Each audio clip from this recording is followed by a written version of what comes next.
Hello, everyone. Welcome to the second day of the London Political Finance POLFIN workshop. We have two very interesting sessions today. The first one will be about political polarization in finance, and the second one will be about dark money and environment related matters. So the first one, for the first one, I will be chairing, replacing Paolo, who had a last-minute emergency meeting. So I'll be chairing the first session. And before we start, I would like to remind you a couple of points on the type of event that we are expecting to have. So first, I need to tell all the audience that this event is being recorded. And of course, despite subject to the consent of all the speakers, and of course, that's hopefully not having any technical difficulties, we will be posting the event videos on the event web page. For each paper that we have in each session, we have allocated 1 hour, and this 1 hour is partitioned in the following way. We will have 30 minutes for the presentation for each speaker, and then 10 minutes for the discussant to discuss the paper, and 10 minutes for the Q&A, and the last 10 minutes of each hour is going to be the break session. Of course, depending on the length of the discussions and the Q&As, we might have a bit longer or a bit shorter break at the end, but we aim to have at least a bit of a break in between each paper. And of course, we are going to have between the two sessions a keynote speech by Renée Adams, which will be chaired by Thorsten. For the panelists, I need to remind you that you have the option of unmuting yourself, so please be careful with the unmute button so that we minimize the background noise during the presentations. And if you have any questions about the paper, I'm talking again towards the panelists, please use the chat button option that targets the panelists and attendees, right? So that your question, your comments are visible to everyone. And for the attendees, please do not use the chat box, but use the Q&A box specifically for raising your questions. I think that's it. So let's get the first session started. As I said, the first session has two very, very interesting papers on political polarization, which is an increasingly hot topic. The first paper is going to look at the media aspect or media leg of this phenomena. And then in the second paper, we are going to look at the corporate America or corporate US and the political polarization in the firm's boards. So for the first paper, I would like to invite Ryan to start his presentation by sharing his screen. Ryan, you will have 30 minutes, and we will try to minimally intervene in your presentation while you're presenting. We'll try to spare the questions for the later. All right. Okay, thank you. Thanks to the organizers for selecting the paper. This paper is joint with Eitan Goldman and Nandini Gupta from Indiana University. Nandini's here in the session.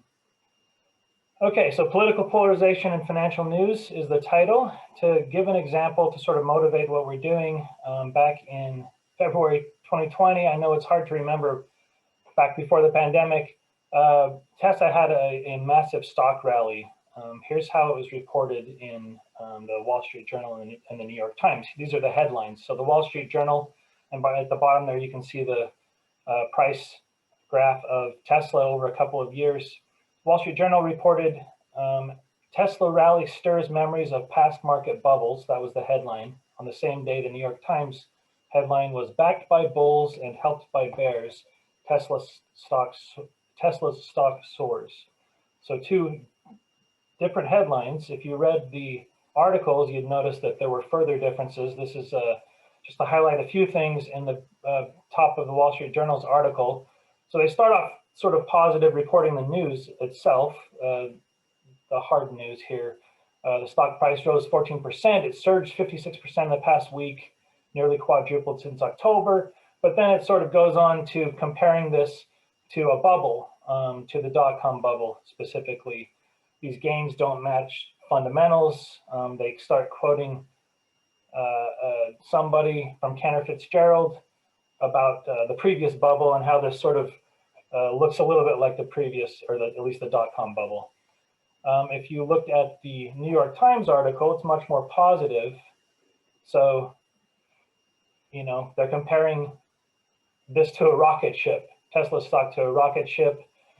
The price has more than doubled. Boundless enthusiasm. Musk is a hero. Why are investors so enthusiastic? You know, position for greatness. There is a little bit of a negative statement here, but then they sort of say, look, they've turned the corner. This is for the second straight quarterly profit, et cetera, et cetera. Okay, and so two very different articles about the same event, this huge increase in Tesla's stock price.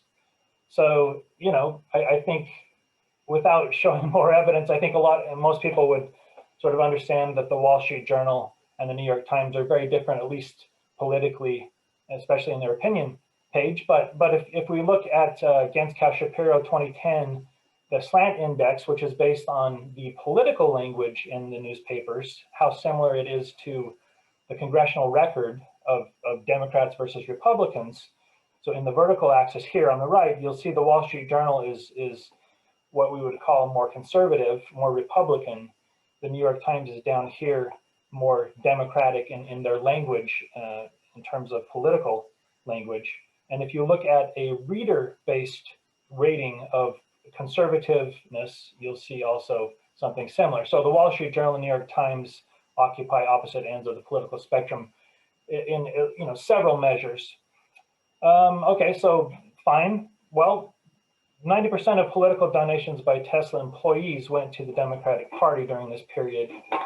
So the question of the paper, of this example, but of the paper in general, is does the political affiliation of a firm play a role in differential news coverage? So why should we care about this question? Well, there's polarization in a lot of areas. I don't think that's controversial, but especially when we started working on this paper, it seemed a little more controversial that corporate financial news about firm-specific events would be polarized, that there'd be a political element to it. We know from Genschow and Shapiro that there is a political bias, but news that's easily verifiable, like whether the score of a game, what was the earnings announcement, is less likely to be biased. So furthermore, financial news is read to inform financial decisions, not to confirm political beliefs. So from the standpoint of the readers and of the newspapers, it's less likely to be biased, and business and opinion pages have separate editors. So with this motivation, we look more broadly in these two newspapers, and across 25 years, over 25 years, in large firms. So these are the 100 largest firms in the US, and ask whether there is this political element to reporting. Specifically, do newspapers report differently on financial news about politically aligned firms? And do investors respond to politics-induced disagreement in financial news? So we're going to examine how the market reacts to this. So just to sort of summarize the main results before going into more detail, we find that newspapers are more likely to cover and write positively about politically aligned firms. This is driven by the more politically active firms on each side of the spectrum. We find that journalists who switch between newspapers, we're looking at the New York Times and the Wall Street Journal, they adopt the tone of the employer. We find that the coverage in the Wall Street Journal changes after the acquisition by News Corp. And we find that the market reacts to these, to the reporting. Specifically, we find that abnormal trading volume is higher when there's more politics-induced disagreement in coverage. Again, this is concentrated in the tails of the spectrum, and when there's more disagreement in tone. And finally, we look specifically at a subset of investors, retail investors, and we find that when they're more likely to have read the same newspaper, they react in the same way. Okay, so those are the main findings. Let me talk about the data. So again, we're looking at the 100 largest publicly traded firms in the US. We'd like to look at all firms, because there's not necessarily a lot of reporting on small firms. We decided to focus on larger firms. So we're looking specifically at financial news. This is the print edition of the Wall Street Journal and New York Times. This is not the online edition. These are going to be articles that mention one or at most two firms, starting in January 1990, ending in December 2016. We got the data from Factiva. Again, 80% of these articles are in the financial section. For some of the analysis, we restrict it to the financial section. For the political alignment data, we're going to be looking at campaign contributions by employees and corporate PACs to Republican and Democratic Party candidates during these 2-year election cycles, again, beginning 1990, ending 2016. How do we measure the tone, the political element of the reporting? We're going to be using Locker McDonald's Dictionary of Financial Words, specifically the positive and negative word lists, which have been used in financial filings, but also in financial news. For part of the analysis where we examine these retail investors, we look at newspaper circulation in metropolitan areas. And again, there we're going to be using data from Odeen, from the Barber and Odeen papers. We're going to control for firm-specific variables using CRISP and CompuStat. Okay, so looking at the extensive margin, the likelihood of coverage, we do a few things.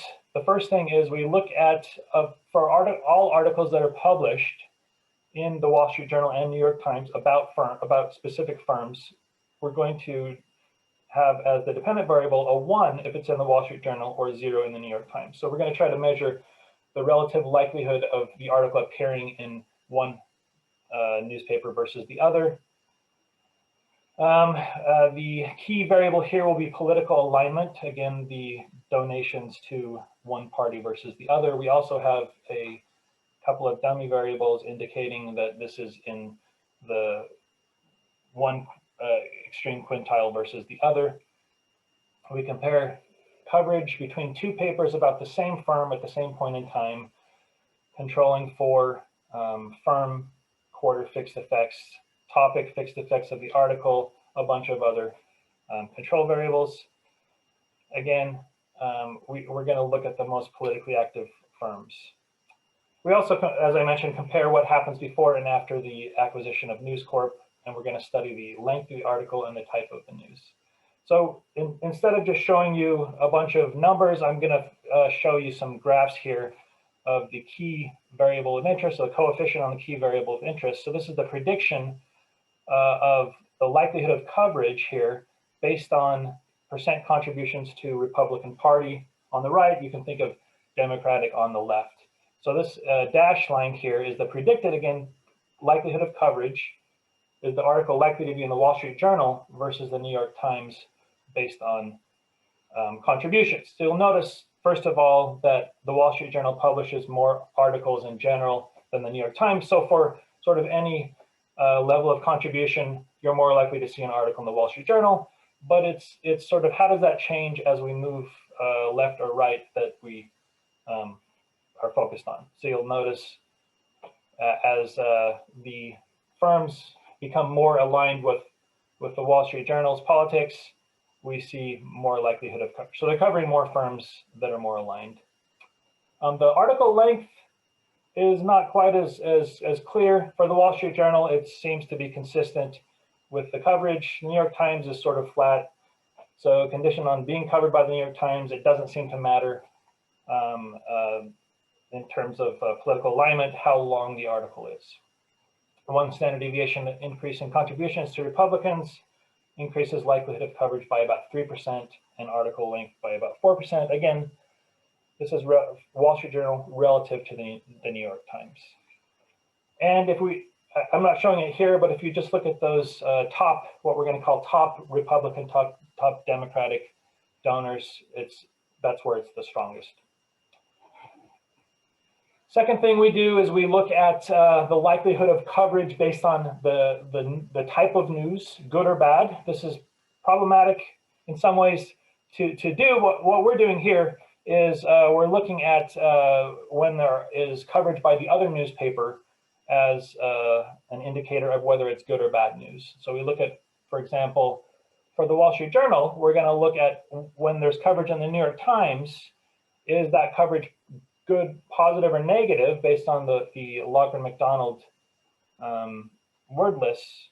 If it's good, are you likely to see coverage by the Wall Street Journal? So again, we're using coverage in the other newspaper as the indicator of good or bad news, and similar for the New York Times. So what do we see? We see that for the likelihood of coverage in the Wall Street Journal, if there was bad news as measured by coverage in the New York Times, we see that you're less likely to see an article in the Wall Street Journal if it's a Republican firm, relatively more likely if it's a Democratic firm, and the opposite for good news. So if there was good news reported in the New York Times, you're much more likely to see an article in the Wall Street Journal that day. Interestingly, for the New York Times, we don't find something symmetric. So for the New York Times, it doesn't seem to matter whether there was good or bad news reported in the Wall Street Journal that day.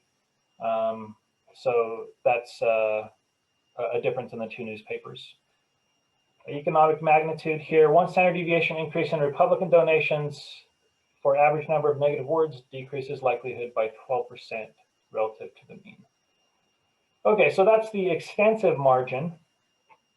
The intensive margin, conditioned on there being an article, what is the tone of the coverage? So here again, we're using the Loughran-McDonald word list of positive versus negative words. So there are about 8 positive words on average in an article and about 20 negative words on average. So these, based on the length of these articles, that's consistent with other studies that have looked at news in these newspapers.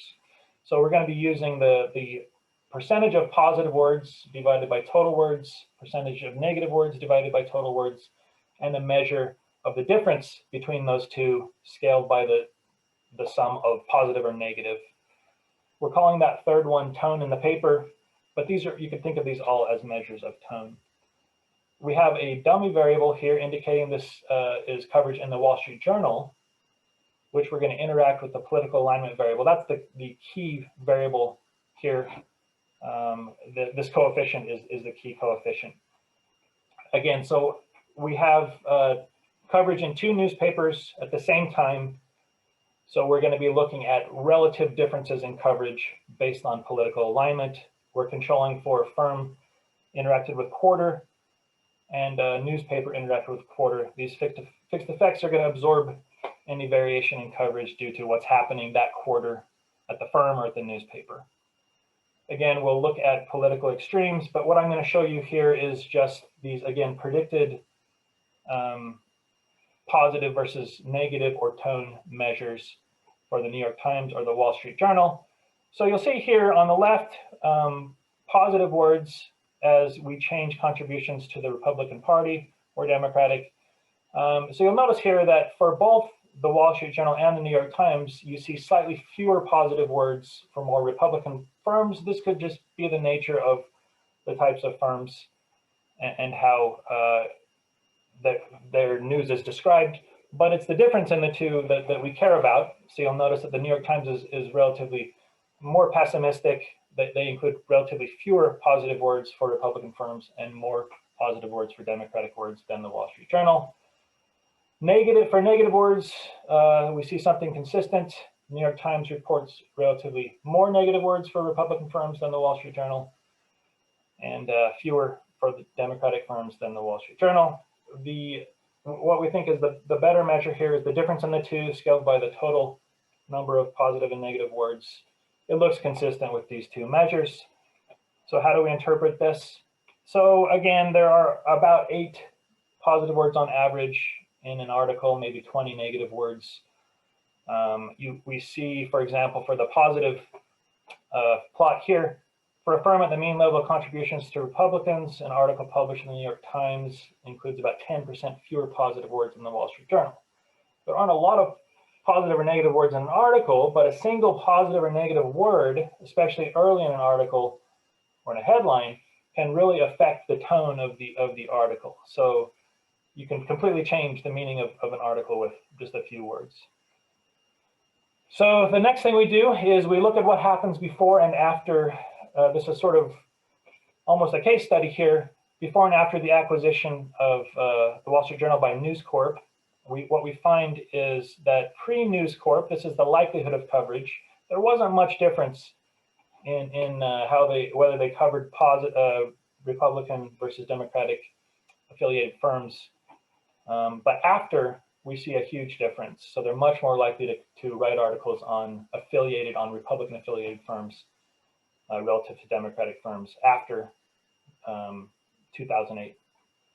And we see differences in the tone of the news too. We see that they include relatively more positive words after than before for Republican firms.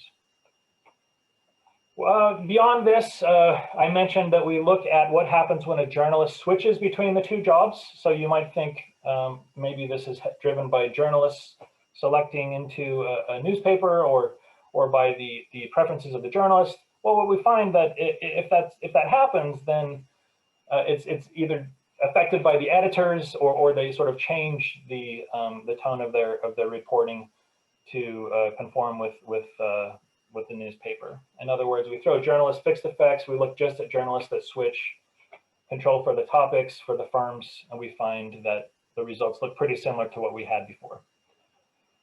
We also look at the subsample of articles on the same day in both newspapers. So we're looking on days where there was reporting by both newspapers. Controlling for topics, we find similar results. We also look at news just about earnings and or just in the financial section, and we find similar results. So this is not reporting on political news about firms, it's about financial news. We also, by the way, look at whether this is stronger earlier in the newspaper or in the article, and like in the lead paragraph, we find results are stronger there. So it's sort of happening where it's more likely to matter. Okay, so those are kind of the main results on the extensive and intensive margins, or the differences in reporting. Does this matter? So if investors sort of understand that the New York Times and the Wall Street Journal report things differently, then maybe it won't matter, right? Maybe they sort of undo these biases or the differences in reporting when they trade. So this is sort of the question. So we know that from the theoretical literature that if there's disagreement, there's more likely to be trading, and there have been papers that have shown empirically this to be true. So we want to know, does this type of disagreement, difference in reporting, affect trading? So we look at abnormal volume here. So this will be the volume on a given day relative to the average volume over some period in the past. We use several different periods to standardize this. And we're going to be regressing this on a measure of disagreement. So what is the measure of disagreement? So the issue here is that when there's more news, there's more likely to be something important happening, there's more likely to be trading. So we don't want to just capture days where there's a lot more news. We're going to find more abnormal volume there. So what do? We look at days when there are exactly 2 articles across these 2 newspapers, either 2 articles in one newspaper, 1 article in each newspaper. Okay, so these are not days when there are 20 articles about Apple. It's 2 articles about Apple, 1 in, across these 2 newspapers. So again, if there's 1 article in the New York Times and 1 in the Wall Street Journal, this disagreement variable is going to be 1. If there are 2 articles in the Wall Street Journal or 2 articles in the New York Times, it's going to be 0. And we're also going to control for tone in coverage. We're also going to look at whether this is just driven by the tails. And again, it could be that there is something really big going on that day, and it's reported in a lot of other newspapers. So we'll control for the total number of articles in all news outlets, at least on Factiva, that day, the length of articles, et cetera, a bunch of other control variables that have been shown to be related to abnormal trading volume. What do we find? We find that when there is high disagreement, in other words, when there's likely to be high disagreement, there are articles in both newspapers. We find that especially when there's a top donor, when it's a top donor, in other words, when this is either the top 20% Republican or top 20% Democratic firms, there's more likely to be abnormal trading volume than when there's no disagreement. And when we interact with tone, we find something consistent. So it's not just that there are articles in both newspapers, it's that they report things differently. They're describing events differently. That's where we find this here is for, again, this is the tone measure, which is the difference between positive and negative divided by the sum of positive and negative. That's where we find more abnormal volume. Okay, so if this is, again, if this is driven by reporting in the newspaper, we would like to be able to know who's reading the news, which investors are exposed to these articles.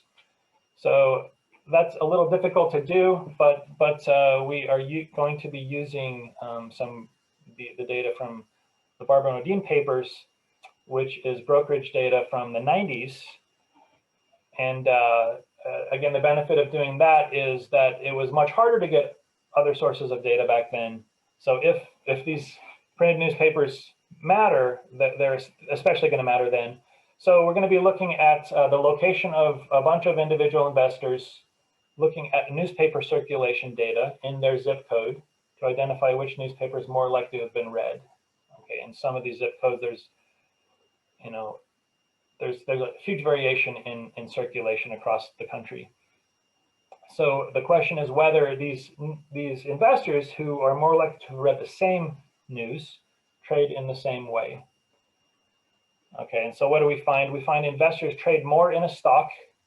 So again, we look at all trades by all investors in that retail brokerage database across the country, and we group them into zip code. We look at every stock they trade, and we find that investors trade more in a stock when news about the stock is reported in the paper they're more likely to read.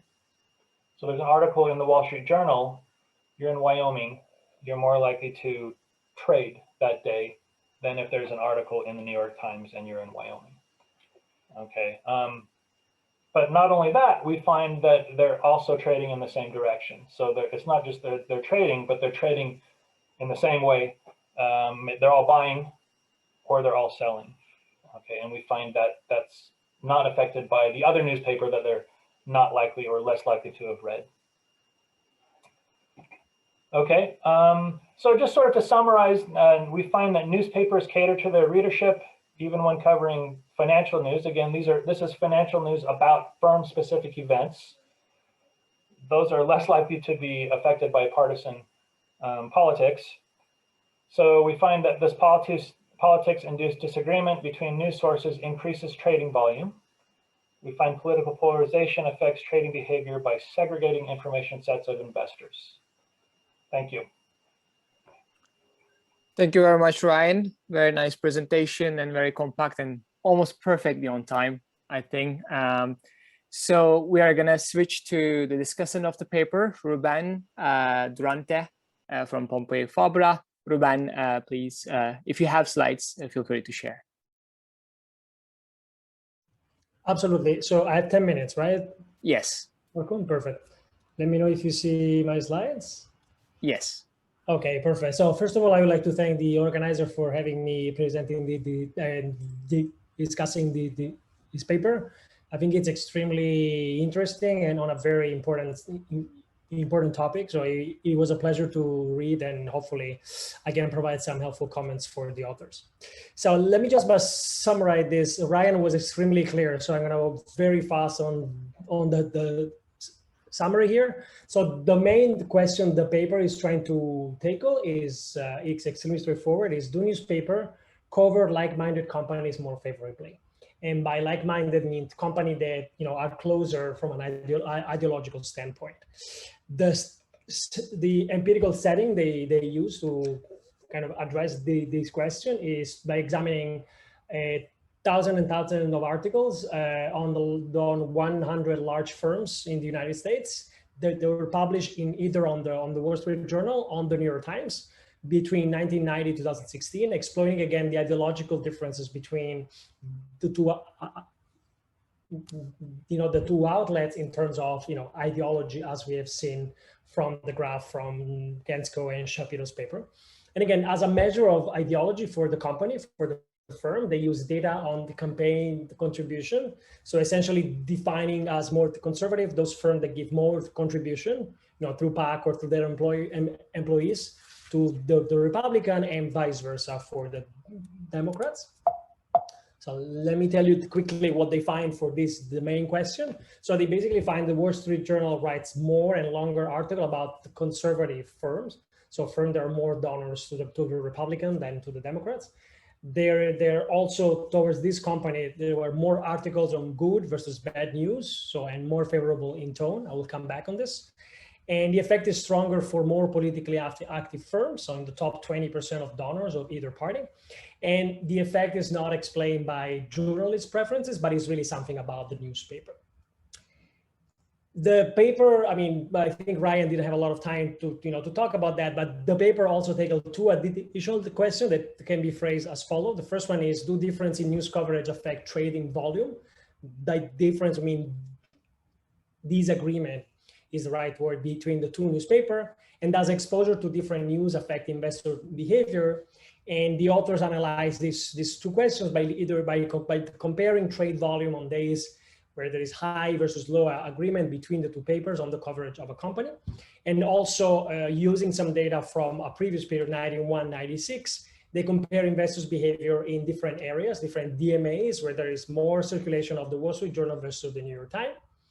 And what they find is that higher trade volume on days with more disagreement, which is consistent with kind of previous finding in the literature, and also investors tend to be more likely to trade stocks of company. They were covered more in the newspaper that are most popular in their area, so they're more likely to read. And also to kind of hurt this kind of hurting evidence to trade in the same way as other investors in the same area. So again, I like the paper. I praise the authors for a lot of the big data work and the collection involved in this. My comments will be basically limited to two areas. So the first set of questions is going to be about the empirical analysis. And then I will have a second set of questions more about interpretation and try hopefully to push to do more analysis to clarify what may be the mechanism behind that, especially in the context of the media literature on supply-driven versus demand-driven bias. Now, in terms of the empirical analysis, I think that the paper is really about financial news. So I would suggest the author restrict the focus specifically on financial news. Obviously, the problem is primarily for the New York Times because they look at all online articles published in the New York Times. So obviously, there is also some false positive in some way. There's also some other articles from other sections. And I think it would be nice if the baseline sample, also to make it more comparable between the two outlets, could include only news from the economic and finance section. In fact, I think there could be they could do something interesting by exploring whether polarization is kind of stronger or weaker in the financial news as opposed to other sections, as opposed to editorials, and also examine whether the effect of trading that they document is driven by financial news, which is something that one would expect. And the second kind of comment that I have is about some caveats about the measure of firms' political leaning, which I think could be potentially improved. It's not a huge deal, but I think it could be, it may be addressed. First of all, the main variable that they use is the share of total, the contribution to a party, but that's independent of the amount. So if I give $10 and $5 is to the Republican Party, that's going to be 50%. If I give $1 and all the $1 to the Republican, that's 100%. So I wonder if they could condition on the amount of the contribution being a certain threshold. So we're kind of comparing apples and apples when we are look at this aspect. The second one is that they define a dummy for the firms in the top 20% of the party donors. I wonder whether it's possible that in some election cycle, the same firm may be in the top 20% for Republicans, but also in the top 20% for Democrats. I wonder if that is the case. There's not a lot of information about what firms are in what groups, but I wonder how they deal with this. And the other thing is that I think the Wall Street Journal and the New York Times, apart from the ideological standpoint, they also differ in many other dimensions, editorial style and so on. So including newspaper, and even better, newspaper times time fixed effect in all specification. They are including it right now in some specification, but it's not consistent. So I think it would be nice to have this in all specification. Then I have some kind of comments about one part in particular, the extensive margin part, in particular about the interpretation of this. Now, if I publish one more article about a company, that could be a good thing, that could be favorable or not with respect to the company, depending on whether I'm talking about good news or not, or bad news. If it's bad news, I may rather hide it and not talk about it if I want to favor the company. Now, the authors try to address this by defining good news and bad news and comparing coverage. But what they do is basically defining this good news and bad news based on the tone of the articles of the other paper, which obviously is endogenous. So my suggestion here would be to try to classify this good news, good events, bad events.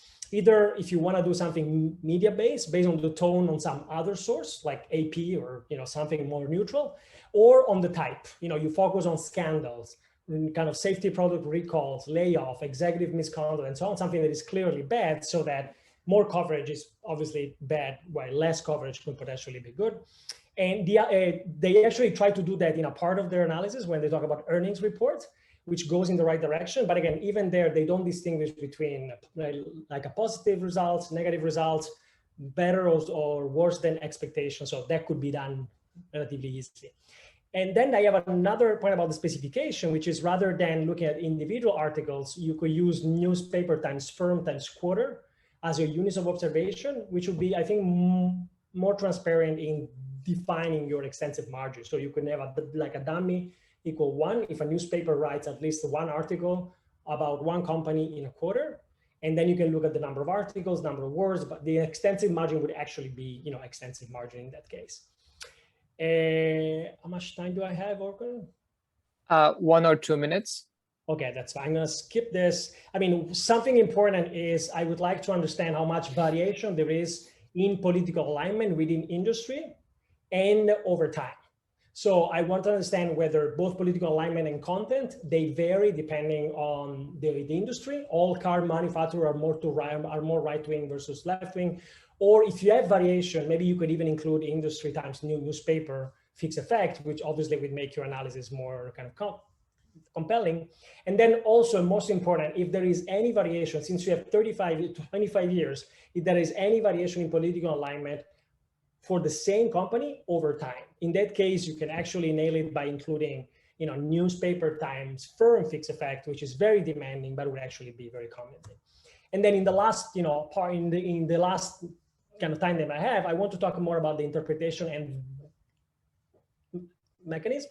I totally believe the results of the author that document this relationship between political alignment on the one hand and news coverage.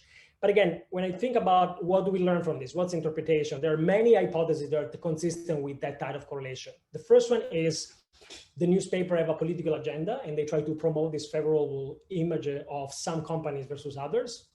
So that's what we call supply-driven bias. On the other hand, I think that's the explanation that the authors try to push. Newspaper try to maximize profit, and to do that, they cater to the reader's preference. So if my readers are left-wing and like Tesla, I'm going to say a nice thing about Tesla because obviously I don't want to alienate those readers. There is a third explanation, which has been kind of analyzing the literature. The readers are not the only kind of side that the media can try to please, but they're also the advertisers. So I may kind of try to cater to the advertisers. And if my readers are left-wing, my advertiser would be Apple, Tesla, and so on. So if I don't want to alienate my advertiser, I'm going to talk nicely about them. So I wonder whether you can distinguish between these three things. Is admittedly super hard. There's like papers and papers on this. But I think that controlling for advertising spending by each firm on each paper which I understand is something that you're kind of trying to kind of go towards, that could be important. And there's a bunch of papers on this. If you want to distinguish between first and second, which is super hard, I will try to control for readers' social demographic characteristic, hopefully try to exploit how they change over the course of these 25 years, or exploit some discrete change in readership composition.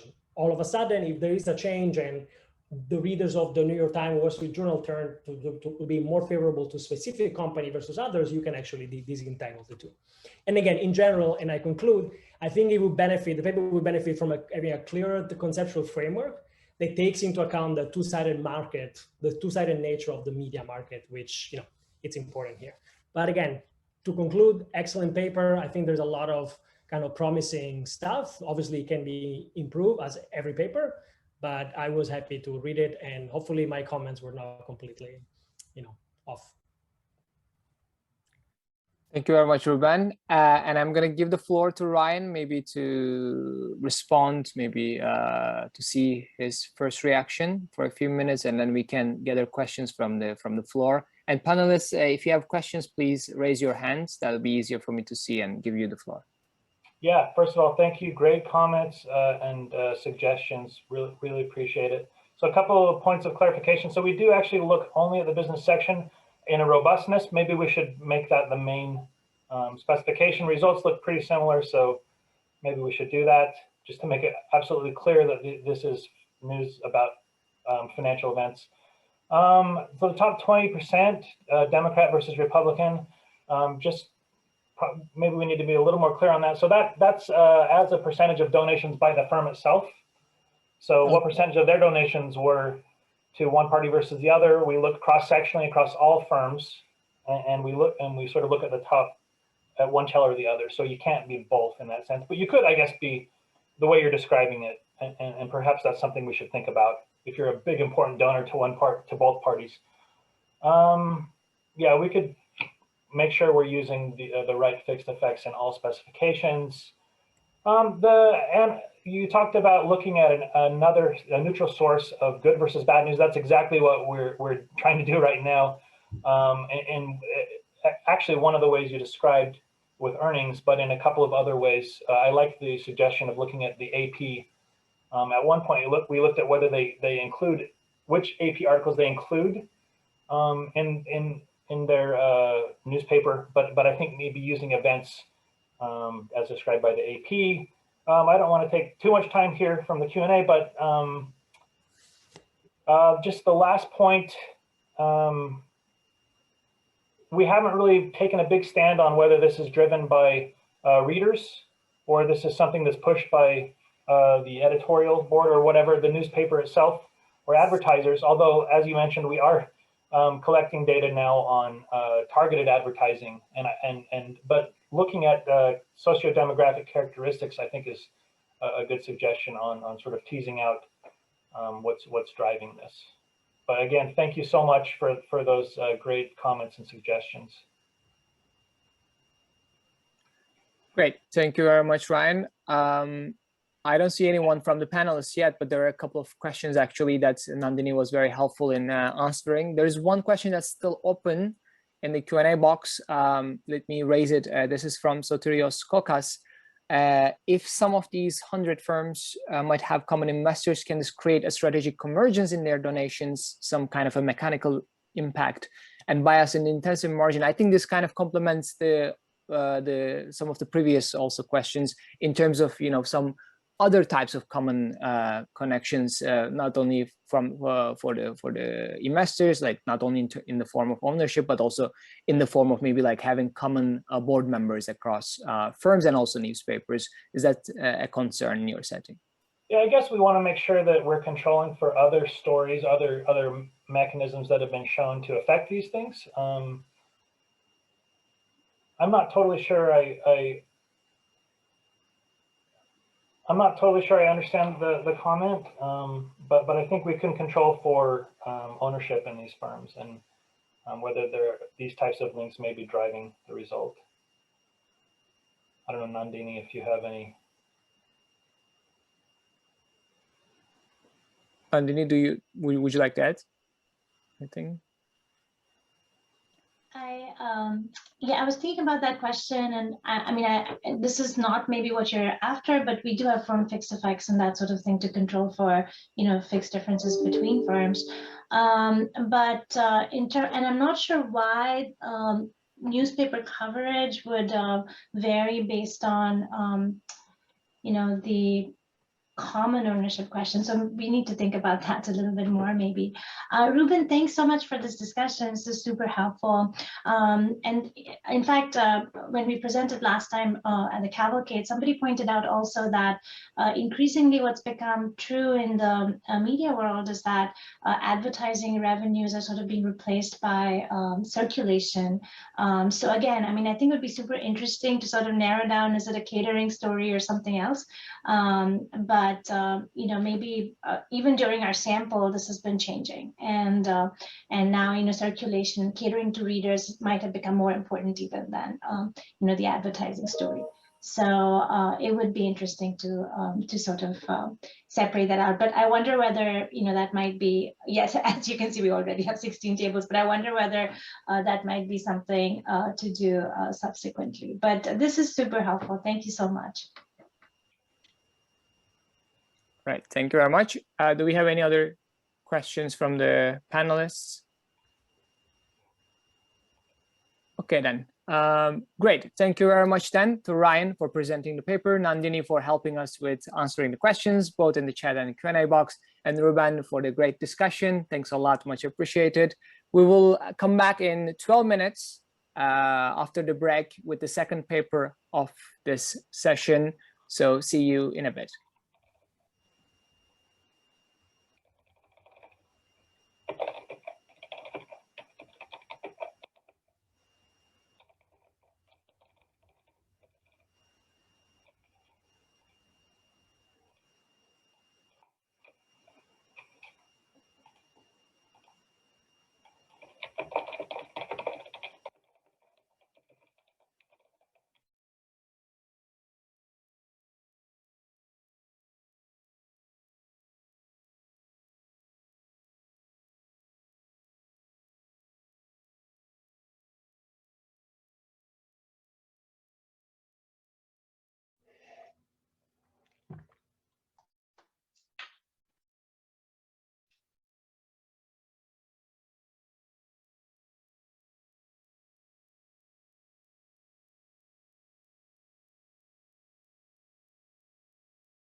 Hello, everyone. Welcome back. I hope you had the chance to have a little break and also enjoyed the conversations in between. During the break, we had some further discussions, which were, I think, quite interesting again. So feel free to, again, engage during the break, of course, if you are not busy getting your coffee, etc. Okay, so for the second paper, we have, again, a very interesting context, but now we are moving from the media space to the firm space, to the corporate space. So our presenter is going to be Elizabeth Kemp from University of Chicago, and the paper is going to be the political polarization of US firms. So Elizabeth, as usual, you are going to have 30 minutes, which will hopefully be minimally interrupted. And again, I need to remind again and again to the audience, especially if you're in the attendee section, please raise your questions through the Q&A box, not through the chat box. Okay, Elizabeth, so you will have half an hour. All right.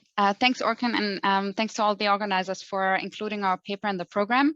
This is joint work with Slava and Margarita, who are also on the call, and they'll be able to answer questions in the chat. My presentation is going to be based on a new draft on the paper that's actually not yet online, but will hopefully be soon. So the motivation for this paper was the rising political polarization and partisanship in the United States. We've already talked about that yesterday as well as in the earlier paper today. But one feature of this polarization that I just want to highlight is the increasing political homogeneity of social groups. And that extends to, for example, families that have become much more politically homogeneous over time. That's true both within married couples as well as between parents and offspring. And also neighborhoods. If you look at stated preferences for living surrounded by like-minded individuals, that has also gone up quite a bit over time. What we don't know, and that's the gap that we're hoping to fill in this paper, is to what extent this increased political homogeneity also extends to the workplace. And we think that's an important question, not just for economists, but also for political scientists, because they have long considered the workplace to be one of the most common settings where people interact across partisan lines, much more frequently than, for example, within families or neighborhoods. And so what we will do in this paper is we're going to study the political homogeneity of US executive teams. And just to be clear, when I use the term political polarization and political homogeneity in this paper, I'm going to use them interchangeably. And more specifically, what we're going to do is we will link the top earning executives of S&P 1500 firms to their party affiliations that we obtained from voter registration records. And let me tell you in a nutshell our main findings, and then I'll talk much more about the data and our main measure. So our key result is that the political homogeneity of executive teams has increased by 5 percentage points over a 10-year period. So we're studying the period from 2008 to 2018. And we measure homogeneity as the probability that two randomly drawn executives from the same firm have the same party. So a 5 percentage point increase in that probability is actually quite sizable. Also, as another reference point, the increase in political homogeneity is actually larger than the decrease in gender homogeneity that we observe over the same time period. And considering how much attention and resources have been spent on increasing gender diversity in the executive suite, we think this is actually quite remarkable. We also further decompose the increase in homogeneity in trying to understand how much is driven by the executive population as a whole becoming more homogeneous versus how much is driven by an increased tendency of executives to sort with like-minded individuals. And we find that the vast majority of the increase, 80% of it is driven by the increased tendency to sort. And then in the last part of the paper, we tried to explore potential economic mechanisms behind this increase in sorting. And we find we have some initial evidence that the legal environment, shareholder preferences, as well as CEOs could play a role. All right, let me tell you a bit more about the data that we're using. We're going to start out from ExecuComp, which covers usually the top 5 earning executives in S&P 1500 firms. We're going to restrict the sample period to 2008 to 2018, mainly because that's when the coverage in our voter registration data is the best.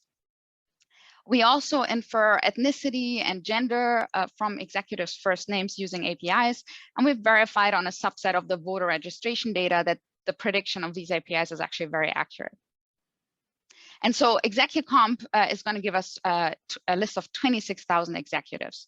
And these executives, we then have to link to political affiliations. So we get political affiliations from voter registration data.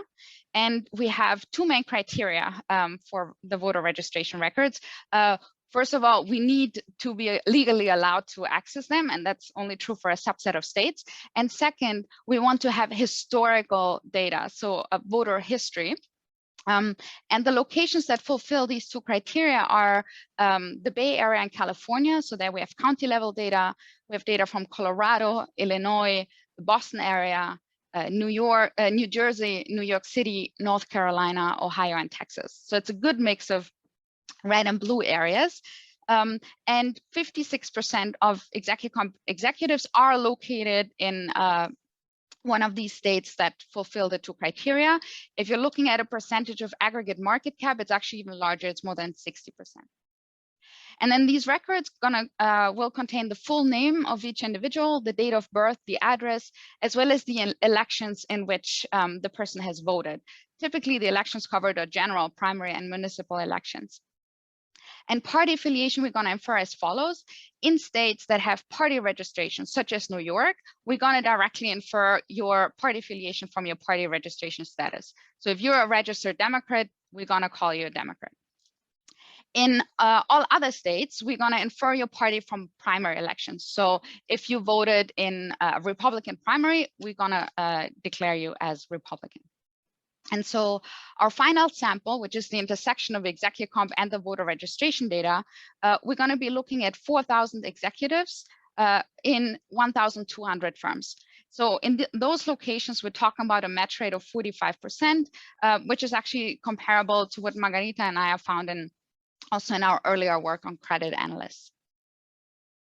So what are the main advantages of the voter registration data relative to political contributions? We think fundamentally the voter registration data provide cleaner measures of ideological preferences, which is what we're interested in here in the purpose of our paper. Political contributions, as you well know, there's an ongoing debate to what extent they reflect consumption versus investment motives. Also, we like that there's actually evidence from a survey done by Pew Research that party registration is a very good predictor of how people self-identify. So there's a high correlation with you being a registered Democrat and you self-identifying as a Democrat. There are some other difficulties with the contributions, such as the fact that a lot of executives contribute to both parties, which makes it difficult to infer a clear party preference. So let me show you a few descriptive statistics before I talk about our main measure of homogeneity. So here you see the share of Democrat, Republican, unaffiliated, and other executives over time. So this is now the intersection of the voter data and the executive comp.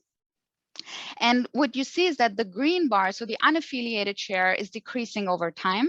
Now that is partly mechanical because recall that in some states, we infer party from how you voted in primary elections. The likelihood that you voted in at least one primary goes up over time.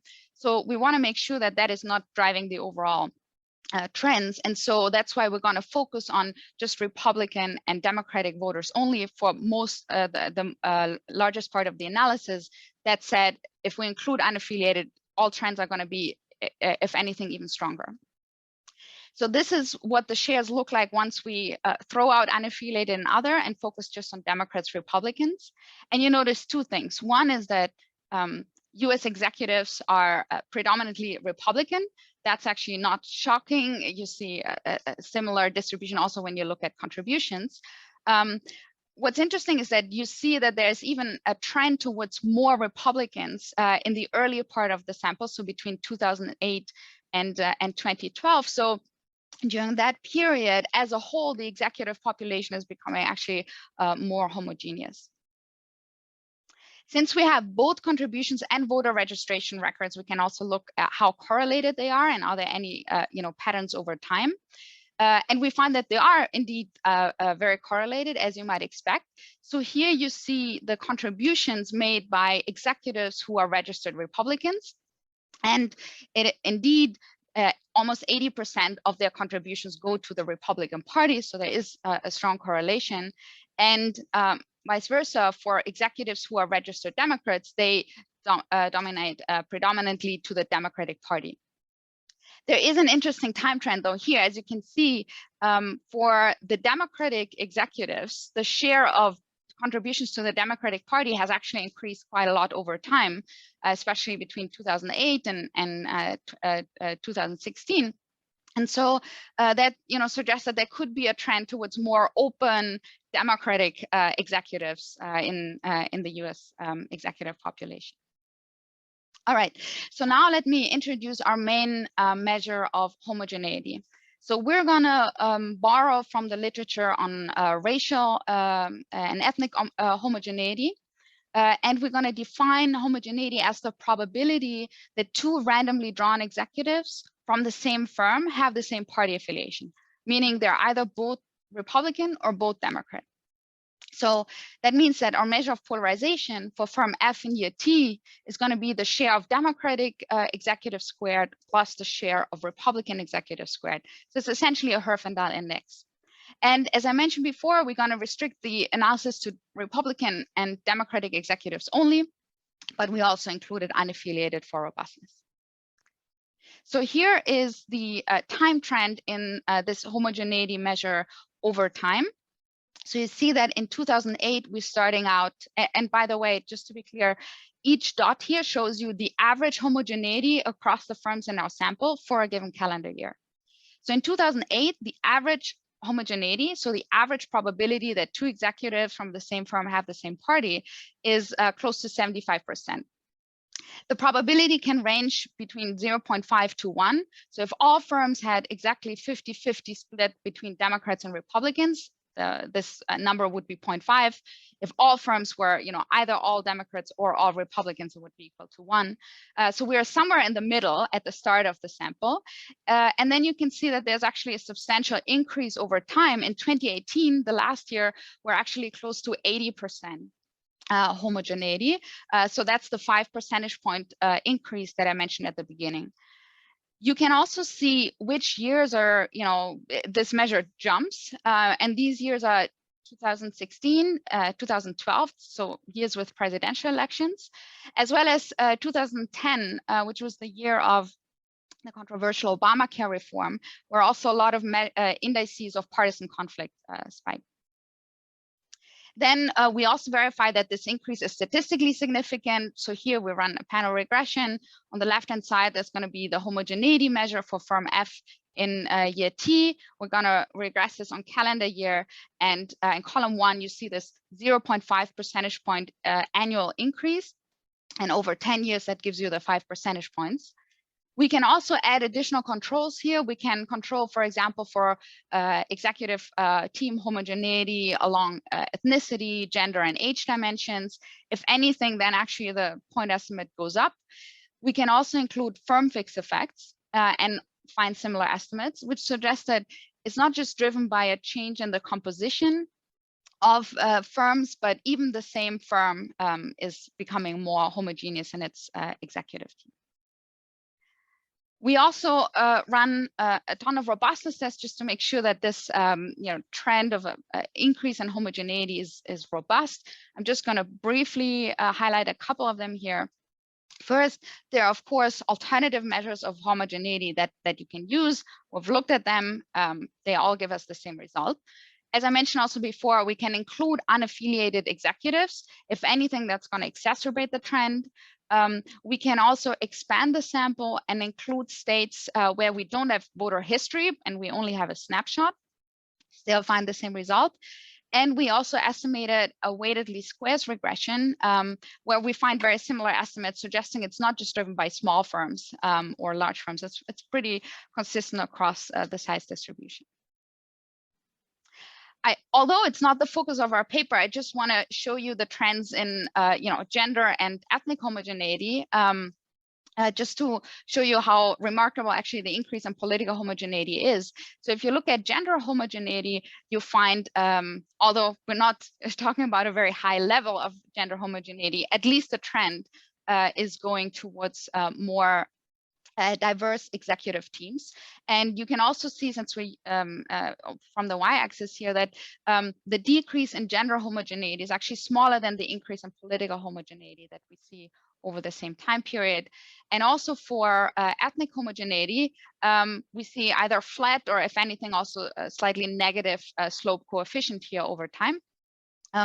So because minorities and women tend to be more likely Democrats, it's actually remarkable that despite this increase in gender and slight increase in ethnic diversity, we still find this increase in political homogeneity. All right, so next we try to understand how much of the increase in homogeneity is driven by the overall population of executives becoming more homogeneous, so in this case more Republican, and how much is driven by an increased tendency of executives to sort with like-minded individuals. So to get at this question, we're going to perform Monte Carlo simulations, where the idea is, let's just simulate and see what homogeneity we would expect if our executives were to sort randomly, and then let's compare that what we see in the actual data. So to do the simulation, we're going to randomly assign each executive a party using the shares of Democratic and Republican executives in the overall population. Then we can look at what level of homogeneity would we see in the simulations and compare it to our actual data. We're going to run 1,000 simulations. And this is what we find. So I'm showing you here just 3 years from our sample period, 2008, 2013, and 2018. What do you see here?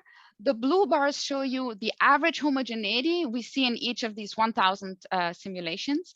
And the red line shows you the actual homogeneity that we observe in the data. And what you see is that over time, this red line moves further and further away from the blue distribution. So that means we're moving further and further away from a world where executives sort randomly. And instead, there's more evidence of sorting by political affiliation. There's nothing special about these 3 years. We can look at the trend over the full time period. Here in this graph, I'm showing you with a solid line the average homogeneity in the actual data. So that would be the red line from the previous graphs. And the dashed line shows you the average from the blue distribution. So the average homogeneity in the simulations. And as you can see, this wedge widens over time. We can also verify that this increase in the wedge is actually statistically significant. So here, what you're seeing is the difference in the wedge in a given year relative to 2008. And you see that in 2018, the wedge is 4 percentage points larger than it was in 2008. So that suggests that we can actually explain 80% of the increase in homogeneity just by this increase in sorting. And the remaining 20% is coming from the overall population becoming more homogeneous. All right, we also have a couple of additional pieces of evidence on sorting. In the interest of time, I'm just going to briefly summarize them. We've looked more closely at executive departures. And what we see is that within a given firm year, executives who are misaligned in terms of their political affiliation from the rest of the team are 2.5 percentage points more likely to leave. So that's almost 19% relative to the mean. It's a pretty large effect. And because here we can include firm by year fixed effects, we can actually perfectly control for the influence of firm fundamentals on the likelihood to depart. And also here, we see that the effect is becoming substantially larger over time. In fact, actually, in the early years of our sample period, we find a statistically insignificant effect and also economically small. And it's all loading in the last couple of years. So 2015 to 2017 is where we see this show up. In addition to executive departures, we also applied a dyadic regression approach, which has also been used in work by my colleague, Emanuele Colonelli, and his co-authors who look at Brazilian data. So there we create all possible executive pairs within a given calendar year. And then the idea is, let's see how predictive shared political affiliation is for the likelihood that these executives actually work in the same firm. The advantage of the dyadic regression approach is that it allows us to control much more finely for the influence of several other characteristics. So we can control for the influence of shared gender, shared age, ethnicity, and so forth. And also here we find substantial evidence of sorting. So executives who share the same party are 37% more likely to work in the same firm. And also here we see that the effect gets substantially stronger over time. Okay, so the last couple of minutes of my talk, I would like to spend on discussing potential economic mechanisms. And this is the part of the paper that's still the most work in progress. So here we're really looking forward to comments by John, our discussant, but also from the audience on what else we can explore. What we've looked at so far is the influence of the legal environment, shareholder preferences, consumer preferences, and CEOs. So let me start with the legal environment. In the US, there's actually no federal law prohibiting discrimination based on political ideology, at least by private employers. So in principle, there's no law prohibiting you from hiring or firing based on political views. However, several states have introduced state laws that prohibit such discrimination. states that are in our sample period and as of today have such laws in place include California, Colorado, Illinois, Massachusetts, New York, and Ohio. And what we're going to do is we're going to split the sample into firms that are headquartered in states with such law in place and states without such laws in place. And our hypothesis was that the increase in homogeneity should be stronger for firms in states where such discrimination is in principle allowed. So here I'm showing you again the results from the simulation. Here you see the graph for firms located in states without an anti-discrimination law in place. And you can see again this substantial widening in the wedge, so evidence of increased sorting of executives by political party. On the other hand, when we're looking at firms in states that do have an anti-discrimination law, you see that the wedge actually remains pretty constant over time. So that suggests that the legal environment could play a role in mitigating this increase in political homogeneity. In addition to the legal environment, we've looked at shareholder preferences. Here, we've done a sample split based on institutional ownership. The reason we did it was that institutional investors have placed a substantial emphasis in recent years on increasing diversity in the executive suite. So our hypothesis was that the increase in homogeneity should be stronger for firms with low institutional ownership. And we actually do find evidence consistent with that. We did not find evidence suggesting that consumer preferences could be important. So one possibility could be that maybe firms are catering to more politically homogeneous consumers. And so as a result of that, you also have more politically homogeneous executive teams. Inconsistent with that story, we actually do not see that the increase is stronger in firms in consumer industries. If anything, actually the sign goes the opposite way. And then finally, we've looked at the role of CEOs potentially driving the trend. So maybe CEOs have a preference for working with like-minded individuals. And we do see that the increase in homogeneity is stronger in firms with more powerful CEOs. So here we use tenure as a proxy for CEO power. So that's all I had. Let me conclude. So our main result is that US firms are becoming more politically polarized in the sense that their executive teams are becoming more politically homogeneous. We find that a lot of this is coming from executives increasingly sorting with like-minded individuals. And we've also studied separately departure decisions and find that misaligned executives are more likely to leave the team in recent years. We also started to look at prudential mechanisms and have some initial evidence that the legal environment, shareholder preferences, and CEOs could play a role.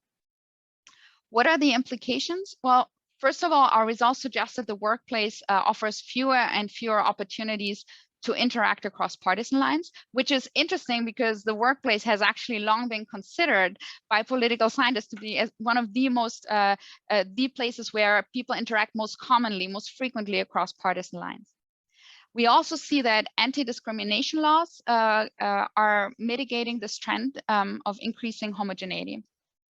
What are the policy implications? I think a lot more work remains to be done to understand, is this good or bad? We hope this is gonna be a broader discussion. One aspect is, of course, is this good or bad for firm productivity, which is one aspect. But we hope that the discussion is also gonna be broader than that, and that we start thinking about, should we think about political ideology as deserving protection in similar ways as perhaps religion or race or gender? I'm going to stop here. Looking forward, John, to your comments as well as any feedback from the Q&A. Thanks so much. Thank you very much, Elizabeth, for this very efficient, effective presentation. We are 5 minutes even early, so we have even a few more minutes for the discussion that could be lengthened based on however John may prefer. So we are going to have for the discussion John Matsusaka from USC Marshall. John, you're going to have 10 minutes, as you know, but as I said, feel free to go a bit further if you want to. Floor is yours. Okay, thank you. So I'm putting my head on here just because I think it's it can be painful to stare at static slides for a long period of time. And I've been doing this during COVID and nobody's thrown me out yet. So I hope it's not too distracting.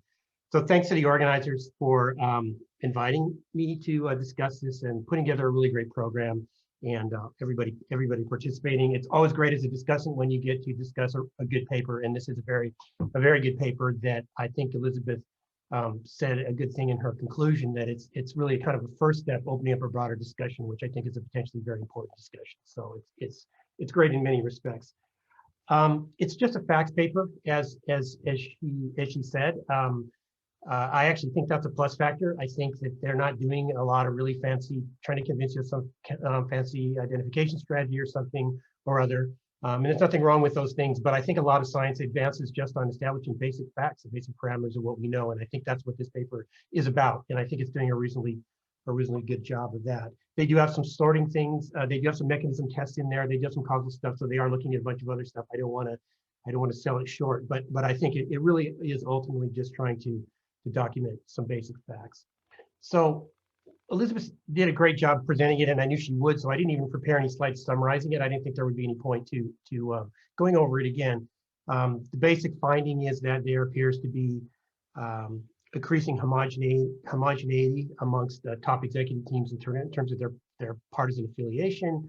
Whether it's a big number or not, one can argue about, but it certainly compares in magnitude to changes we've seen in changes in gender diversity and so forth. And I think that's very interesting. So what I'm going to do in my comments is give focus on a couple of big issues. The first one is going to seem like a semantic point, and partly it is, but I think it's not entirely either. The title of this paper is about the polarization of U.S. firms. I think it's not really about polarization.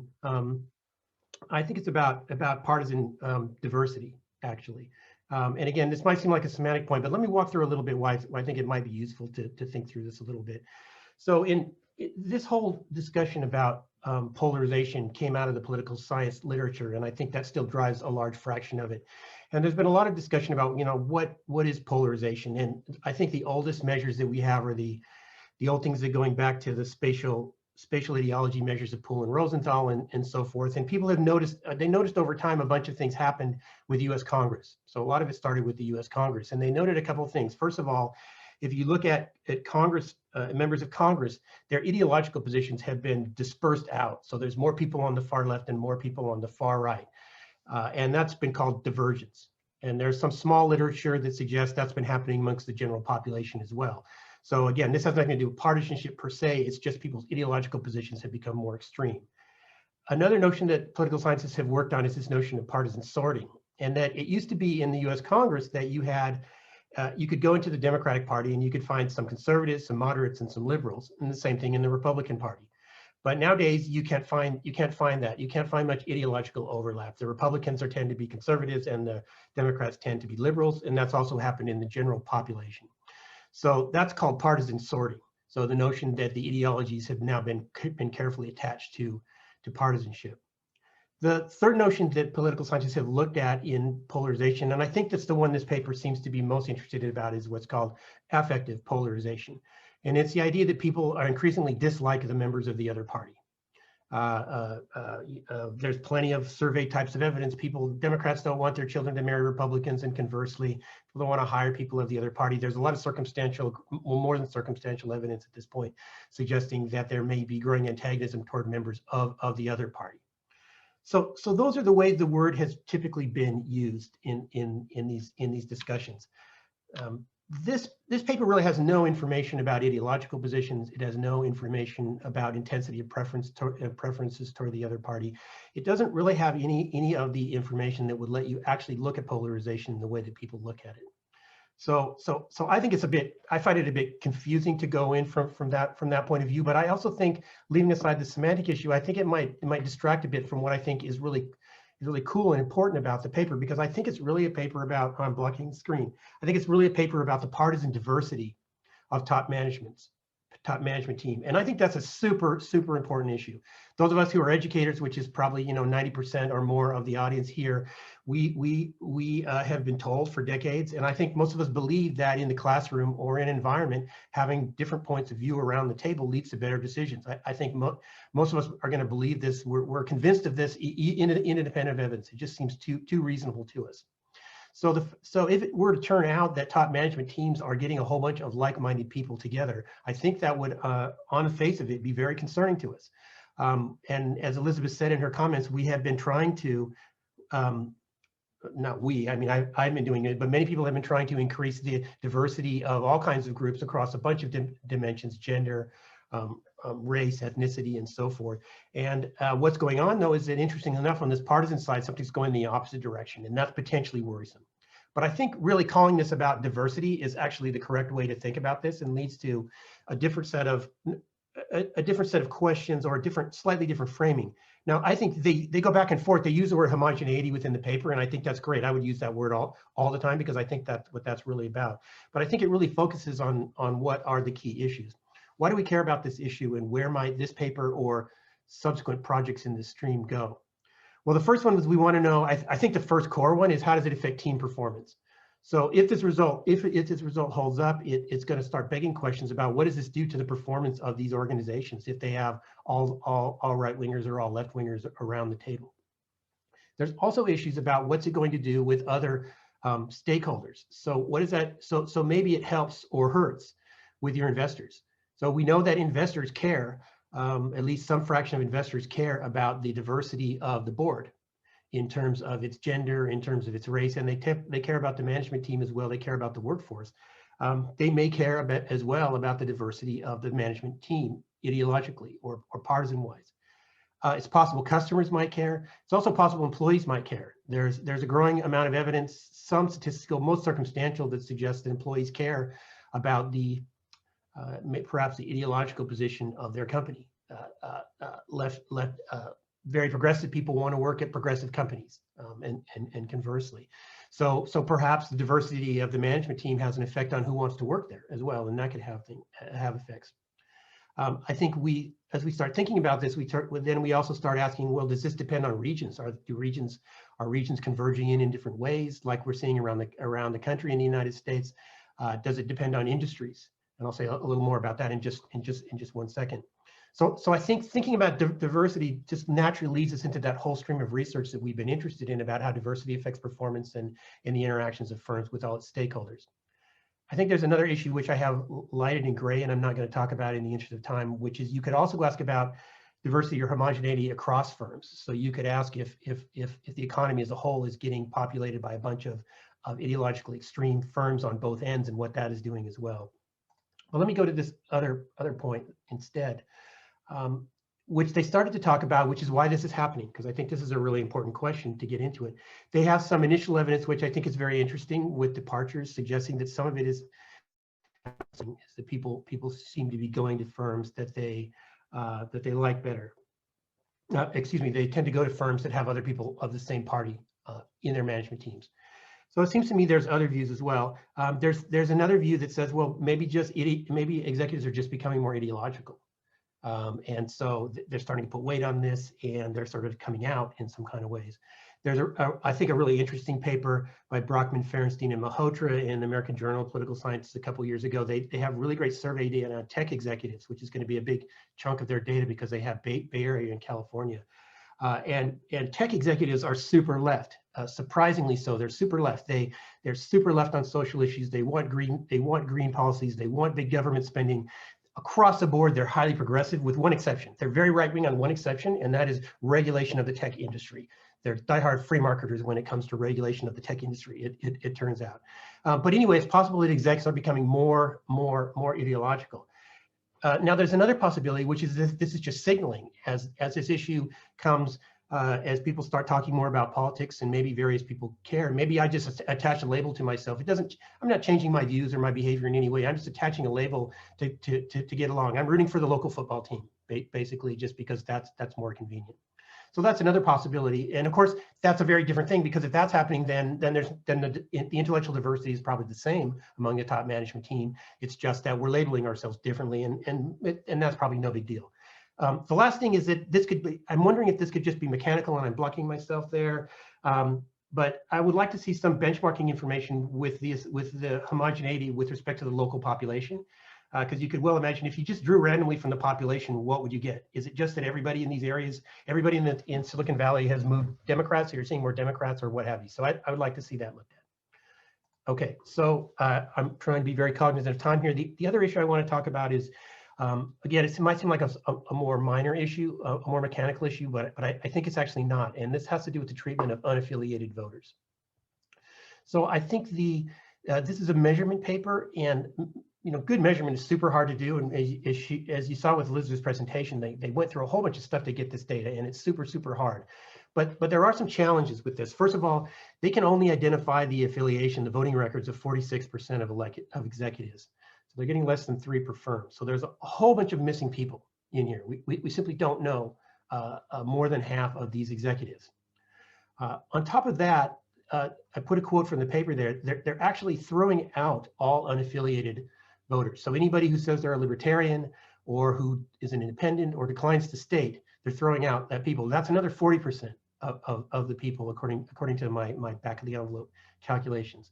So there's a whole bunch of people that are missing here. And let me tell you, so this is my California thing, because I'm in California, but let me show you why I think this is a material issue. Here is the stated affiliations of California voters over time. So the blue line is the number of Democrats.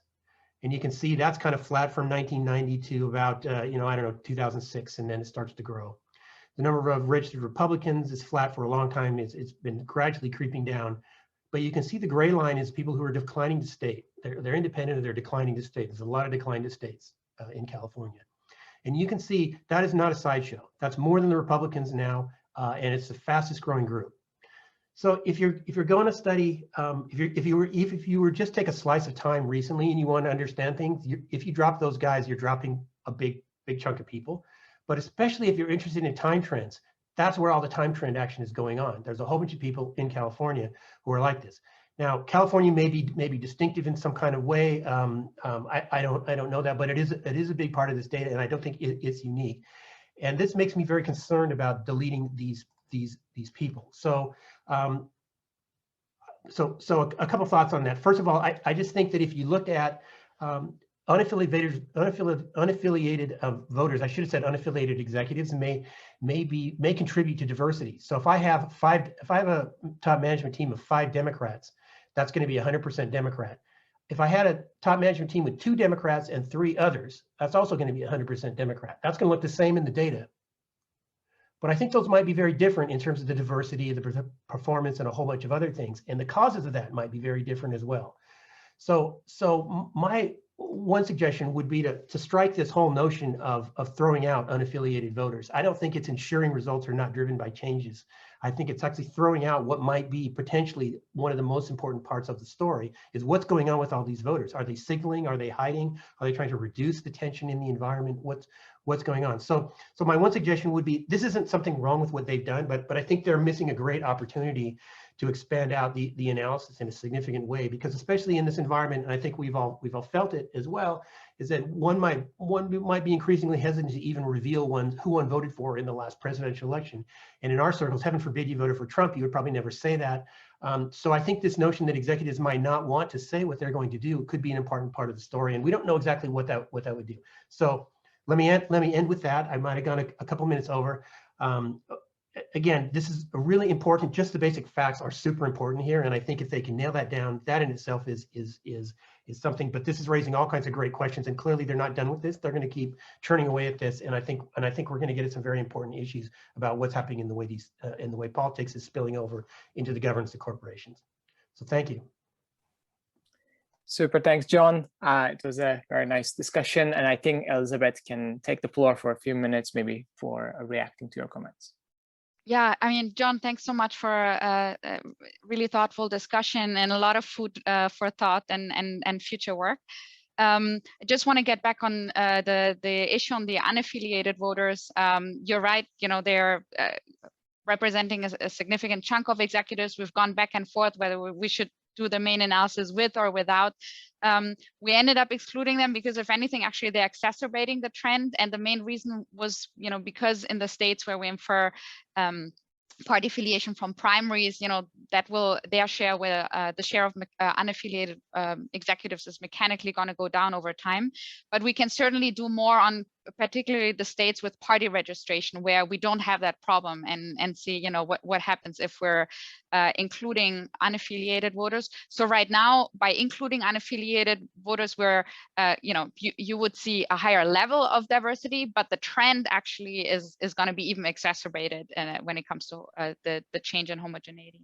But Elizabeth, can I just ask one question there? Just following up on that, it's my understanding though is that people who are just not voting are going to show up as missing too, and you might have unaffiliated people in there. When you say the trend, when you count those, the ones you're referring to, if I understand correctly, are the ones who you can actually who actually showed up to vote, right? Who showed up to vote in a primary election. Right. Yeah, so that's the issue, that there are some states like Texas, for example, where we infer it from, have you voted in a Republican primary or Democratic primary? And so there we have this issue that just mechanically over time, the likelihood that you've voted in at least one primary has gone up. But your point is absolutely well taken. I think we should, emphasize more also the results with unaffiliated, because I think they are definitely also interesting to look at and important to look at. Great, thank you very much, Elizabeth. We have a few questions from the panel. So I'm gonna try to go by the order that the questions came from. I think I'm gonna give the floor to QA first about this unaffiliated issue. I don't know if his concern is already answered or, yeah, please go on. Thanks a lot. So this is really interesting, and I just want to build on a couple of points that have already been discussed related to the unaffiliated, or in my view, there are independents that should matter a lot here. So I was quite confused. This is what John already discussed about your using interchangeably polarization and heterogeneity. Because there's this large literature on polarization, and there are measures specifically designed for polarization that are that are quite different from measures of homogeneity or diversity. So in case when you have two categories, then say Esteban and Ray's measure of polarization is very similar. It goes in the same direction, although the functional form is different.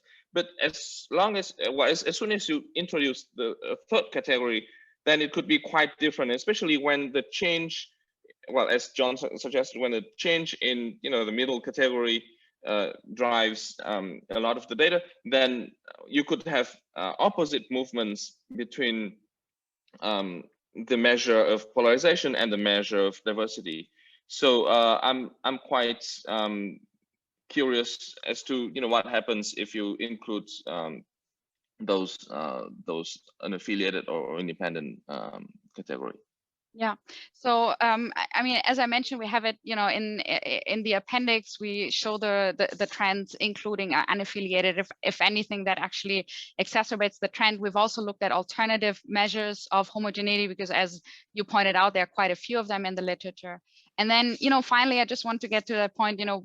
Are we talking about political polarization versus homogeneity?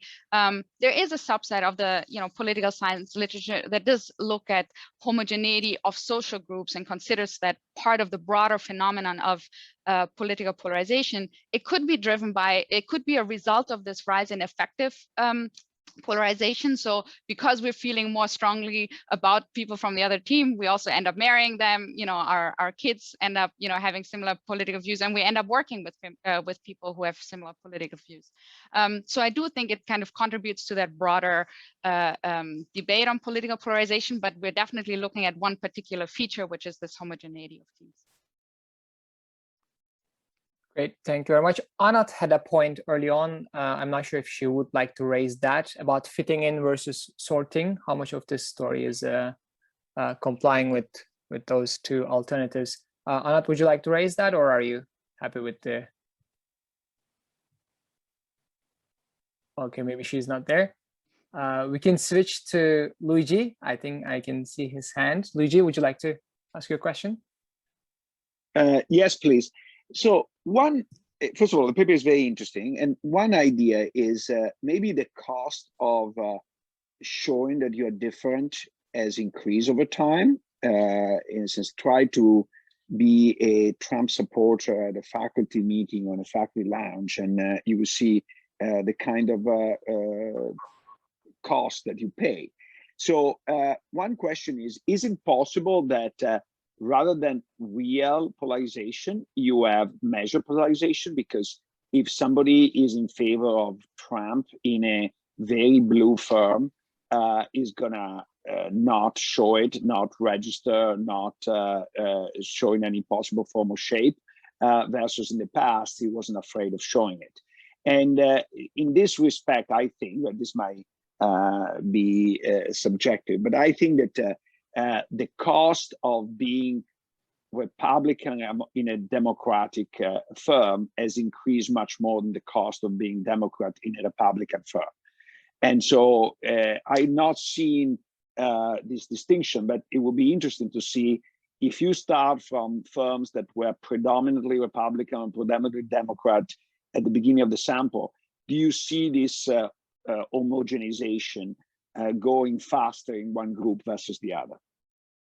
Yeah, that's a good suggestion. We haven't done yet that we haven't done that split yet, so that's definitely something we can do.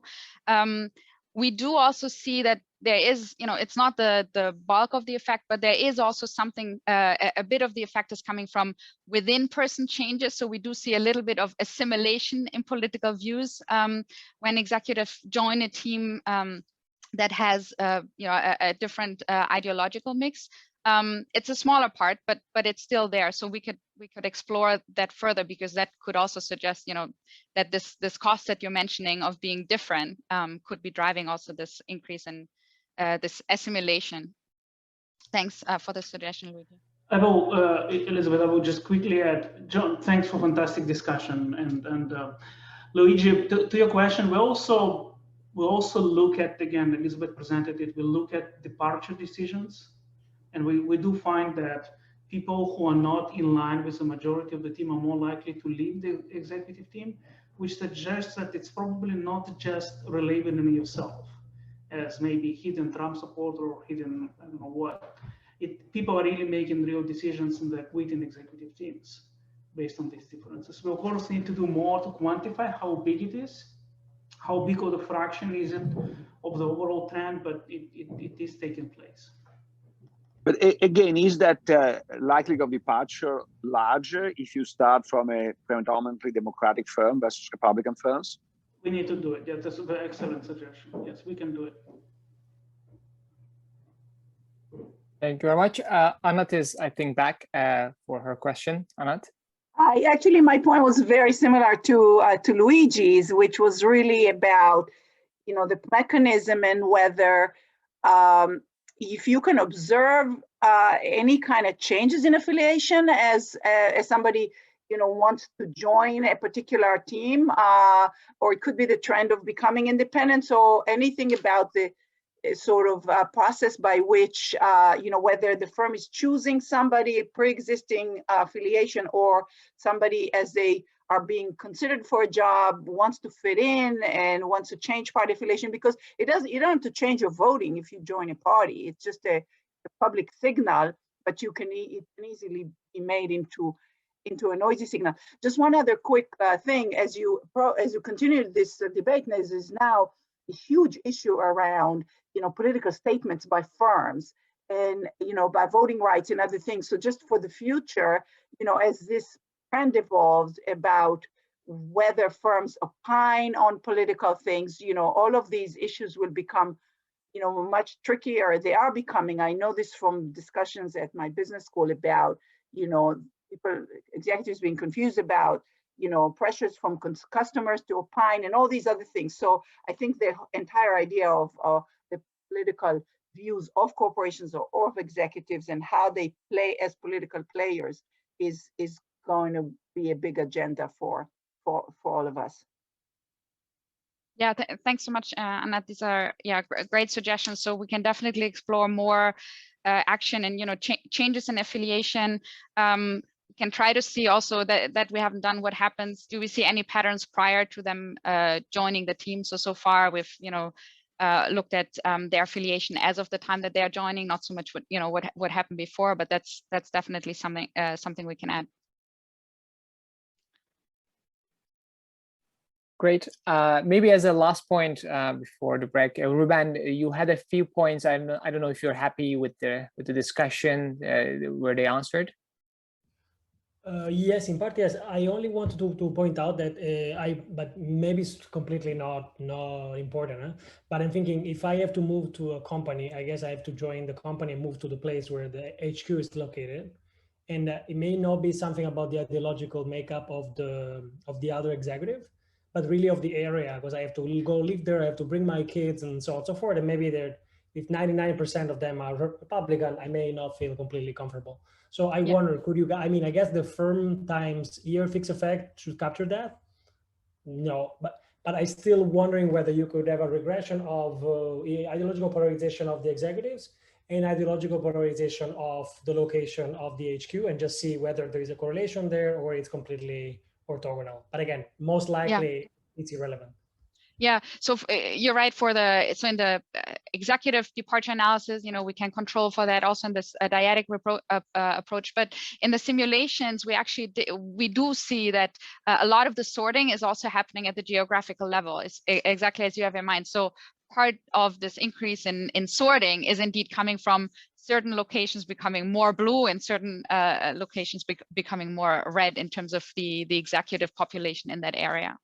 Yeah, so that seems to be definitely part of the story, at least. Thanks, Elizabeth. Great. Thank you very much to everyone, Elizabeth for the great presentation and John for the great discussion. And I noticed that there are still a few remaining questions in the Q&A and also in the chat. I think Torsten had another point. I'm going to give you the full, the time to kind of, maybe reply in written form to those questions. But I also need to, give the audience the chance to have 8 minutes of break before our keynote speech by Renée Adams. So see you in now 7 minutes. Yeah, see you in a bit.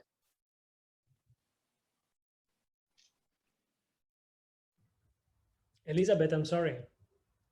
Wow, our next session. Glad to hear that there's so many exciting discussions. Right, welcome back.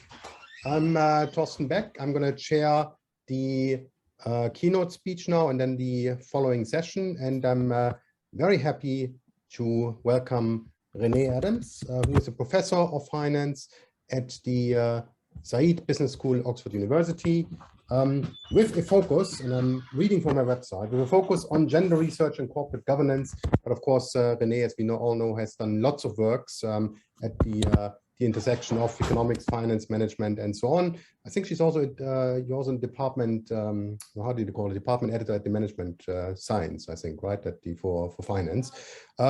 Anyway, we're great. Thanks a lot for agreeing to speak. I can't say thanks for coming because I guess you're also working from home. But if I understand correctly, your presentations will be on Gatekeepers, Real and Imagined. And if you have 40 minutes, so we don't have a discussion, but 40 minutes and then hopefully time for discussion and Q&A. All over to you. Thanks, Renée. All right, thanks so much for inviting me. Can you see my screen, my slides? Okay, perfect. All right. So thanks a lot for inviting me. I have to admit that when it came time to prepare the keynote, I realized that the obvious paper to present was already presented last year at this conference. And so then, of course, I was like, well, what am I going to do, right? So that paper is already presented. And then I thought, well, what else could I present? And then I realized, well, I don't really have that many papers on this topic right now. And then I thought, well, actually, the fact that I have very few papers on this topic right now, that is a good story. Okay, so what I'm going to do is I'm not going to present a paper. I am going to engage in something called autoethnography. Okay, so what is autoethnography? It is the practice of using self-reflection and writing to explore anecdotal and personal experience and connect this autobiographical story to wider cultural, political, and social meanings and understandings. Okay, so this is going to be an experiment. I hope it works, and I hope the message comes across. We'll see at the end. But at the very least, hopefully you'll enjoy the story. All right, okay, so the question is, why haven't I written more papers about political finance? Okay, why would this be an interesting question? Well, it's an interesting question because the fundamentals are there. Okay, so I am a graduate of the University of Chicago Economics Department. Luigi was my thesis advisor. I was Randy Krosner's research assistant. My dissertation focused on boards, hence I'm interested in power dynamics and group decision-making. My first job was at the New York Fed, hence I also have some sort of institutional connection. And early on in my career, I had lots of ideas on this topic. Okay, so what's the story here? I'm going to tell you 2 anecdotes, and I'm also going to make an attempt at generalization. Okay, so the anecdotes are, one anecdote is a proposal I put together for a bank governance center at the Federal Reserve Bank of New York. That was my first job after graduating.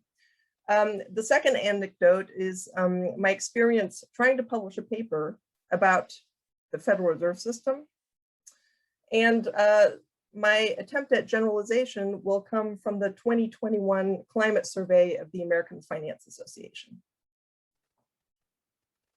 Okay, so anecdote number 1. I'm at the New York Fed. It's my first job after graduating, and I end up in the banking group. So my dissertation was on boards. I ended in the banking group, so it's sort of natural to say, well, why don't I study the governance of banks, right?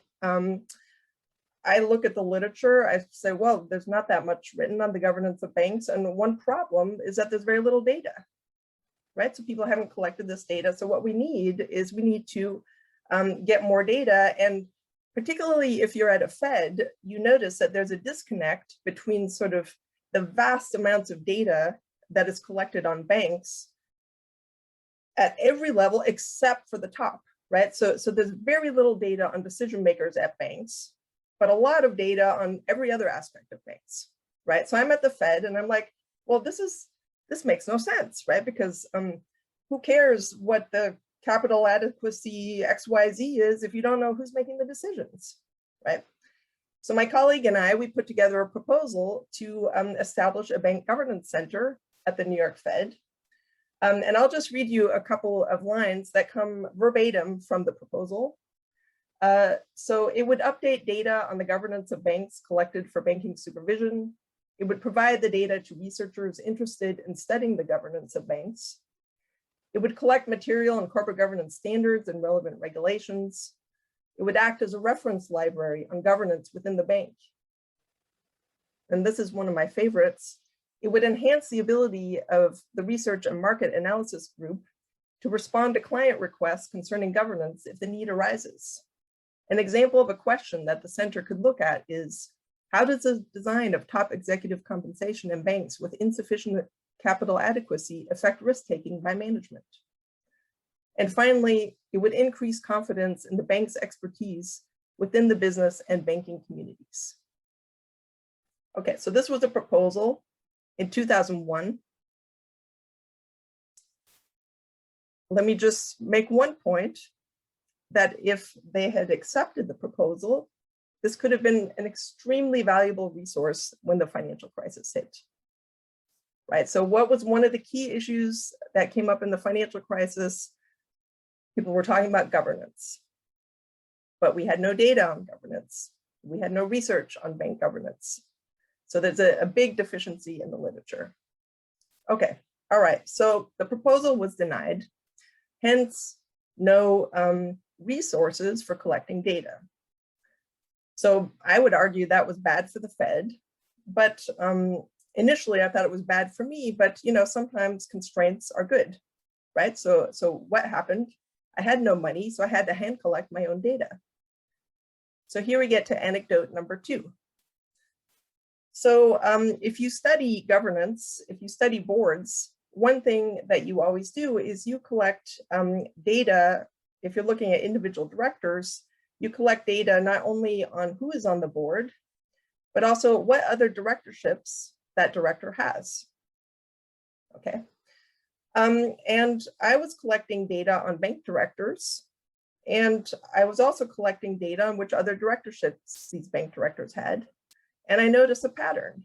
And the pattern was that you would have executives sitting on the board of banks, and their other directorship would be a directorship at the Federal Reserve Bank of New York, a directorship at the Federal Reserve Bank of Dallas, a directorship at the Federal Reserve Bank of Minneapolis.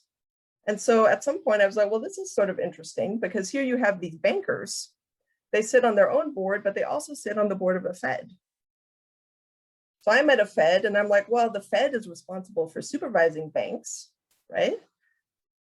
But then the bankers are sitting on the board of the Fed, so they're responsible for supervising the Fed. So I thought, well, this is a classical sort of conflict of interest, political finance type of story. This is worthy of study. Okay, so let me tell you the story, why I thought this was interesting. Well, I mean, I think it's obvious why it's interesting, hopefully. But this is basically how it works. And what I have here is I have a graph of, and this is a graph that highlights the structure pre-Dodd-Frank Act. Okay, and so basically, many people don't know this, but each of the Federal Reserve banks has a board of directors, just like a corporation. Okay, each board has 9 directors. The directors are divided into 3 categories. So 3 directors represent the banking community. 3 directors represent the non-banking community, but are elected by banks. And 3 directors are appointed by the board of governors. Okay, now what's specific about these 3 directors representing the banking community and these 3 directors representing the non-banking community is that they're elected by member banks. Okay, so these 6 directors are elected by member banks. These are appointed by the board. And these 3 are supposed to represent the banking community. In practice, they're all bankers. Okay. Now, does this board matter? Well, this board is responsible, just like in a corporation, for appointing essentially the equivalent of the CEO, right? So they appoint the president. Okay, so now what's interesting about this this structure from a corporate governance perspective, if you look at this, if you do any work, we just saw a paper on executive teams, and so one thing that makes this difficult is you look at this structure and you see there's no variation in standard measures of corporate governance, because composition is fixed, board structure is fixed. There's really not much you can do, right? So I thought about this for a while and I said, well, actually, one thing that's sort of interesting about this, there's a couple of angles. One thing that's interesting is these are elections. And so the elections are contested. So that's one interesting angle. Another interesting angle is some of these directors, as I said, are executives of listed companies. Okay, so that opens the possibility for doing an event study. Okay, so my question was, of course, do these representatives of the banking community who sit on boards of Feds somehow get preferential treatment?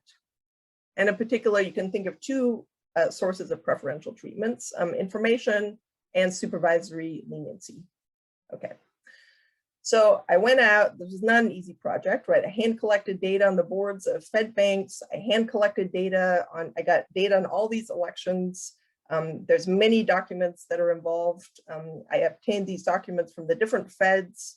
I got data on the population of banks and bank holding companies, but then you also have the non-financials. So you need data on the banks holding companies, and the non-financials. Okay, so a big data project.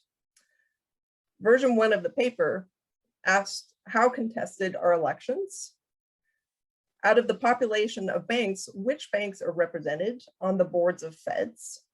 And then I did an event study around the nomination and election for the publicly traded for the people who represented publicly traded firms.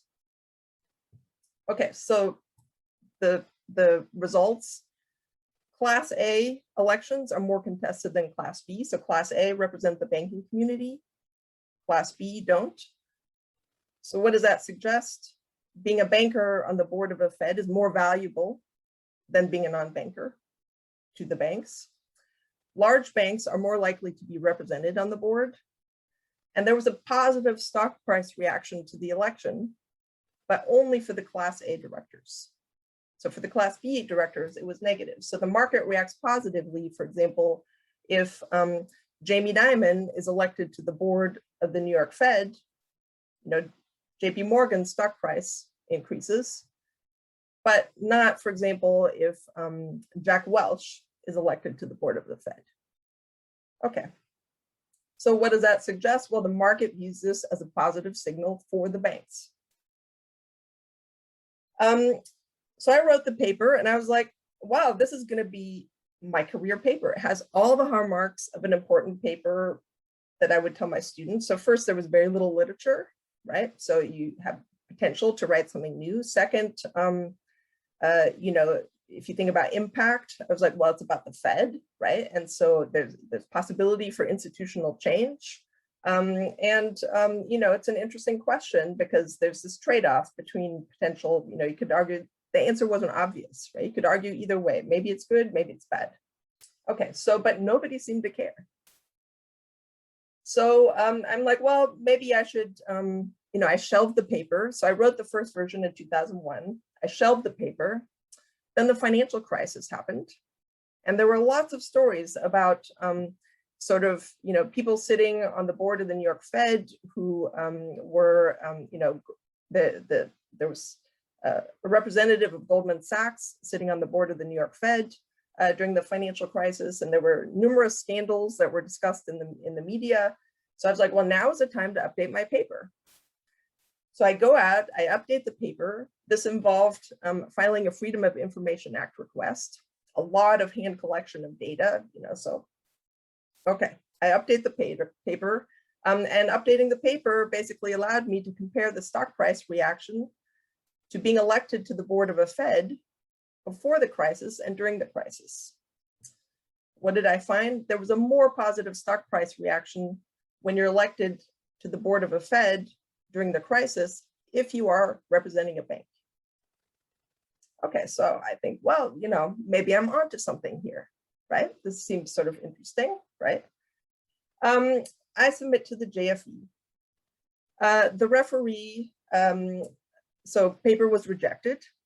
And I'm just taking a very small part of the referee report here. And this part says, something a Federal Reserve governor told me, the governance structure lets the chairman of the board yield disproportionate influence on the conduct of monetary policy. All right, so what's the point of this quote? My referee was someone who was obviously well connected to the Fed because they are on speaking terms to a Federal Reserve governor. Okay, fine. So you figure, well, getting rejected from the JFE, everyone gets rejected from the JFE, right? So not a big deal. I just improved the paper, right? And so what I did is I said, well, you know, I've done an event study for the winners of elections, but I have this interesting setting where I have contested elections. So I can also do an event study for the losers of contested elections. So that involved a lot of coding. So I did a lot more hand collection. What did I find? Class B losers are winners. So basically, if you are not an executive of a bank and you lose a contested election for getting on the board of a Fed, the market reaction is positive. Okay, so shareholders of non-financials do not value it when their executives sit on the board of a Fed. Does that make sense? I would argue probably does, right? Because there's no obvious connections between Feds sitting on a Fed board and the typical non-financial. Moreover, sitting on the board of a Fed is a form of public service. Okay, they actually have many meetings and that takes time of the executive away from the company. Okay, so I think, well, maybe this is interesting. I submit to the Journal of Finance. Okay. Now, the Journal of Finance gave me the opportunity to revise a paper. But this is a quote from the editor's letter. I think the AE's description of the paper as preliminary sums up her and the referee's concerns. So, I'm sort of thinking, well, this was a lot of work, and yet it's classified as preliminary. So I'm like, well, I thought it was a pretty good idea. I put a lot of effort into it. Okay, all right, but this is a JF, right? So I then went out and I was like, okay, I am going to nail this resubmission, right? There is no way I'm going to lose this. Okay, so what did I do? I said, well, okay, what is the key thing, the key question here is whether the bankers get any special benefits, and one benefit is information. So how can we look at the information story? Well, one way is to look at insider trading. Okay, so what's the story here? So you have a banker. So think about Jamie Dimon, right? He's on the board of the New York Fed. He may buy shares in JP Morgan. Generally, as an insider, you're allowed to buy shares in your own company. And we know that usually the market reacts positively if you do so, right? Because it's a sign of confidence in your company. Now, you get elected to the board of a Fed. Sort of surprisingly, directors are not prohibited from buying shares in their own companies while they sit on the board of a Fed. Okay, so what's cool about this is you can then look at the market reaction to purchases, for example, by Jamie Dimon in JP Morgan before he was on the Fed and when he is on the board of a Fed. Okay, so I thought, well, that's a cool thing to do, right? So of course, this involves some data work, right? Because you have to match all the directors to the insider trading data. You got to add another dimension. Okay, so that was one thing I did. Then I realized that the New York Fed had posted minutes of their board meetings following the financial crisis. They'd posted minutes of the board meetings, redacted, of course, on their website. So I was like, wow, this is great because you can see who shows up to the meetings and what are they talking about. So I hand coded these Fed minutes. And then, I said, well, can I do anything to think about the supervisory leniency story?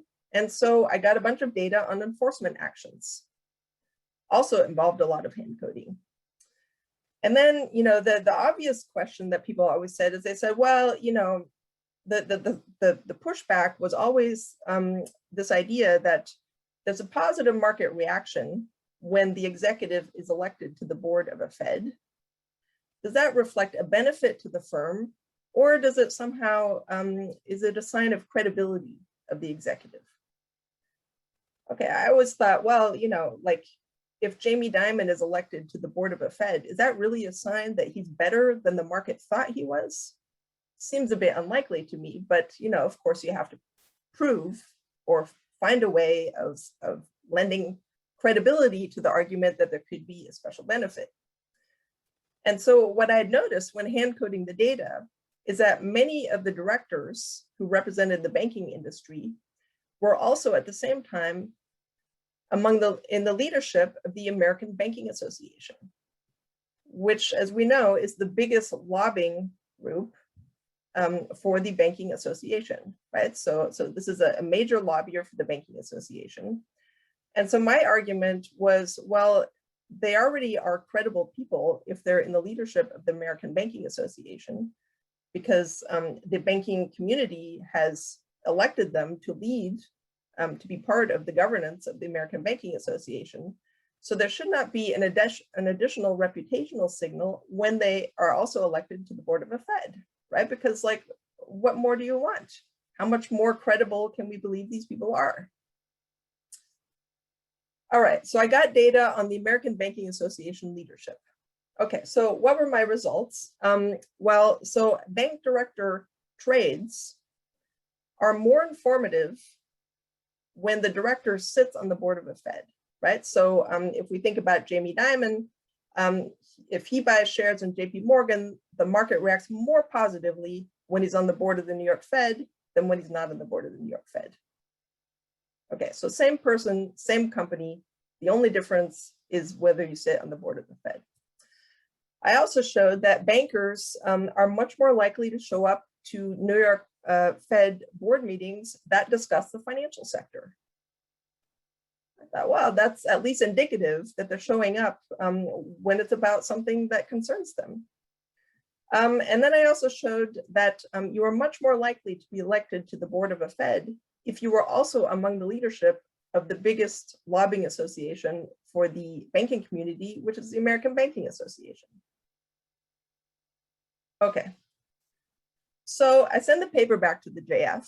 I'm like, well, I have nailed this revision, right? There's no way they can reject me. I have all these different data sets, I've done all this work.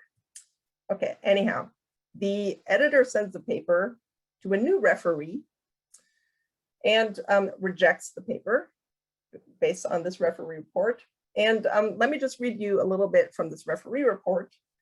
The referee report says, my personal experience, which I admit is anecdotal, does not support the author's interpretations.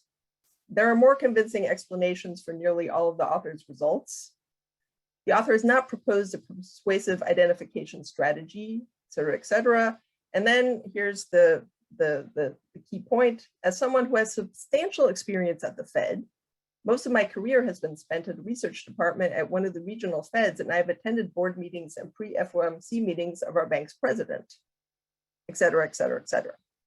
Okay, so obviously, what am I highlighting here? JFE, what do I get? I get a referee who's connected to the Fed. JF, I get a referee who's connected to the Fed. And the editor says, unfortunately, there's just not enough support from your target audience to justify moving forward. Okay, so I said, well, this is wrong, right? You can't send a paper about the Fed to somebody who works at a Fed. So I appeal. And here's what I said in my appeal letter. I said, I don't believe that the new reviewer represents the target audience for a paper about private benefits bankers receive from the Fed, just like a politician in power is not the target audience for a paper about political corruption. My second point, and I'll read this to you, as further evidence of potential biases by the referee, I would ask you to consider the language she uses, e.g. nebulous, tenuous logic, one would have to put a lot of faith to take seriously. I can understand her incentives to label my arguments this way, but simply labeling them as nebulous or tenuous does not make them so. And I asked the JF whether they would send the paper to a reviewer who is not connected to the Fed. So my appeal was accepted, but the paper was not, so they accepted to look at the appeal, but then they rejected my appeal because they said, well, actually the referee raised some good points. Okay. So I'm like, okay, well, what can I do to sell this story, right?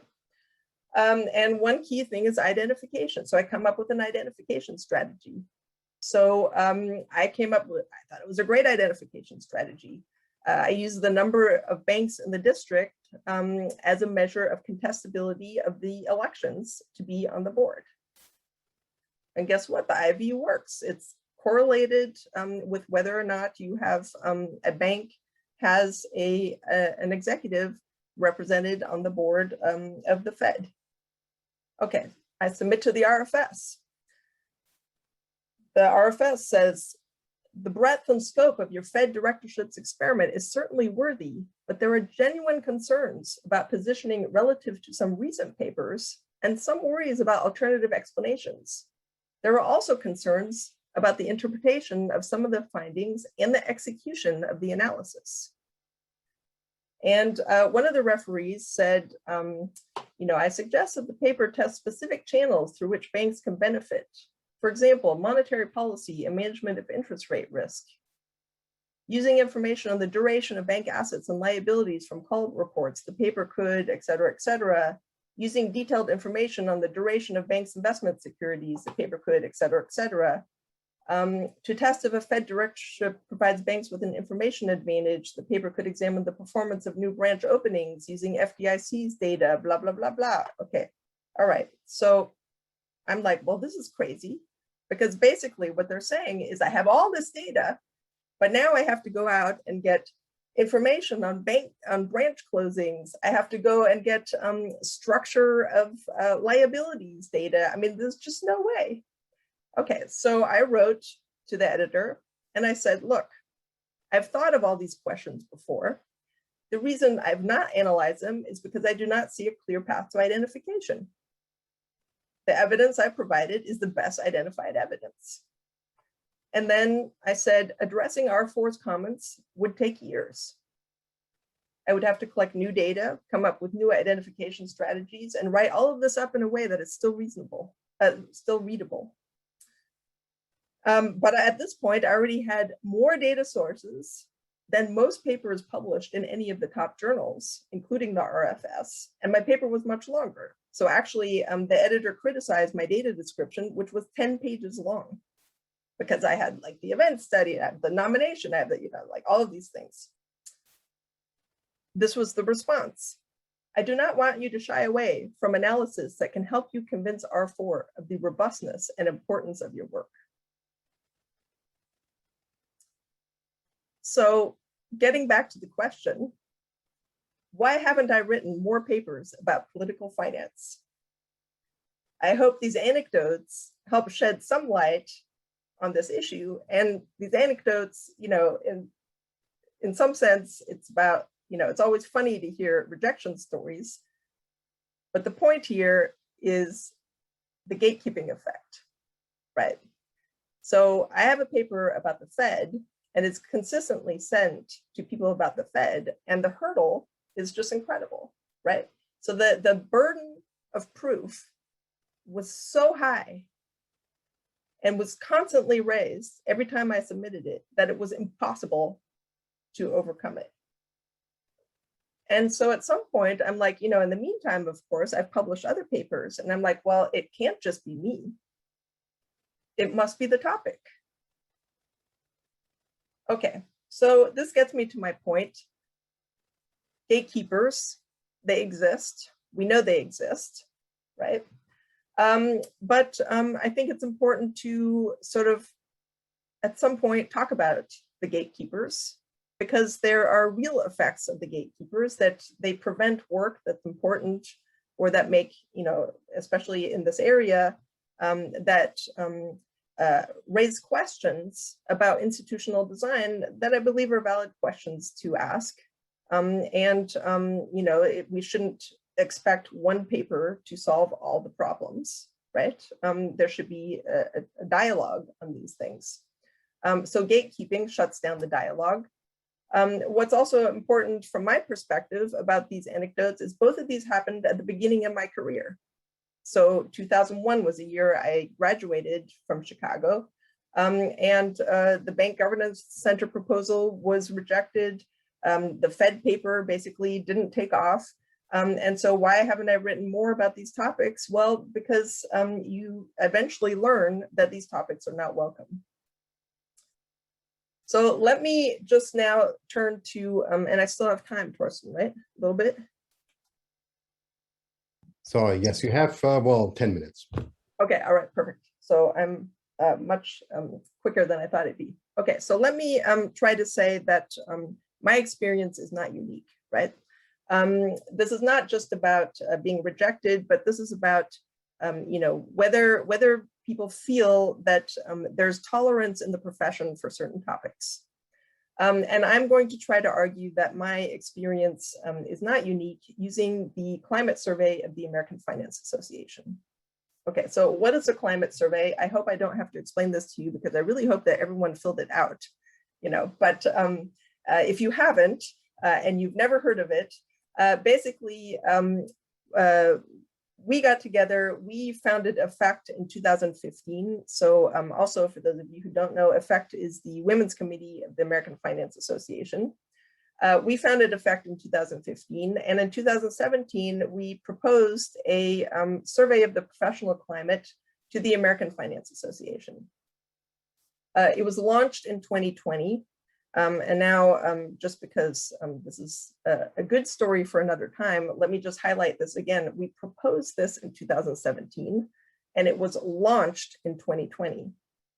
So what that means is it took 3 years to get this launched. Okay. All right, so we did finally get it launched, and it closed in January 2021. We had 1,628 respondents with a response rate of 20.3%, so not too bad.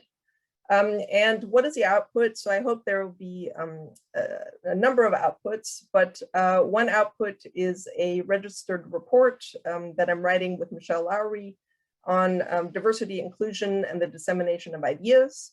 And we will also prepare a report for the American Finance Association that will be on their website. And what I'd like to show you right now is some evidence which I think speaks to this general issue about gatekeepers. Okay, and so how might one elicit perceptions of the professional climate in finance? So what I'm going to show you here is some perception measures from free text questions. So at the end of the survey, we had a question that said, please comment on the overall climate or work environment of the finance profession, or make suggestions for the AFA here. 54% of respondents provided some free text, and 342 specifically commented on the climate. And so what I did is I read all the responses and I hand-coded them into good, medium, and bad climate. And I also try to identify themes in the responses. Okay, so what I have on the left here is the result of this hand coding into good, medium, and bad. And on the right, what I did is I'm plotting just the average number of words associated with each response category. Okay, so basically, so here the blue is the percent of respondents who said the climate is good, the medium, obviously medium, and here's the percent who said the climate is bad. So you see 50% of respondents said that the climate was bad. And it's sort of stunning. I promise not to show any quotes, but some of the quotes are quite incredible. And just as a sort of like sanity check, here's the average number of words associated with these response categories. And so you see the people who said the climate was good, that's all they said. They said, well, look, there's nothing to complain about, right? So the number of words is pretty low. Then the number of words goes up, and then, the people who were unhappy were pretty unhappy, right? So they wrote a lot. Okay, so this is just a sanity check, because obviously if people say it's bad, you wouldn't want them to have very few words, right? Okay, so now what did they complain about? And I'll start here with the right-hand side. So here were the issues. What were the themes? Well, the previous part of the survey focused a lot on questions of discrimination and career progression within the field. And so it's not a surprise that the question of diversity, this yellow bar relates to diversity. This was the proportion of respondents, so 21%, who said that enhancing diversity in the profession is really important. Okay. Now there was also backlash. This was a proportion of respondents who said that diversity efforts cause a lot of problems because, by the way, it leads to too many women who are being hired who are not qualified. So we can have a whole nother discussion about that, because that's pretty interesting. But more to the point of this talk today is on the left here, I have the proportion of, or the percent of respondents who complained about power structures in the profession. Okay, in particular, they complained about elitism and nepotism.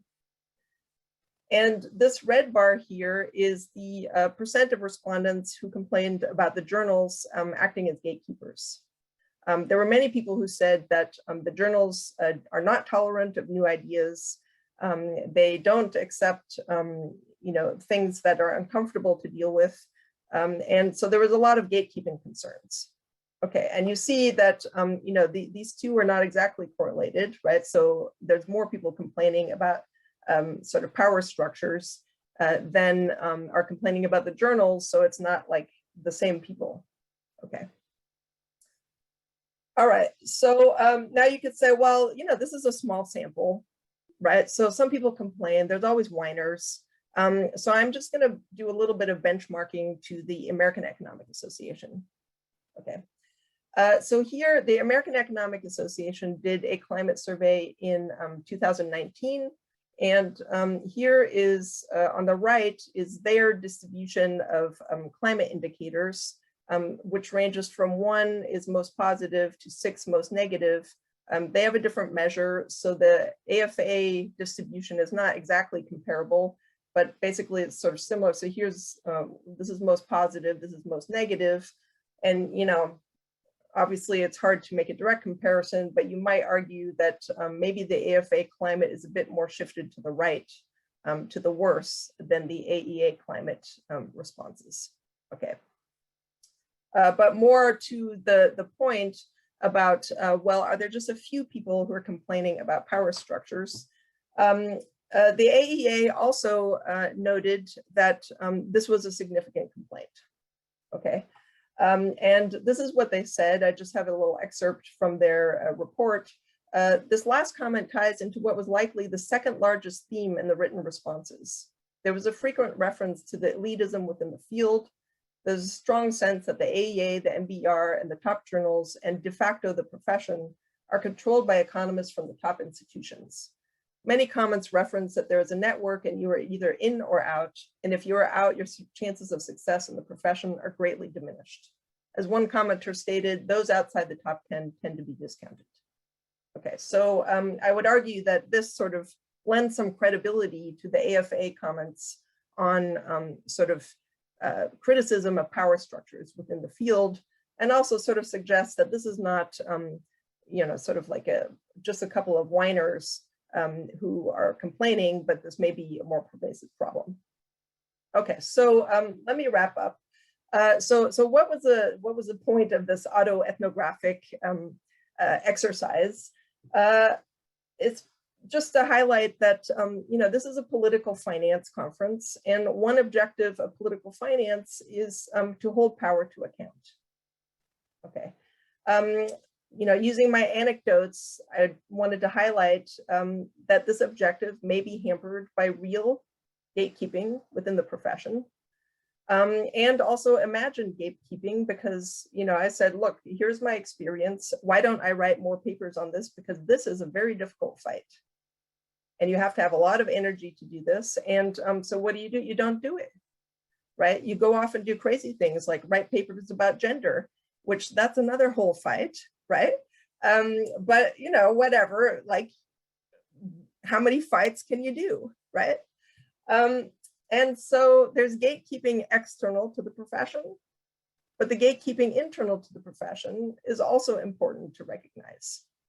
And this gatekeeping sort of reduces the credibility of the endeavor of holding power to account. So just to end on, you know, sort of like, is there anything we can do? And I think one thing that we can do is we need to build awareness. We need to engage in introspection. And a very striking evidence, or a very striking observation to me, was in this graph. You'll notice I talked about the right side, I talked about the left side, but I didn't talk about the middle. And what is the middle? These were people who complained about governance. Okay, I'm a governance scholar, and I'm like, well, people are complaining about power structures within the profession. They're complaining about diversity, but they don't recognize that governance is a way to solve these problems. And I think that making this link stronger would be one way to go forward to sort of raise the credibility of the endeavor. All right, so that's it for me. Thanks for participating in my experiment of autoethnography. And I hope that it was at least interesting in terms of highlighting some issues that I think are important for the topic of the conference.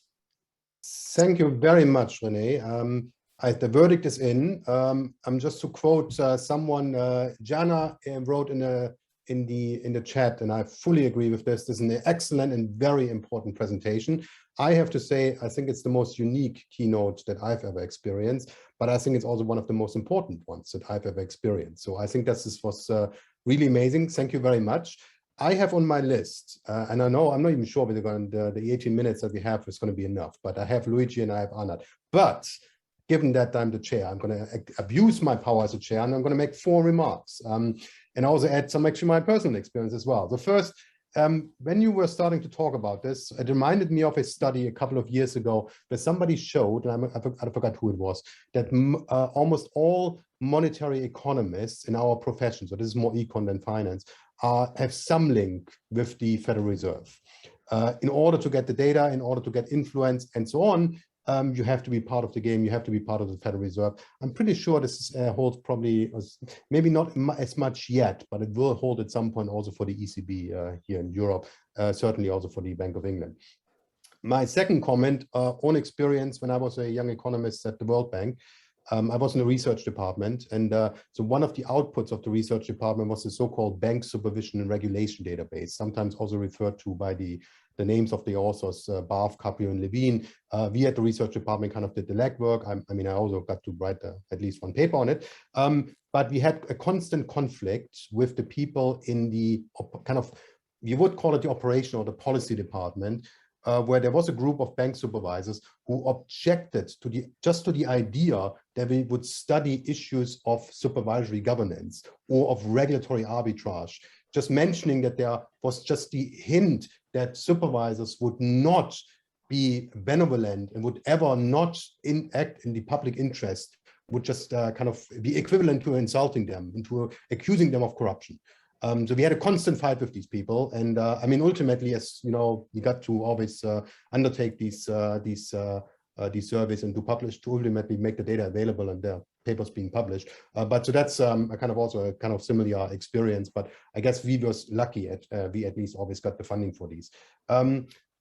Number 3. No, I'm not going to talk about that. But no, let me finally mention. I guess you could have also called this the politics of finance academy. Yes, I was thinking about that. That is certainly something. And I have another comment here, which I now, oh, sorry, yes, I forgot this. And there was a paper also a couple of years ago, and somebody is probably going to come up with who this was, who compared the econ, I don't think finance, but the econ profession with political science and with sociology, and found that we in economics, and I kind of count finance now in there, are much more hierarchical and much more elite oriented than other professions. And I think that's, I mean, it goes exactly along your lines. So maybe learning from other social sciences might be actually very useful for us. So, but I'm going to be quiet now, and I'm going to first turn to Luigi, who has had his hand up, his virtual hand up patiently for the last 15 or 20 minutes. Luigi, over to you. First of all, Renée, this was a fantastic keynote speech. Thank you for delivering it. I'm very proud, even if I don't deserve to be your advisor, but I think that that's really a fantastic speech that I think hopefully would change the profession. Let me add a couple of anecdotes to your long list. First of all, one of my current students actually going to the industry, in part as a result of that, wrote early on a very interesting paper documenting that around the time of Fed meetings, you saw an unusual set of taxi rides in New York going from the large banks to the Fed and vice versa. And his paper was rejected basically everywhere based on very similar arguments that with which your paper were rejected. And he was not even accusing anybody. He was just saying this is an example of how this data can be used. And I think that the problem of the Fed is pervasive, and the profession is not sufficiently aware. When you say that you have a conflict of interest because you have the Fed, they don't even mention. And when they asked me to write for the Journal of Economic Perspective a paper on the crisis, I said no, because I'd consulted for a legal case. And so I didn't feel there was unbiased. And so at the end of it, they gave it to somebody at the Fed. And this person did not reject himself or herself as a result of the fact that it was so hugely biased. Unfortunately, it's not just at the Fed. John Byers, a former colleague, wrote a paper about Uber and showing that actually fatal accidents go up when Uber enters into an area. And the paper was rejected based on, again, the scientific that the identification was not good enough. Now, he used the same identification showing something positive about Uber, the fact that entrepreneurship goes up when Uber enters into an area. And surprise, surprise, that paper got accepted in the JFE.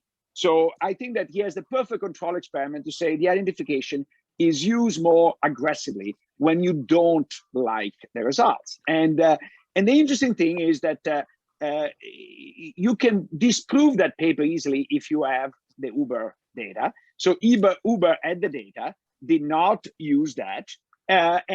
So my conclusion is that, of course, the results are right, but they don't want them to be published. Now, there is no good practice at journals, and this is what I think we should coordinate and have a fight over.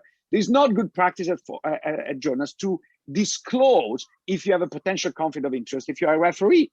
At one journal, I asked if they ever seen this, and they said that only one person in many, many years disclosed a potential conflict as a referee, which means that on a normal basis, this is done. And what happened to Renée, unfortunately, happened to a lot of people. So I think that hopefully this keynote will start a movement to change this aspect of the profession, because I think that our research end up being biased in many directions, not because we are evil and corrupt people, but because the mechanisms, the governance, as Renée said, are not in place.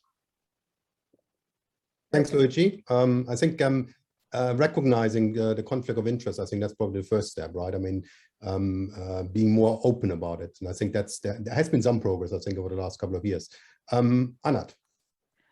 Thank you. Renée, this keynote is has some similarities to a keynote I gave in a conference with similar title. Instead of political finance, you call this one political economy of finance, that Luigi organized in Chicago, but it was off the record at dinner. And obviously my audience was not the people in the room, because they were already kind of doing this kind of stuff, although my thing was also kind of a meta political thing about governance, which is also where I come from.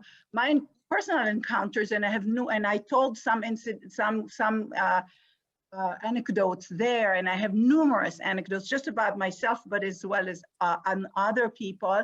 And I did end up writing something for Pro Market, which I linked in the chat, that was based on that's trying to make the general point both about political economy in general and a little bit about the politics of our field. And I have appreciation for the governance of all organizations in government, in the private sector, and even in academia, the way we are. So the thread, of course, is gatekeepers everywhere and governance everywhere, which is sort of who makes decisions, including about publication, including about who gets data, including all kinds of things. And that is just a fact that I think the profession is refusing sometimes to acknowledge, both about other organizations that we study and about our own organizations. And I speak as somebody from, and Luigi as well, from sort of top, university, but I've seen it even for myself and from other people, and I can give you the specific stories about papers by myself and by others and their fate in the journals, completely consistent with what you say. So I won't bother here with the anecdote. I will just say that you're right, what you said in the end, you're not alone. This is pervasive, or at least much more pervasive than people would like to admit in our profession. The nepotism is somewhat related to affiliation, but also somewhat related to fields of study. The field that we are studying here, political economy, is something I came across late in my career. So I'm sorry your traumatic events happened early in your career. Mine happened when I was, didn't have to worry about being fired, although I did have to worry if I wanted to worry about being sidelined and not listened to or maligned or somehow dismissed as crazy or whatever else. A crazy woman is even more is something they'll do than a crazy man. But anyway, and Luigi deserves credit both for starting affect and for writing up about this stuff, which I link multiple times in my paper, including a chapter he wrote on economists capture, which touches on this issue of some biases about what gets accepted or not, what's business friendly or not. It was less about within professions and more about, you know, what we write about or what our conclusions are, and the politics of whether people like our conclusions and therefore the biases of referees. And some of this is much more subtle than direct conflict of interest. So it's, you know, it's really about much more than that. My point is really that we have to be aware of it, and we do have to, you know, your holding power to account is really a thing we really need to figure out is one of our objectives, because there's too few experts in the world who challenge power. And that even has to do with the business model of our universities and our business schools and everything, that you will get a potentially, you know, it'd be easy, life would be easier if you don't challenge power that's misused. And so, but we, you know, especially those of us, in my career advice in that keynote was for junior people to just get published and get tenure, and for tenured people to really stop and think about what their role and the role of their research is. And I spoke to topics that are understudied in the profession and made suggestions, because I know that many of them are not studies, and that includes broad areas of governance and broad areas of political economy. So I don't want to take too much space here, but I do refer you to this, and happy to engage with all of you. But I do think we have a lot of introspection and a lot of action that that we as academics should do better on. So thank you for your talk. Yeah, thank you very much, Anat, for this. Sorry, Renee, before I get back to you, and I don't mind going into the break or even beyond that, because I think it's an important discussion. Sorry, just by the way, I want to say just one more thing. The Fed in particular, since you started with Fed, is where my anecdotes would start as well. It was my first encounter in 2010, and it was around governance. And so on that too, I want to echo strongly conclusions about the Fed and also about other organizations that I've encountered. There's politics everywhere, and good people and corrupt people everywhere as well. Yeah. Sure, yes. We are human after all. I mean, but we could do better, that's for sure. Sorry, before I get back to you, Renee, I think you have to probably add a lot more, but anybody else who wants to talk? Anybody else who wants to come in?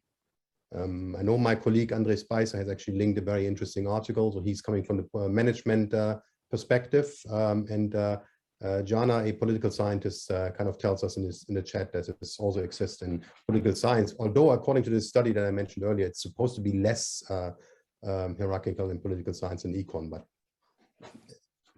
perception might be wrong. Anybody else? No? Anybody from the younger people? Maybe they're in shock. Yes. You mean we're not in the best of all possible worlds? I can maybe just add to the fact that as probably one of the youngest among the panelists, I can just confirm that, you know, I have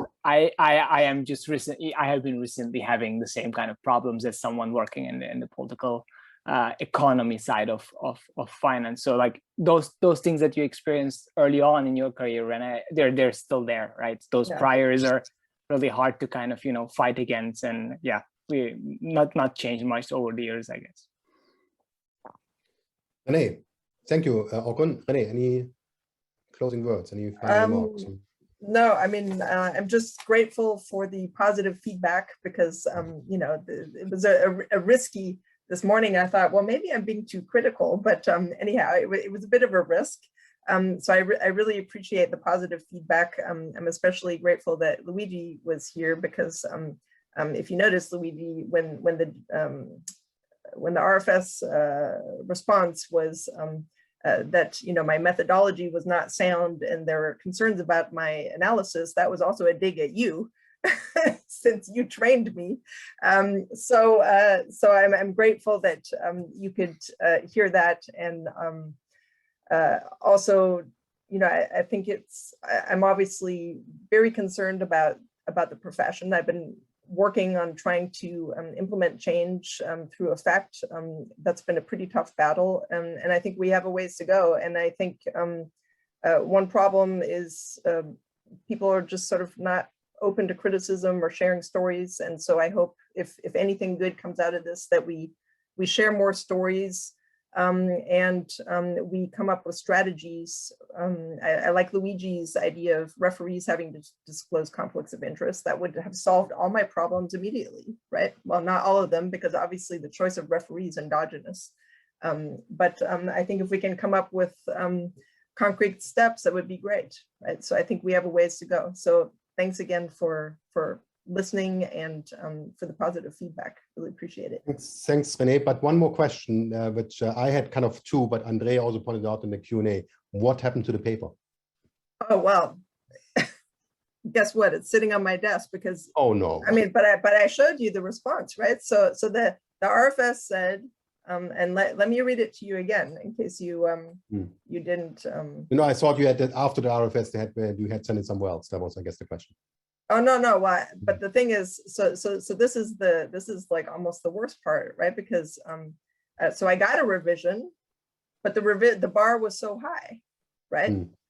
So and then I wrote and I said, look, this is ridiculous, right? There's no way I can do this, because I would have had to get, like, you know, the paper already has, you know, it's like 100 pages, the paper, because I have all these data sets. I have like the event study, I have the insider trading, I have the elections, I have the, you know, I have the American Banking Association leadership. I mean, like, there's more data in this paper than in pretty much every other paper that was published in the Review of Financial Studies, like, ever, right? But then they wanted more data. So, and then I'm like, well, what do I do? Right. So then, you know, obviously it's very discouraging. And at some point, you know, so basically it's sitting on my desk, waiting for me to like ever come back to it. Well, good luck. I thought 10 years for publishing a paper is long, but I see that again. Yeah. I'm not holding the record. Absolutely not. Okay. Thank you very much. Thanks again, Renée, for this excellent, outstanding keynote. I think I will certainly remember it for many years. Let's take a short break. I know that we are 1 minute away from the next session, but let's take a 5 minutes break maybe, and we catch up in the meantime, don't worry. Yes, be back in 5 for the next session. Thank you very much. See you soon.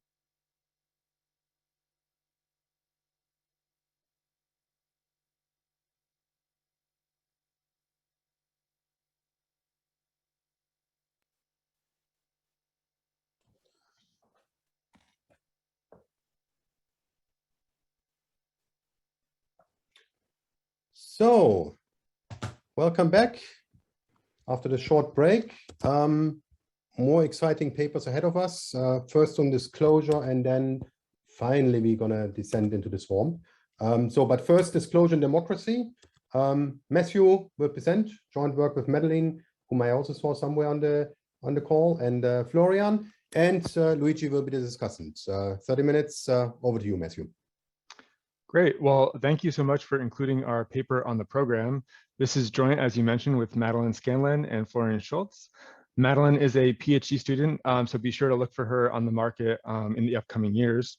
And I also thought it'd be helpful to mention that this is relatively early work, so we're excited to get your feedback, including any, of course, during the workshop or afterwards. So let me start with the motivation for this paper. Disclosure is a key component of a well-functioning democracy and electoral system, and is potentially important because it informs voters about candidates before elections take place. And this can reduce favoritism and rent extraction, both in developed and developing economies, as many in the workshop here have shown. And part of the reason why this has become relatively more noticed or important in the US is because of a recent Supreme Court decision, Citizens United versus the Federal Election Commission.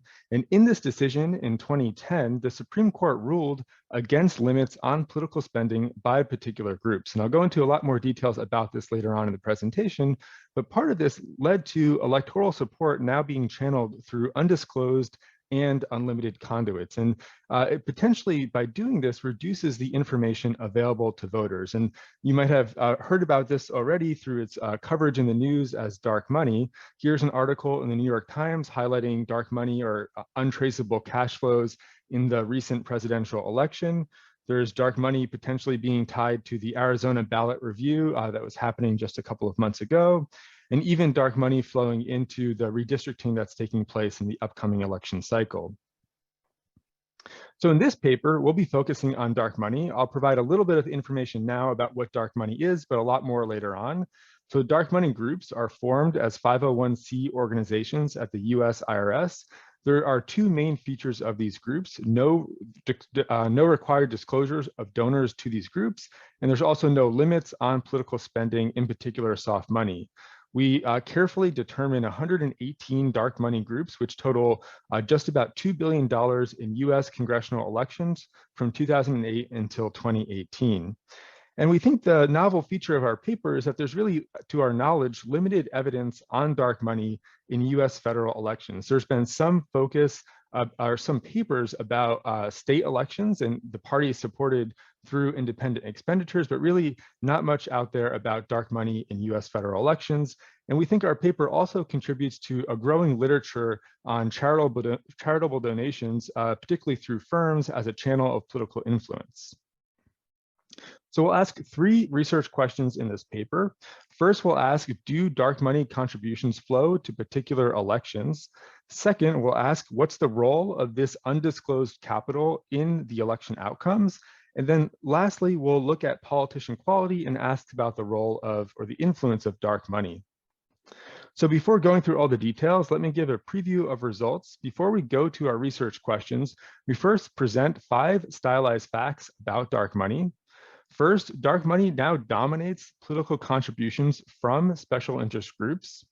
Other special interest groups can include firm, labor, or trade groups. Now dark money is the dominant form of contributions in the US. Second, dark money is primarily spent against candidates. And I'll go into more details about this as well, but dark money primarily flows against their opponents in elections. Third, dark money flows to candidates just before elections occur. Fourth, dark money is often tunneled through other 501c organizations, and 3 and 4 together highlight that it could be difficult for voters to detect dark money, even if it's possible at all, before elections take place. And then fifth, even though no disclosure is required for these groups, we hand collect data from S&P 500 firms and are able to link these firms that voluntarily disclose their political contributions to dark money groups and find about just 20% of firms do contribute to dark money groups overall.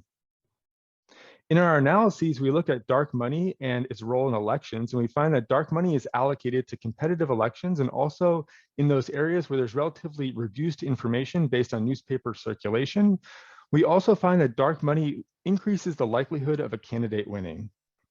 In our last set of results, we look at the politicians that are backed through dark money contributions, and we find evidence suggesting that these politicians appear to enact an agenda that's more aligned with their donors. And since they enact this agenda that's more aligned with their donors over their constituents, they also appear to be less likely to be reelected. Okay, so the plan for the rest of the presentation is to first discuss more details about dark money, these undisclosed political contributions. Next, I'll turn to those 5 stylized facts about dark money. Then I'll discuss elections and the role of dark money in US congressional elections. And then lastly, I'll conclude by discussing politicians who are backed by dark money contributions. Okay, so let me first provide some more information about Citizens United versus Federal Election Commission. So in January of 2010, the Supreme Court ruled that a prohibition in a 2002 act, the Bipartisan Campaign Act, on independent expenditures by certain groups violated their First Amendment right to free speech. So since this decision about 10 years ago led to the emergence of dark money for raising money and supporting political campaigns. And as I had mentioned, there's really 2 main features of dark money. First, there's no disclosure of donors for dark money groups.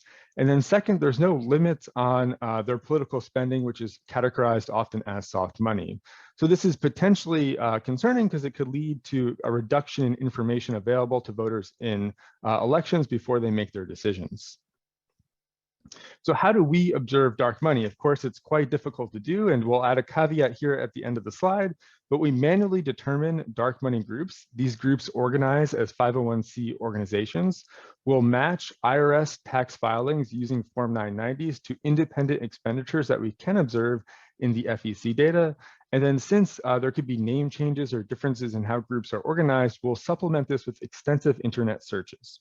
So overall, this leads us to observing 118 dark money groups in that leads to just over $2 billion in FEC political spending. This dark money has gone on to support just over 3,500 candidates in US congressional elections from 2008 until 2018. But of course, there's an important caveat with this paper is that we can't observe all political spending by dark money groups. We're only based on the data that we can observe in FEC data on their certain political spending. And of course, only those groups that we can eventually identify as dark money groups. Okay, so before going on to the stylized facts that we present about dark money, let me provide some details or summary statistics about dark money in US elections. So this picture plots dark money spending on Senate, House, and President elections from 2008 until 2018, which is our sample period. You can see that dark money is substantially rising over this period for all different types of elections. We'll mostly focus on congressional elections in our analyses because it'll give us more variation in candidates rather than just focusing on one race. But we can see there's a large increase in dark money across all these elections over the past 10 years. We also look at tax filings. This will give us some window into how big dark money could potentially be. So FEC data is potentially limited based on only the data reported in FEC filings. We'll also hand collect data from Form 990 filings. And I'll show this in two ways. First, I'll show the inflows to these groups, and I'll also look at the outflows. So the solid blue line up here is going to show revenues for these groups. So these groups have increased from about $2 billion to $4 billion over the sample period. We also can see how this compares to the spending in FEC. It's relatively much lower of what we actually observe compared to the potential money flowing into these groups. And then the middle line, the red dashed line, highlights the contributions and grants that these groups receive. The other part of revenues comes from program service revenues and investment incomes for these groups. We also can track outflows from these groups. So dark money groups can provide money to other 501c organizations, which could potentially make it difficult for voters to detect and also for researchers as well. There are two main components of this picture. First, it's the money being provided from dark money groups to other 501c organizations. That's denoted as cash grants, as the solid blue line, and red dashed line denotes the grants to related organizations. We can also observe what they denote as political spending in their tax filings. So the green dashed line is going to denote political spending by the dark money groups, and the dashed dotted yellow line is going to denote political spending by the groups that receive money from the dark money groups, highlighting that the money that dark money groups provide to other 501c organizations is often used for political purposes, and tunneling through these organizations, dark money groups to 501c organizations, might make it difficult for voters to detect and to incorporate this information into their decisions before elections take place. So one slide on all the data that we use in the paper, it's mainly in three categories. First, political contributions. We collect data on political spending and elections from the FEC. We supplement this with the Form 990 data from the IRS. We also include data on political ads from the FCC, and we also gather data on hand-collected information on voluntary disclosures by S&P 500 firms. Second, we collect information on elections. We collect information from the Cook Political Report on ex-ante election competitiveness. We also gather information from UNC's Expanding News Desert Project to gather information on newspaper circulation in regions that we have in our sample. And then lastly, for electorate characteristics, we collect information from Census's American Community Survey. In the third category, we look at politician quality as proxied through VoteView using sponsorship of legislation and voting by congressional politicians. And lastly, committee membership. Okay, so let me start off with the 5 stylized facts that we present on dark money. So first, dark money dominates political contributions from special interest groups. And I'll show this mainly in two pictures. First, I'll look at levels, and then second, I'll show ratios. This shows the increase in dark money spending over the past decade compared to other special interest groups.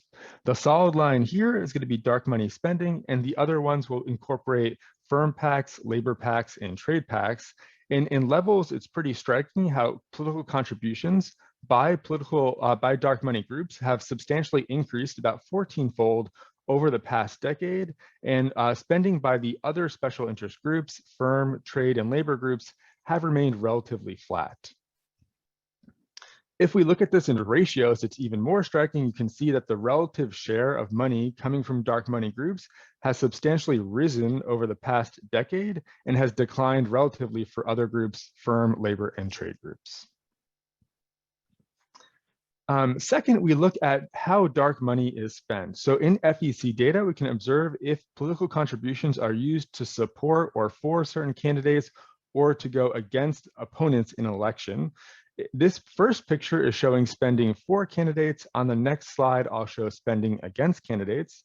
In this picture, we see that dark money does flow to political spending against candidates. Again, the solid blue line here on the bottom, but other special interest groups primarily give for candidates. So firms are up here on the top, red dashed line, and then labor and trade groups also give primarily for candidates in US congressional elections. This contrasts strikingly to dark money groups. So on the next slide, I'll show spending against candidates. And here we show that most of the spending in US congressional elections against candidates or opponents in elections are really coming from dark money groups. So this has risen from almost nothing before the decision, and strikingly has increased to about almost more than $200 million in 2018. Firm and trade groups really don't give anything against candidates in congressional elections. Labor PACs give some. If we look at $1 of dark money spending, about 2/3 of that dollar goes against candidates, and the other third goes for candidates.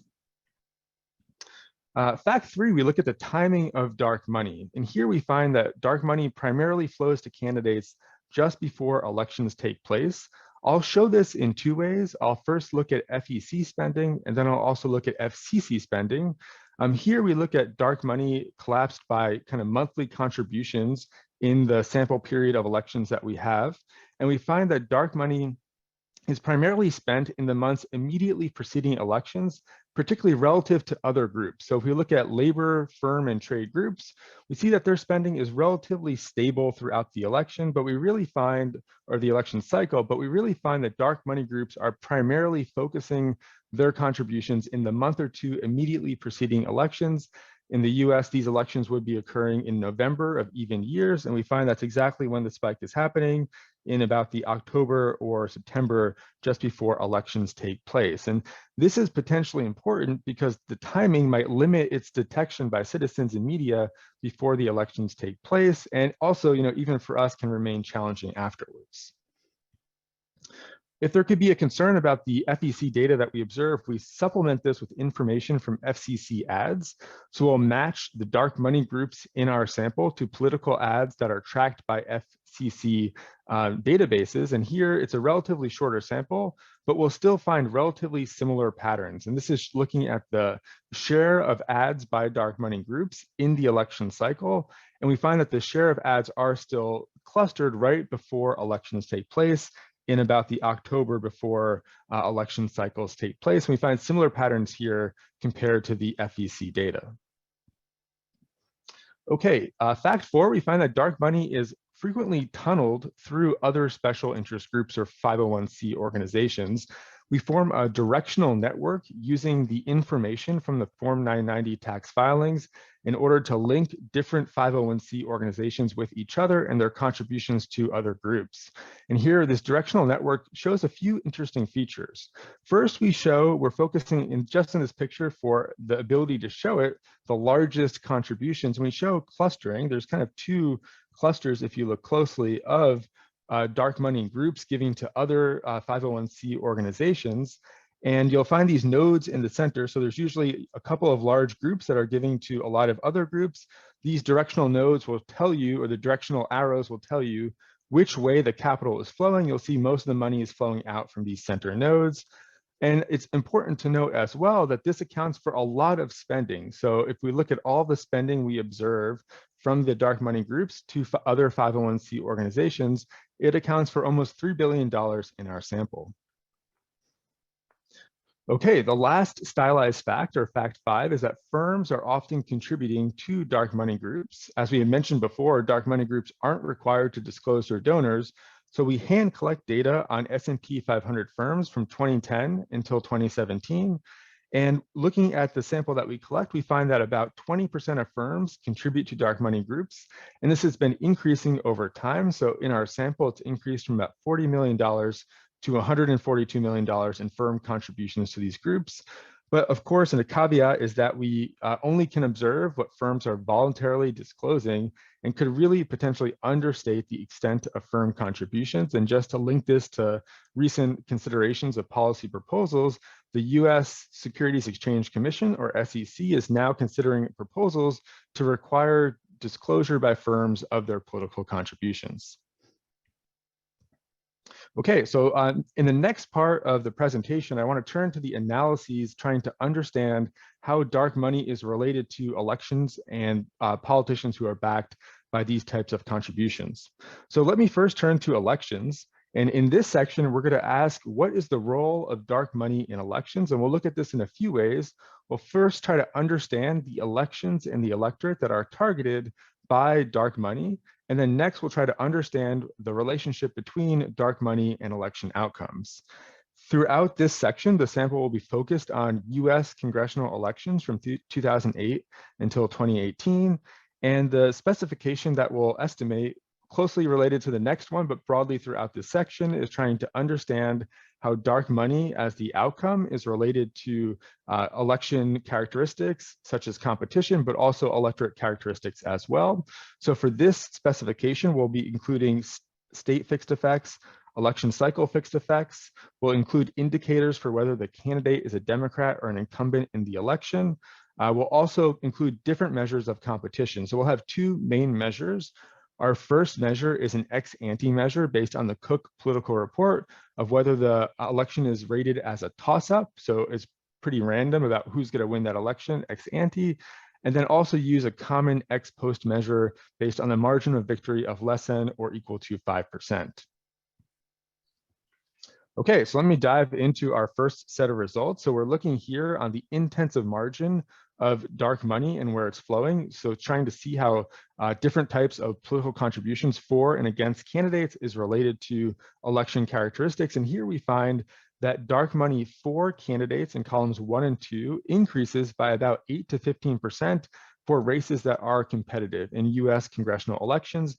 And the only difference between columns 1 and 2 is whether the measure we use for competition, whether it's ex ante or ex post. We find similar results looking at dark money flowing against candidates. We find that dark money against candidates increases by about 16 to 28% when those races are competitive.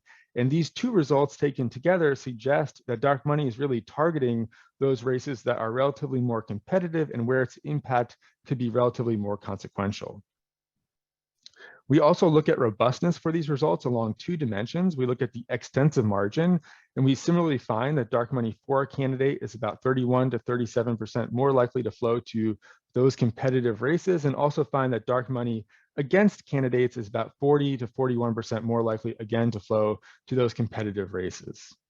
We look at robustness also along the measure that we use for competition. So we use this measure from the Cook political report, and we examine two alternative and broader definitions of ex-ante competitive elections.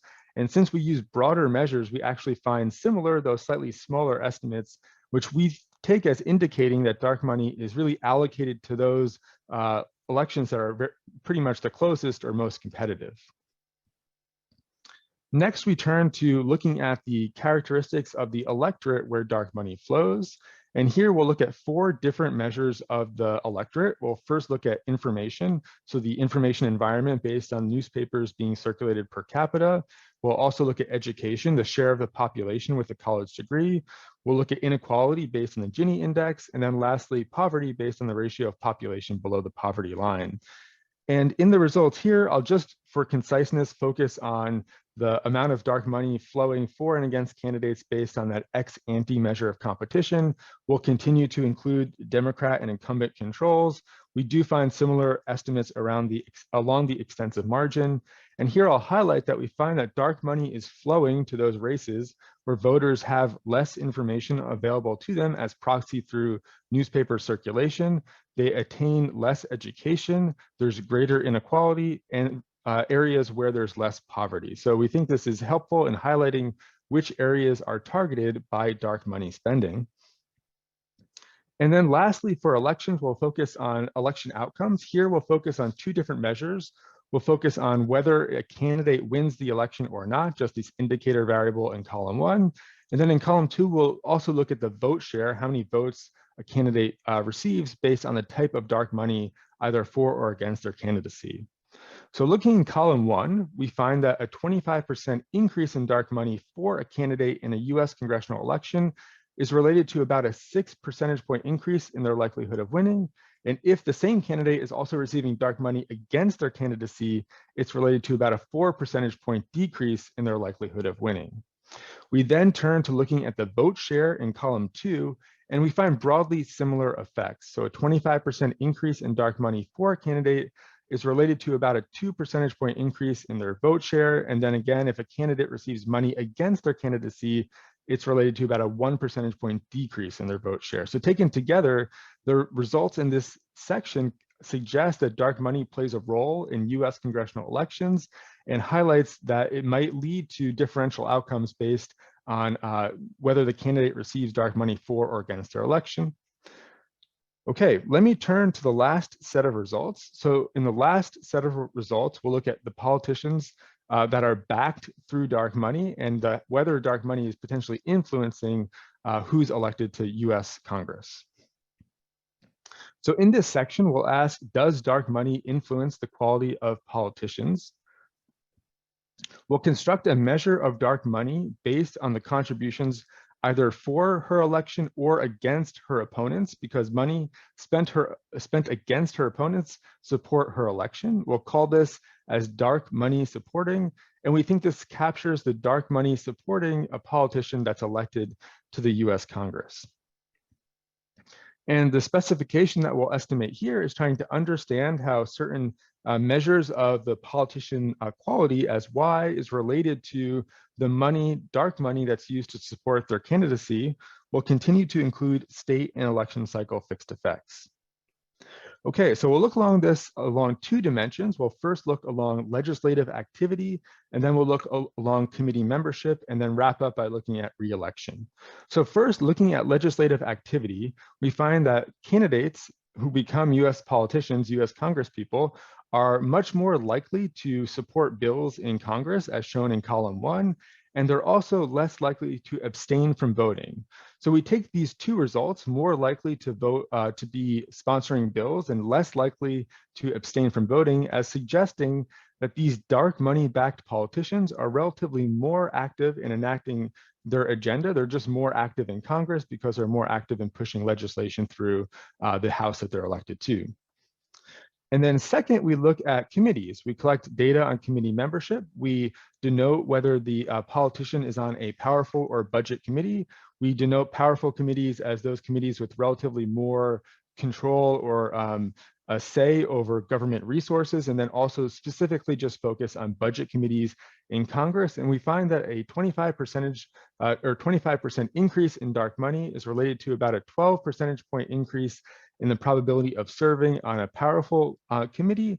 We find similar results looking at budget committee. A 25% increase in dark money is related to about a 6 percentage point increase in serving on a budget committee. So again, this is consistent with dark money-backed politicians being positioned on committees that are potentially more aligned with their donors over their constituents. Okay, so in the last set of results, we look at re-election. So if dark money-backed candidates are taking actions that are potentially more aligned with their donors over their constituents, then when they're up for re-election, potentially they might not be re-elected because their constituents are thinking that they didn't do what they elected them to do. So here we look at whether dark money backed politicians are more or less likely to be voted out of office. In this sample, we just focus on politicians that are rerunning for the same office and also include a control for their margin of victory. And across these three specifications, including different fixed effects, we find that a 25% increase in dark money is related to about a 2 to 3 percentage point decrease in the likelihood of being reelected, which suggests that the voters in the region are not satisfied with how the politician performed in office, so they're less likely to be reelected to Congress. Okay, so let me wrap up and conclude. We look at dark money, these undisclosed and unlimited spending from these dark money groups, which have poured into US federal elections. We document 5 stylized facts about dark money spending. We find that dark money in elections tends to focus on competitive races and also those races with fewer newspapers. And dark money is related to an increase in the probability of winning and also a higher vote share. In those last set of results, we showed that dark money-backed politicians appear to enact an agenda that's more aligned with their donors and subsequently are less likely to be reelected to office. And I'll just wrap up here by saying that we think this highlights the role of dark money and its potential importance for providing greater, to provide greater transparency in US elections.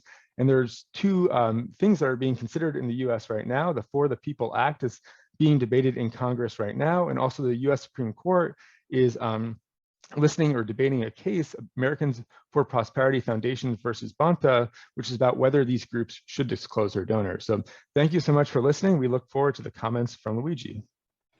Thank you very much, Matthew. And without further ado, over to Luigi. So, okay, let me make sure that I can... we can even see you. Good. Yeah, you can even see me, but if I can find my presentation here. Okay. Can you see my presentation? Let me put it in the, sorry. I'll do it now. Slideshow from the beginning. Okay.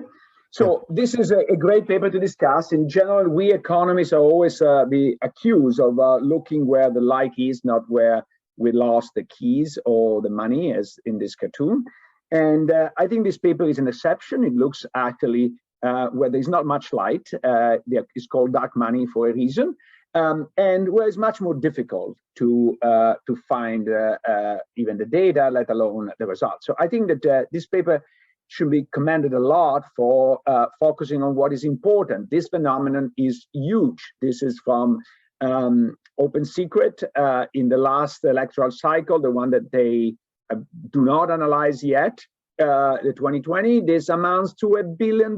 So very often the debate is about, for example, political action committee. When you look at the political action committee and how much they donate to each individual candidate, they are in the range of $2,000 or $3,000. So not something really, really important in my view. Here we're talking about millions, and as the paper correctly pointed out, millions that are deployed at the last minute. So they're even more valuable from that point of view. So in my discussion, I want to first emphasize the importance of the descriptive results that are novel and without question and very important. So I will emphasize those. There are some more speculative results. The paper is, as the author said, a working paper and work in progress. And so I think that some of the conclusion maybe are a little bit too fast at this point. And then I think there are plenty of opportunities for future research. So let me first focus on the great descriptive results. The first one is that a large fraction of political spending is now controlled by dark money groups. I think that everybody sort of has this idea, but they document that very clearly, and I think is one of the biggest and more negative effects of the Citizens United decision. Now, the only quibble I have here is they say by special interest groups, the larger share contribution. Now, clearly, this dark money come from interest groups, but they're not an homogeneous group. So they treat dark money as this is just one common pool. Of course, is very different, and I will have more to say later, but I think is important to keep this in mind. Then is mostly spent against candidates in an election. That's not surprising, because if you are anonymous, you are more likely to criticize somebody. In fact, the most bitter people on Twitter are the ones who don't have their face on Twitter. So I think that that's not surprising, but it's interesting to document. And it's also interesting that the money flows immediately preceding the elections. They say this money is tunneled in many different ways. I would suggest channel rather than tunnel. I understand why they use tunnel, but in corporate finance, tunneling has taken a different meaning. And so it's a little bit distracting in my view.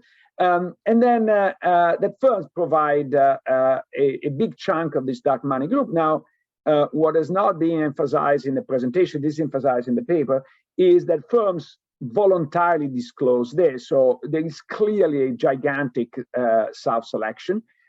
In spite of that, they represent a big chunk. So I think that that's something very important to keep in mind. Now, they also show this phenomenal picture of the dark money. They call it tunneling. I prefer say networking or channeling. So I think that this screams for some form of labeling. I suspect these are two constellations. One is more a Democratic one or a Republican constellation, but I think that trying to understand this connection, I think, is quite important. And again, I will come back on what can be done on this. Now, it seems pretty obvious to me that dark money represents more flexible money that can be raised more easily, more secretly, and so is going to be used more timely, because there is less and lead and lag in the deployment in places where it's more needed, so targeted more efficiently. And at the end of the day, this actually teaches us a lot about campaign financing, because the moment you make it more productive, the golden tallow paradox that there is too little money in politics comes roaring back very strong. So the more efficient you make the deployment of money in political campaign, the more you're going to get of it. And so I think that this is a clearly important cycles that they emphasize.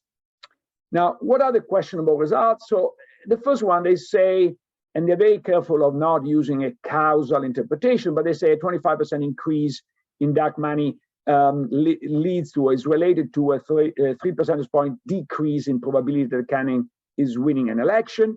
Now, is it simply because people are betting on winners? This is an old debate in the literature and political science. Clearly, if they can resolve this, this will be an interesting paper by itself. I think that recognizing more this risk, I think, is probably a good idea in the next version. Then this political contribution are spent in areas with fewer newspaper and less educational attainment. So the nudging here, the allegation, the innuendo here is that, oh, this is smart money taking advantage of poor people. Is highly possible. However, what about the possibility that where you don't have local newspapers, the only way to advertise it, advertise on TV. Now there's also Facebook, but advertise on TV, this is more expensive. And so that's the reason why you see more money being deployed in those races, because it's more difficult to reach people. Again, I'm not so sure that's true, but I think that they need to dispel this alternative. And then they have the dark money backed politicians appear to enact an agenda aligned with their donors, and they're less likely to be reelected. Now, first of all, the evidence that the agenda is more aligned with their donors is quite weak at the moment. They show simply that they're more productive, they co-sign more laws. You have no idea, because this dark money is dark, so you don't really know where it's coming from, whether this is really what they want or not. So I think it would be interesting more also to understand the content of these laws that are proposed and passed. And then there is a kind of a contradiction, because they say that this is dark money is very useful to win the election, but then they also show that you win this election, you lose the next one. So maybe is simply the fact of the cycle of dark money. I think early in the sample, dark money was mostly Republican. Later in the sample is mostly Democrat. So I think there might be something to that. So speaking of, what are the opportunities for further research? I think that what is important to emphasize is that dark money is not just one-sided. In fact, it's not even how you imagine. In the last two elections, dark money was mostly Democratic. This is I think the presidential election. No, the last electoral cycle. These are data from Open Secret, where the Democrats dominate almost 2-1 vis-a-vis the Republicans. And even in 2018, the Democrats were leading 1630 fund pump 140 million into Democratic races.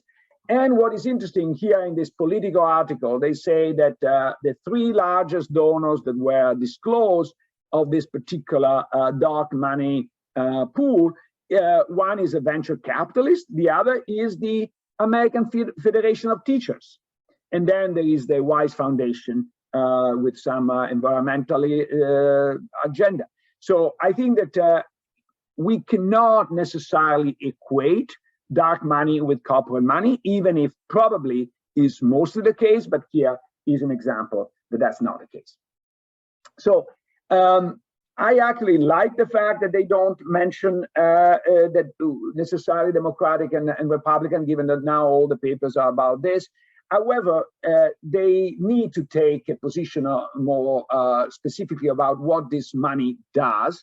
And I actually prefer the difference between corporatist and populist. So if you think about somebody like Representative Rich Neal from Massachusetts, he's a Democrat, but he's heavily criticized by the left-lean area of the Democratic Party. He's considered the ultimate corporate insider and heavily supported by dark money and corporate money. Now, I know people don't like Josh Hawley, but Josh Hawley has written a book about against big tech. Is much more in sync with some of the left part of the Republican Party than Rich Neal. So I think that you're going to say how you can divide them.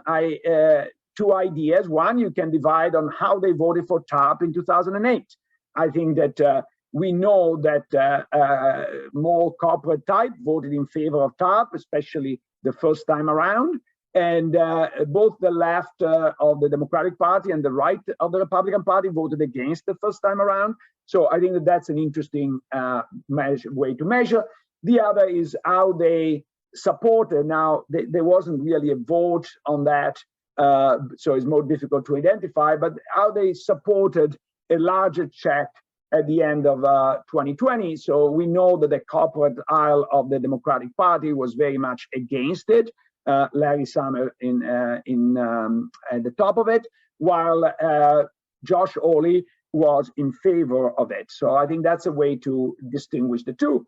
And then I think that you should look a lot at the primary challenges, because the way you're going to influence an agenda is by shaping who is going to be at the table. And I think that for example, the massive amount of money that Rich Neal had helped him defeat the insurgent Alex Morse, who was much more to his left.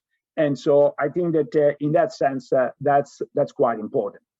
And I know it's easy for a discussion to say I want more because this is so interesting and they are just at the beginning of the agenda, but they look at the just at the money in congressional races. Of course, there are presidential and Senate campaign as well that they should look at.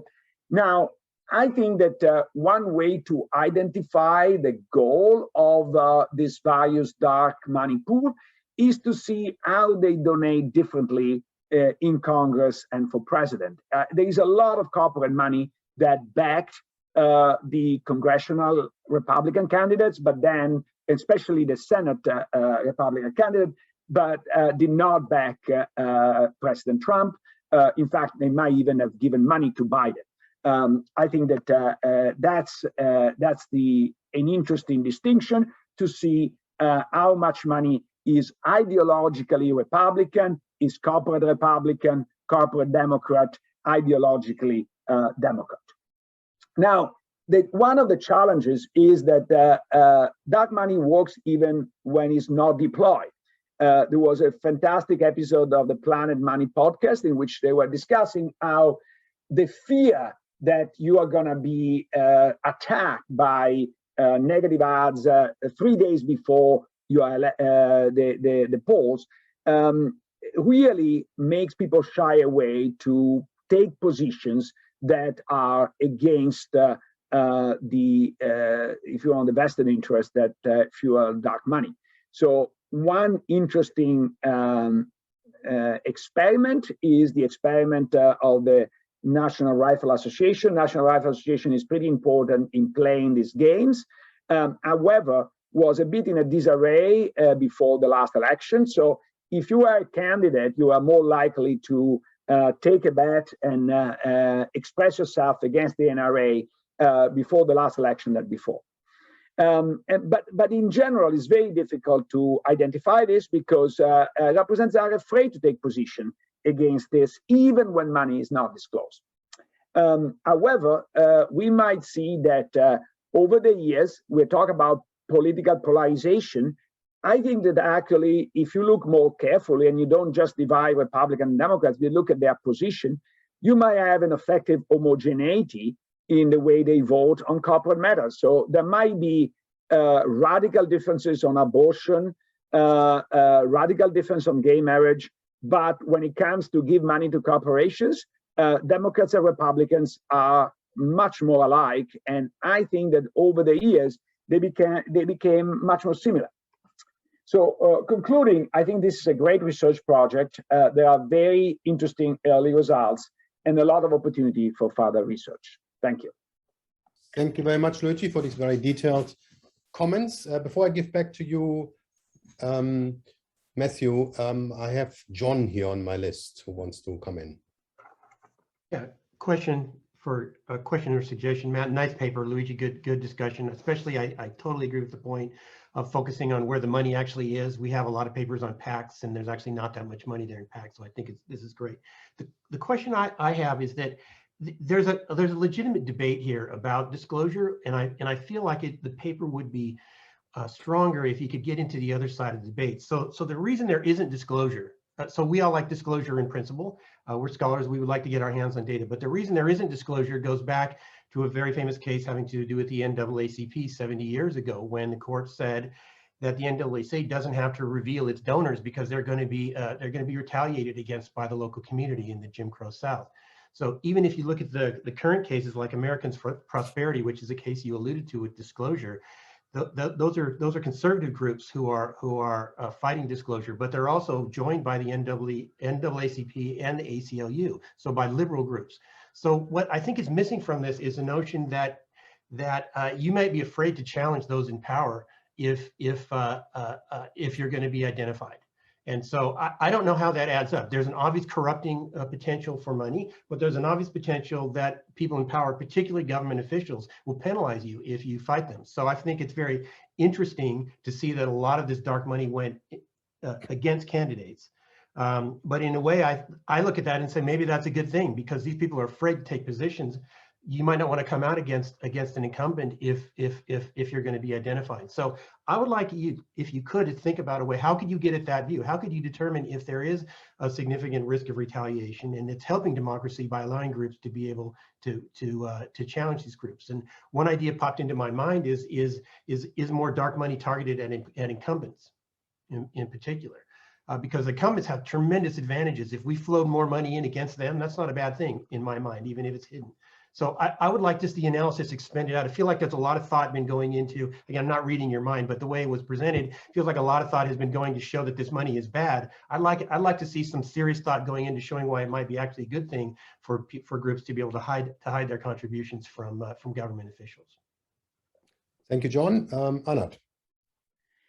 I have a question. Where dark money is dark to the public, but to what extent do the candidates know who it is, in the sense of sort of returning any favor or any kind of, being later supported by the position, by the legislative work of the candidate they supported. I mean, clearly the voting against some of the money that comes for people is, you know, trying to be friendly with them, you know, which is, you don't mind as much, and many corporations and others diversify across parties, etc. But, you know, if you're going to go against, you kind of want to hide that. But does the person you're supporting by going against their opponent know, or how does that work? Okay, Matthew, before I get back to you, just maybe one more comment from my side. So I was very puzzled by this result that they lose re-election if they had been supported by dark money before. Is that because there's a primary challenge, or they got caught up in the opposite wave? I mean, we had lots of wave elections, so I would be curious about it. And then I'm just going to throw in something else here, which just popped into my head. I'm not sure whether this is useful for you or not, but I think and I'm not really that familiar with this literature, but so every 10 years, as I understand, districts are being redesigned, well, designed in quotation marks in congressional elections. Has this ever been used as some kind of identification strategy? Because that basically means that congressmen basically change their voters, right? And some of them actually can choose their own voters. So I wonder whether this has anything this can be used in any of these contexts, but feel free to ignore this very last comment. Over to you, Matthew. Okay, great. Well, first of all, thank you to Luigi for the really helpful discussion. And I guess usually co-authors don't want a huge list of things to do, but that's exactly what we're looking for right now. So thank you for all the helpful feedback. I would just add, I guess, a little bit. I think I have too much to add, but we kind of were actively looking to push more on kind of understanding the politicians who are backed by dark money. We've been trying to collect information, for example, on spending in the districts where they're located. And I think also the idea of looking at the legislation that they back is really helpful as well. And doing kind of more of a textual analysis would be helpful. I think also we, appreciate the comment on like heterogeneity. These groups we're taking as being all similar. There could certainly be differences in these groups as well. And I think that's something that we can look into. And I had thought as well that the primary challenges, I think where there could be more action, we focused so far just on spending in the election race itself, the general election, not in the primary challenges. So all those comments are quite helpful and gives us a very useful list of things to work on. I guess the last few comments I'll make, and happy to take any more questions that there could be, is that I think, John, your comment is well taken, that we're not coming down necessarily that, whether this is more disclosure is good or bad, but I think it would be helpful to kind of tease this out in the paper. It comes across for sure as, more disclosure is good, but I agree that it could be nuanced, and didn't actually even know about this background about the NCAA. So, or the, sorry, NAACP, about kind of how these elections or disclosures develop. So I think we'll try to think about how to tease out some of the nuance and whether there could be a bright side to not having to disclose your donors. And not to get to your question about what do the politicians know? So the soft money that is provided through these dark money groups can't be directly coordinated with the campaigns, either the ones they support or the ones that will eventually go against. But they might eventually know. So we can't see in the data, but my sense would be that especially the money going to support the candidate, even though it can't be coordinated, I think that's a very loose term, and there could still be ways through which at least politicians who get the money supporting them might be aware of who's providing that support, and kind of what we've all maybe thought about here is this quid pro quo relationship. And then Thorsten, the last comment I'll get to is, why do they lose in the re-election? And I think the way that we had thought about this result, and getting a little bit back to also Luigi's comment, is that it's the voters who maybe might not have been aware of the information they got ads, and then kind of they react to how the politician did in office, and then they end up voting, or more likely to vote, against that politician being reelected because of now knowing that that politician, once they got to Congress, didn't actually do what they wanted them to do. Redistricting is a great idea. So I have actually some other work on this, and Pat and other co-authors here do as well. We haven't looked at that or thought about that in this setting, but it's definitely something we should think about. So thank you for those comments. Well, thank you very much. Then let's take a 5 minutes break before our last paper. It's going to get a bit dirty. We're going to talk about smokestacks and the swarm. So see you in 5 minutes.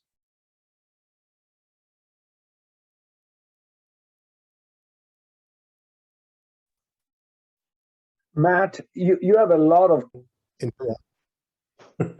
Thank you very much, also Luigi, for keeping to engaging.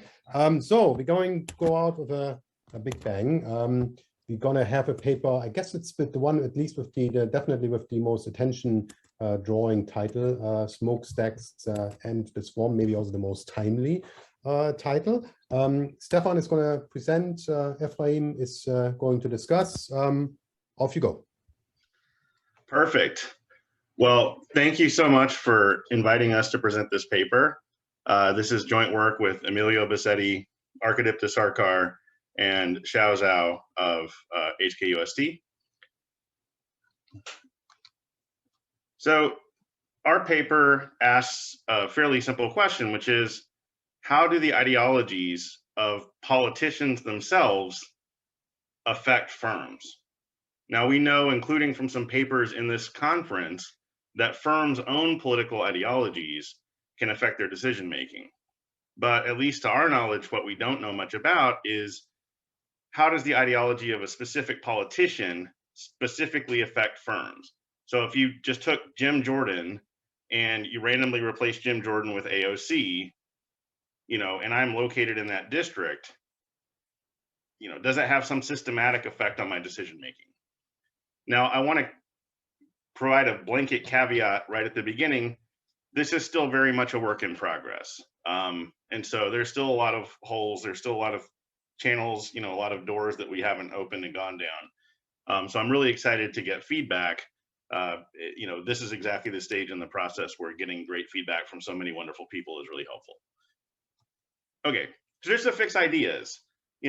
Instead of Jim Jordan and AOC, let's think about a more realistic example, Neil Dunn and Al Lawson. So these are two representatives in the state of Florida, and the way their districts are drawn, Neil Dunn is the district in red, and Al Lawson is the district in white. And you can see there's two universities that are like blocks away from each other, right? We all know universities, it's something that we can relate to. Florida State and Florida A&M. Florida State happens to be in Neil Dunn's district. He's a Republican. Al Lawson happens to be in, Florida A&M happens to be in Al Lawson's district. He's a Democrat. And so we're interested in understanding, how does this, they're blocks away from each other. They probably face very similar sort of economic considerations, et cetera, et cetera. How does the fact that Florida State is represented by Neil Dunn, who's most of whose district is actually in Panama City, affect their decision-making? So the problem, or one of the problems with trying to answer this question is it's just very hard to sort of isolate what's the effect of political ideology on firm behavior. So first, how do you define political ideology? I mean, there's obviously scores and stuff like that, and we're going to use some of those. But you can't use legislation to isolate ideology, because legislation is a hodgepodge of a lot of people's ideologies and should sort of reflect the general will of the public. You can look at politicians' speeches, but it's very difficult to actually say, okay, so-and-so gave a speech on, universities, let's say, and then tie that to some sort of specific firm action. Politicians, of course, are not chosen randomly, and then you need actions that are somewhat measurable. So if you want to say, well, the reason why this firm did X is because, the representative or the senator or whatever has a certain view, it's hard to do that. And so what we're going to try to do to overcome these challenges is focus on a setting where we have sort of plausibly exogenous shocks to the ideology of the politician that represents a firm. And we're going to look at an action that is somewhat measurable, which is pollution and emissions, and to an extent production.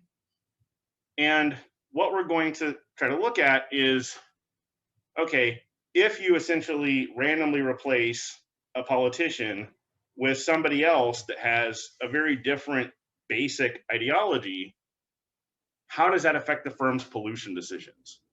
And we're going to use a lot of standard tools in the literature. So there's a lot of people actually in this conference that have written papers on using regression discontinuity around close elections. We're going to do the same thing. We're also going to try to not only look at pollutions, but also real effects. Okay, so firms change their pollution. Why does this matter? One of the things we're going to do that we haven't finished yet is tie our results to CompuStat. It's a mess to sort of merge these data sets, and we haven't quite finished that. But one thing we have done is merged our pollution data with health data. And it turns out that we do find some real effects. So pollution changes, and that actually impacts the health of people in the surrounding communities.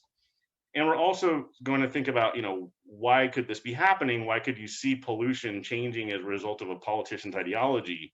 And we're going to argue that, at least suggestively, that there might be a story here around inspections and enforcement. So as a proxy for ideology, we're going to just use the political party of the winning candidate in most of our tests. Now, an obvious question is the political party of a candidate a good proxy for their ideology? Maybe maybe they're just catering to voters, et cetera. But especially, I think, on the issue of the environment, there's a clear partisan divide. So in the case I just described, Al Lawson and Neil Dunn, right, Al Lawson has a League of Conservation Voters, which is like an environmental interest group, score of 100%, meaning he voted in favor of whatever the environmentalists liked 100% of the time, and has a very high lifetime score. Neil Dunn, who, remember, represents a district that is 2 blocks away, has an LCV score in 2020 of 5% and a lifetime score of 4%. That's a pretty big gap. And the voters that live around that 5-block radius are, probably pretty similar. So, and I'll show you, we have a lot of other tests. So we think that this is a reasonable proxy for political ideology, but if you're not convinced ex ante, then we'll show you some other results. Here's just a picture, though, showing how partisan the issue of the environment is. So these are the LCV scores, the median LCV scores for Democrats and Republicans. And you see that, it's a gigantic gulf between the two parties. So, I mean, there's some clear sort of foundational ideological differences here. So here's a summary of our results. Our main result is that we do find that firm pollution decisions vary based on the political party of the firm's, or actually it's not even the firm, it's the plant's representative. So pollution is significantly lower in districts represented by a closely elected Democrat. Now remember, we're looking at close elections, so this is almost like a coin flip. And we find that if the coin flip turns up D, then you're located in that district, your pollution goes down. Now the magnitudes we find are very large. We're still trying to sort of understand why they're so large, but they are big. So this isn't a small effect. And we don't find any differences in production. So you might think, well, these are firms that are, maybe the economy does worse under Democrats, and so firm production goes down, and that's why pollution goes down. That's not what's going on here. We also find evidence of reallocation. So if you're a firm, there's this district in Iowa in this last election, right, where the voting, the candidate won by 6 votes. If a firm is in that district and they have some other plant in California represented by Nancy Pelosi, and the Republican won that close election, the firm actually seems to shift pollution between the California plant and the Iowa plant. So we find evidence of reallocation of pollution. The mechanism, at least based on what we have right now, I put suggestive here because it's certainly not ironclad, is essentially related to firms trading off the costs and benefits of enforcement. So if Republicans basically don't care about enforcing federal environmental laws, then I can pollute however much I want, right? And I'll turn down the abatement switch. If all of a sudden the Democrat gets elected and they care more and they sort of intervene with regulators to say, well, you need to inspect facilities more frequently, et cetera, I'm going to turn the abatement switch up, because both the pecuniary cost of penalties and fines and stuff, and the non-pecuniary cost in terms of reputation, et cetera, might be much larger than whatever gain I would get from keeping from over polluting. But again, that's suggestive right now. And then we do show evidence of real effects, as I described a minute ago. Okay, so we look right around plants. And when the district sort of becomes represented by a Democrat as opposed to a Republican, you find that pollution-related illnesses go down, but you don't find a difference in non-pollution-related illnesses. So the only point I want to make about the literature is that this paper really touches upon a lot of different literatures, both in economics, in finance, and even in other fields. And a lot of you have worked on this in this area, so we're excited to get your comments. Just to sort of fix the sort of theory here for a minute. Why would a firm change its behavior because of the ideology of its representative? Well, assuming the firm is trying to maximize value, there's a few reasons, right? One, this could just be political favor trading. Okay, I think that either there's a quid pro quo and I'm doing a favor for the politician, or I think that if I change my pollution in expectation, that will help me with the politician when I want the road later. Second channel could be political interference. There's in a sense, the politician might be pushing for more or less enforcement, and the firms are just having to comply based on firm, trying to maximize firm value. Third, it could be that firms are trying to cater. Politicians are trying to cater to voter blocks, right? So maybe politicians are specifically trying to cater to environmentalists or whatever, and so then they win, and so now firms believe that they have to change their pollution because sort of the block has changed. It could be that the information content actually tells the firm something. So okay, the Democrat won. I guess people actually care more about the environment. Maybe I shouldn't pollute as much. And of course, it could be that our identification is not perfect. These are all possible channels. This is the one that we have the most evidence for, the political interference. And in particular, again, what we think is going on here is there's a change in enforcement intensity. So the Democrat comes in, they lean more on regulators to enforce the existing rules.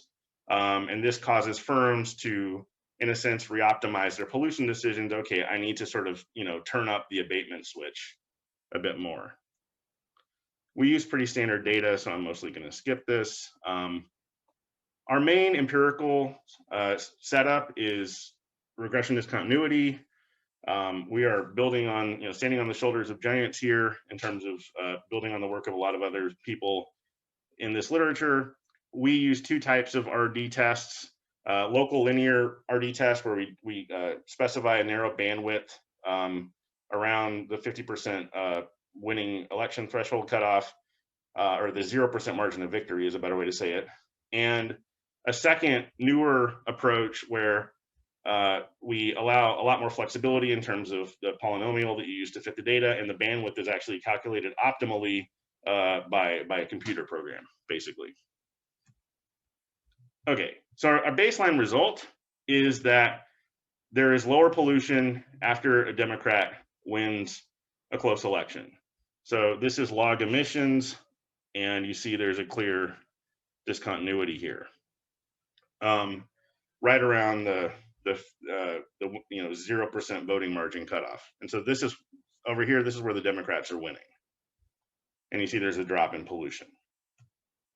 This is the same thing expressed in regression form, and one of the things I just want to point out is the magnitudes here are very large. And again, they get smaller once we do some other things, but we're still trying to sort of grasp why they're so big. I'm going to show you now like 10. We do a whole bunch of robustness. I'm just going to breeze through these. McCrary test. There doesn't seem to be any manipulation of voting around the who wins the election around the threshold. Covariate balance. So GDP, unemployment, and lending around this threshold in these districts. You see, no results. So these are observationally equivalent, at least statistically, whether the Democrat wins or the Republican wins. One of the questions you may have is maybe the Democrats winning, maybe there's some change in people's opinion about the environment in that district. And so this is an RD based on election results in 2018, and we use data on the environment in 2020. And you see that even after the election, there's no difference in public opinion about the environment.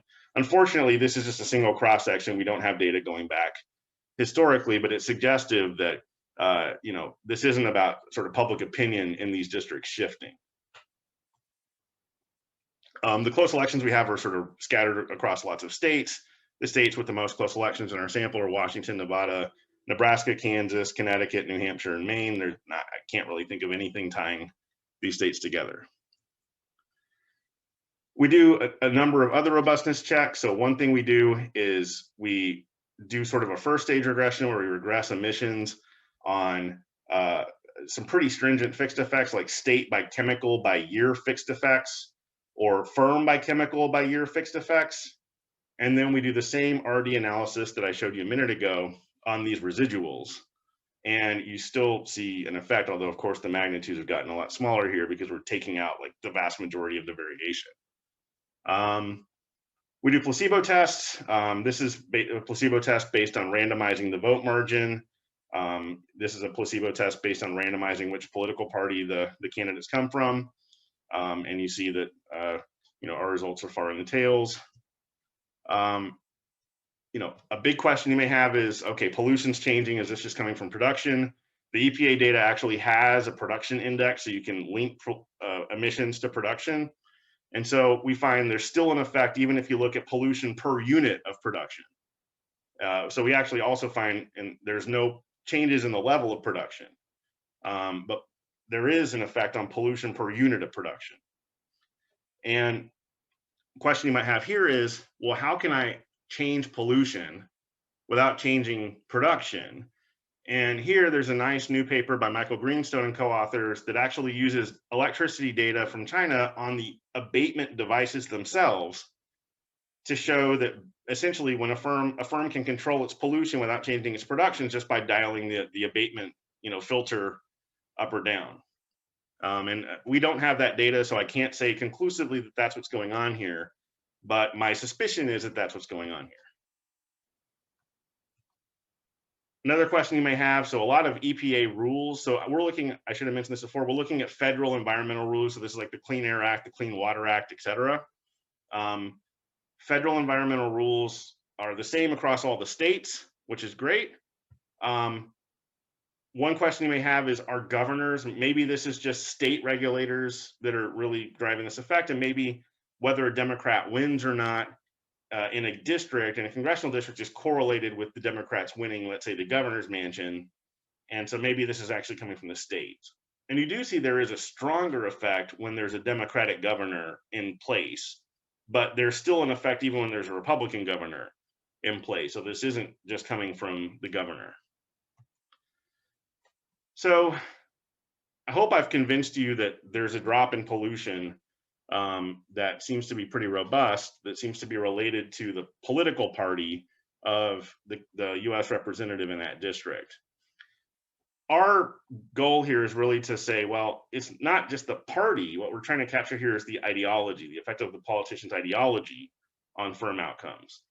And, as I showed you in that picture on using LCV scores, there's huge variation across the two political parties and not as much variation within the political parties. So we think this is a reasonable proxy. But, ideology is sort of a loaded term. And in the political science literature, it can mean different things. So, one component of ideology is just beliefs. Do I believe that the environment is important or not? But there are also a number of electoral or career incentives that can essentially change the way I vote, the way I position policies to my constituents. So, for example, there's a median. One of the main theories is the median voter model, which says that politicians target policies at the median voter. There's another class of models that people think of as lobbying or voting block models, where I'm a politician and I cater my policies to a voting block. Like, I'm going to set my policies not at the center, like the median voter model, but over in the extremes, on the far left or far right, because I want to cater to the environmentalists, or I want to cater to the anti-abortion crowd, or the abortion crowd, or the gun control crowd, or whoever. Now, the evidence I've showed you isn't really consistent with these models. In terms of the median voter model, this is essentially saying politicians cater to the preferences of the electorate. I showed you a picture that the preferences of the electorate related to the environment aren't changing on the other side of the threshold. So it doesn't seem like that's what's going on. The lobbying model is sort of the same thing here. If politicians are catering to the environmentalists, and then it shouldn't really matter whether it's a Republican or a Democrat that wins, right? They should all have the same policies because they're all going after that block of voters. They're all catering to that block voters. And yet we do see big changes in pollution despite not observing any big, any obvious changes in the voting bloc. But, it is still reasonable to ask the question, okay, so even if it's not one of these two even if ideology here isn't capturing necessarily politicians' incentives that strongly, our party's a reasonable proxy. And so one of the easiest things you can do to look at this is just say, well, why don't we look within party? If this is really about ideology, then it's not about Republicans or Democrats, right? It's about, even within Democrats, how strongly pro-environment are you? And so we would expect the results to be stronger for basically more pro-environment Democrats, and they are. And so this picture, so the light blue line here is basically Democrats that are not as ideologically sort of to the left. And this is based on either vote view, so this is the DW nominates, or essentially their voting record, or using LCV scores, using the environment-specific voting records. And this dark blue line is the more ideological Democrats. And you see there's a much bigger drop in pollution if the district is represented by a stronger ideological Democrat. So even within Democrats, there's still a spectrum here, which points to personal beliefs playing potentially a large role. I'm not going to say the only role, but a large role in driving these results. We also look at switchers. So we specifically focus, this is also sort of a robustness check, we specifically focus on cases where a district flipped from either Democrat to Republican or Republican to Democrat. So this is making sure we're doing everything sort of within the same district and just throwing out everything else. And you still see, if a Republican, this is a Republican switching to a Democrat, so you see pollution goes down. This is a Democrat switching to a Republican, and you see pollution goes up. And this is just the same thing shown in regression form. Now, another question you may have is, how does this interact with political power? So there's lots of papers about political power and how, there's now a growing literature on how powerful politicians can lean on regulators to sort of do things that are outside of the, standard code. This is, in a sense, a necessary condition for this idea that, about inspections and enforcement. It is a necessary condition. That said, holding power fixed, you should still see an effect for the most power, if you take two committee chairs and one of them cares a lot about the environment and one doesn't, you'd expect the effect to be stronger for the one that cares about the environment, which again is suggesting that this isn't about power, it's about ideology, or at least the intersection of these two. And that's exactly what we find. So this is splitting the sample into essentially politicians that are very ideological on either side of the spectrum versus those that aren't. And you see that there's a drop in emissions even for sort of, junior Democrats, but the drop is way bigger if you're a committee chair and if you're an ideological committee chair. If you're not an ideological committee chair, there's really no difference versus the baseline. Okay, reallocation. So one question you may have is, okay, how is this happening? Well, we have some evidence that firms are actually reallocating. Firms that have multiple plants or multiple facilities that use the same chemicals are actually reallocating pollution across their plants. So these tests have firm by year and firm by chemical by year fixed effect. So this should, essentially keep everything within firm. Also, you might have concerns, for example, that, I talked at the very beginning, maybe this is about firms, we know that firms' own political ideologies matter. Maybe there's some matching going on. Well, this is taking out a firm by year or firm by chemical by year fixed effect. So it's controlling for that. And you see that there seems to be reallocation. We also do something like Bertrand and Mullinauthan and basically define, given all of my facilities, I'm going to look at one facility and I'm going to calculate the share of all the other facilities that I have that are represented by closely elected Democrats. And you see that plants pollute more if other plants owned by the same firm are more represented by Democrats, which again is suggestive of, okay, well, they're Democrats in these plants, they're represented by Democrats. Let me shift some pollution to the Republican plant where there's going to be less enforcement or where nobody's going to care that I'm polluting more. And this is the same thing in regression form. Okay. And these effects are more reasonable, like 3 to 6%. So what's going on here? Well, as I talked to you about a few minutes ago, there's a handful of possible channels. Now, based on what I've showed you so far, there's not a lot of evidence for the voting blocks for information content or for omitted variables. I cannot today distinguish between favor trading versus sort of political interference. We are trying to test this right now using political connections data, but we haven't finished that. But we will be able to hopefully distinguish between these soon. At least based on the evidence we have right now, it seems like the biggest possible channel for our results is political interference in the regulatory process. In other words, time-varying enforcement of existing federal environmental regulations. So, why would that matter? Well, what we think is going on here is that firms are basically trading off the cost of turning up the abatement switch, which is expensive, versus, well, if I get caught over polluting, what's going to happen in terms of pecuniary penalties, fines, things like that, and also non-pecuniary penalties like reputation hits. You basically need somebody over polluting in order for this theory to make sense, right? If nobody's over polluting, then there shouldn't be any effects on enforcement or anything else, and you shouldn't necessarily even see a change in pollution. What we think is going on here is that basically some firms are over polluting when the Republican is representing them, and then they see that the Democrat comes into power and they optimally say, oh, we think that there's going to be more inspections or more enforcement, we're going to pollute less.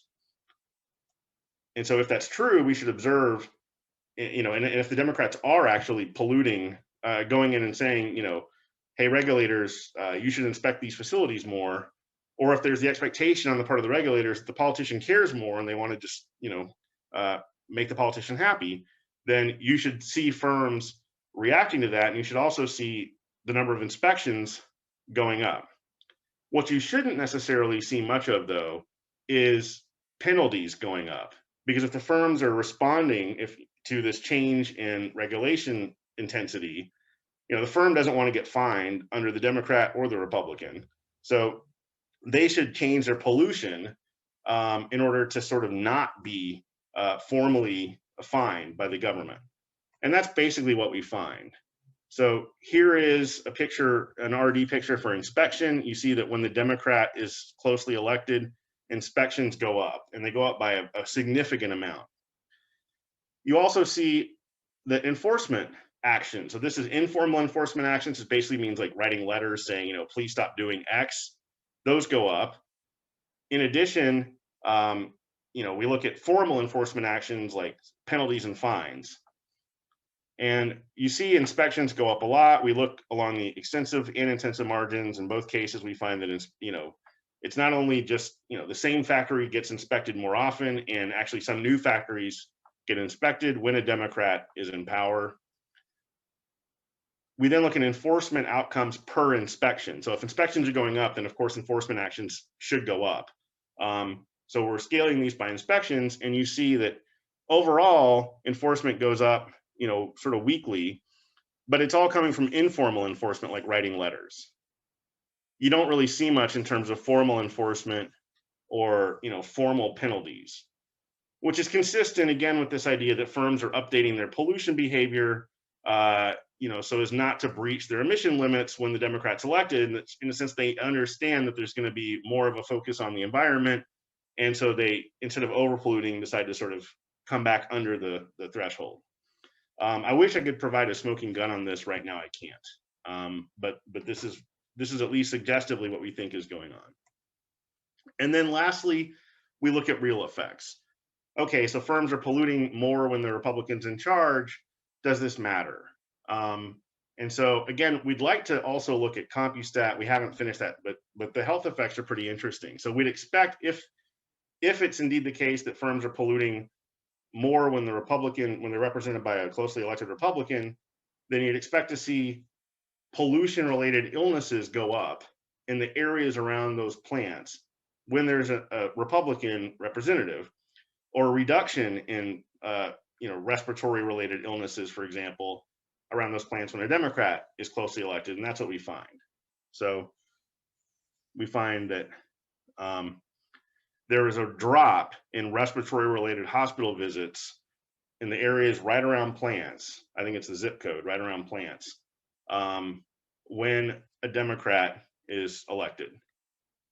And as a placebo test, we looked at illnesses that you wouldn't expect to vary in a population based on proximity to a plant, like mental, diseases or, infectious diseases, et cetera. And you see there's nothing. So just to wrap up, the question we're trying to answer is pretty broad, which is, do politicians' ideologies affect firm behavior and specifically firms' pollution, emissions decisions? And the answer to that question is yes, based on our results. We look at close elections and we use regression discontinuity around those elections to show that we see lower pollution in areas that are represented by closely elected Democrats. We see reallocation, so firms with multiple plants tend to essentially allocate more pollution to the plants represented by Republicans. We see higher inspections and enforcement when a Democrat is closely elected and represents that a district, and we see real effects. We see that there's less respiratory disease when a Democrat is elected in the areas around those plants. Okay, thank you very much for your time. Thank you very much, Stefan. And now let's turn over to the discussant. Ephraim, please. Thank you very much. And if you can, I'm not going to share slides, but if you can just Stefan, you have to unshare the slides. Wonderful. Good. Okay, thank you. So I'm going to discuss mostly the big picture, and perhaps it will be easier for me to do it even without slides. Really enjoyed the paper.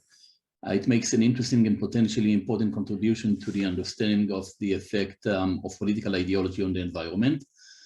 The paper is detailed, it's well executed, includes many robustness tests, and it's really well written. So as I said, there is much to like about the paper, and it is hard to argue against the unification strategy. Again, the core of the unification strategy is to show that in close elections, a vote for Republican leads firms to pollute more. But I do want to make a few points, mostly big picture points, which hopefully can make the paper even better. My main point is that we need to talk about trade-offs. Stefan talked about mechanisms. Perhaps it's not enough to show that political ideology causes pollution. We need to understand why. Stefan talked about it. It's always tempting when you find that causal relationships to declare victory, but economics is about balance. It's about trade-offs. There is a marginal cost, there is marginal benefit, and we need to understand what's the marginal benefit that Republicans see in not enforcing environmental regulation. We need to keep in mind that the optimal level of pollution, of course, is not zero. And some of this has been discussed in the presentation by Stefan, but not as much in the paper itself. So I'm going to refer mostly to the paper that I've read. So the question is, why are Republicans so pro-pollution? We need to understand the reasons, and here are perhaps two potential explanations. First explanation, perhaps they have, if I were to borrow Gary Becker's jargon from the economics of discrimination, maybe they have taste for pollution. But this is unlikely to characterize every single Republican official, perhaps only those in the extreme right. Is that testable? We saw some new results about within party ideology, which I think can help in that direction. So maybe that's something that you can do more, classify politicians within the Republican Party based on their views on the environment. And there are, in political science, there are ways to address this based on keywords. So the alternative to, Republicans like to pollute, they get utility from that, is that Republicans are maybe better at doing a cost-benefit analysis. They understand the consequences of too stringent regulation, and they understand that that would hurt the economy. That's at the core of any discussion that pertains to the environment. So the question here is not just, who causes more pollution, but what is the reasonable trade-off between the economy and the environment? And that's what we need to understand, and that is also what the paper can focus on. I would encourage the authors to do that in order to answer these questions.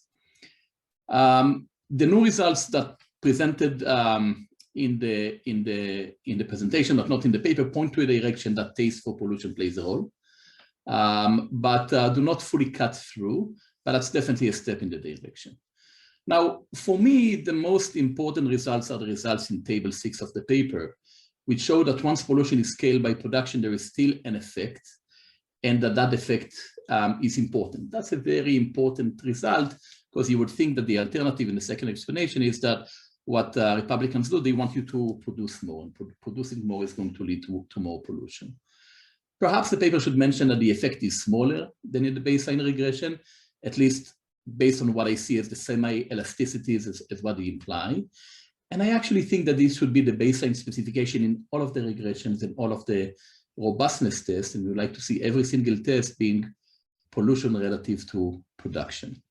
Because that gets closer to studying a trade-off between the potential benefits of pollution, which is maybe you can increase production and profits, and their associated costs in terms of the environment. But the results do keep me wondering. On one hand, although pollution increases when scaled by production when a Republican is elected, on the other hand, there is a very interesting appendix table in the paper. It's appendix table 4 that shows that production does not increase when a Republican politician is elected. So what exactly is going on here? Maybe tempting to conclude at that point that Republican politicians are not driven by efficiency motives, but rather by taste for pollution. But we still need to understand from the firm perspective why pollution is increasing. Stefan mentioned turn on the abatement switch on or off, but what does this mean? If it is not production volume that is driving pollution when a Republican is elected, then perhaps it is because of procurement, say of raw material. Say I have 2 furnaces in the plant, one is burning coal and the other one is burning natural gas. And natural gas is much cleaner, actually the cleanest fossil fuel that you have, emitting almost 50% less CO2 than coal. If I'm a plant owner in a state with a newly elected Republican politician, I may choose to use the coal furnace now rather than the natural gas furnace, since it's cheaper for me. So that has to be reflected somehow in the performance of the plant. So maybe the volume is not changing, maybe production is not changing, but actually maybe value added would reflect that. So it brings me to the point that perhaps looking at production may not be sufficient to understand the trade-off between the environment and efficiency. Probably better to look at value added rather than production. It's a measure that can be calculated using plant level data. I've done it with, when I studied plant level data in a different paper, different topic. I think that it will be much more convincing if pollution per unit of value added is declining.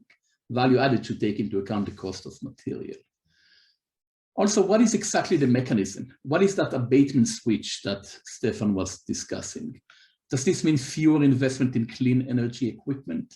Then would you see a decline in capital expenditure at the plant level? You can look into that. On the other hand, maybe you increase investment in less clean energy, so maybe it would cloud the empirical test. And perhaps the most important consideration for a politician is what will happen to employment.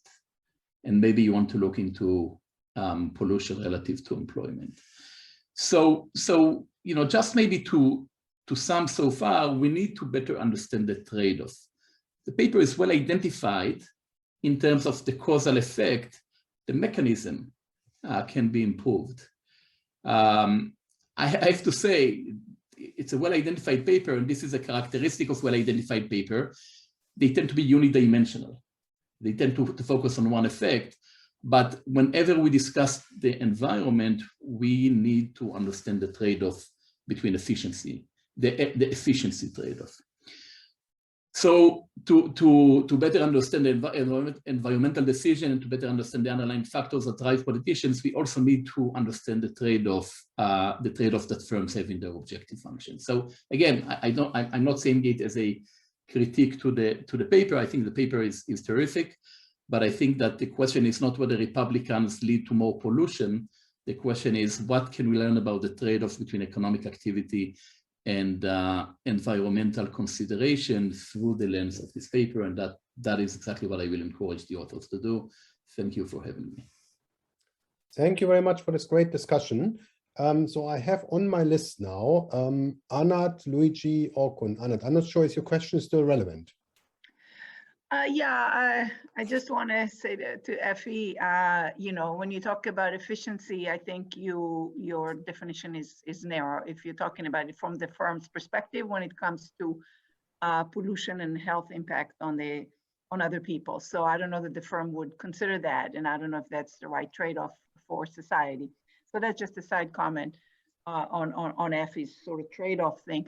I wanted to ask a little bit to dig more into the mechanism of how EPA enforcement goes, because the paper seems to depend on that. So you're doing regression discontinuity, you're talking about closely, but what do we know as a baseline about the way Congress people affect enforcement versus, you know, federal policy?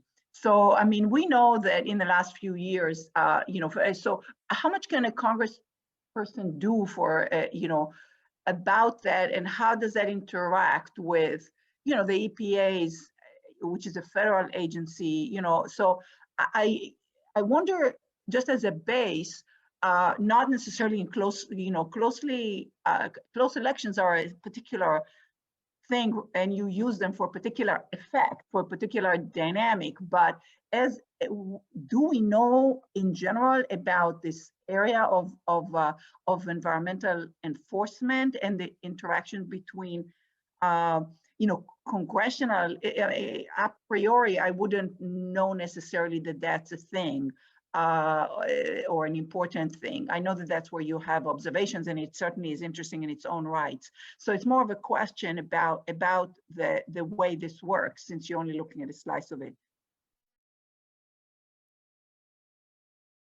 Okay, thanks. Let's just collect more questions. Luigi.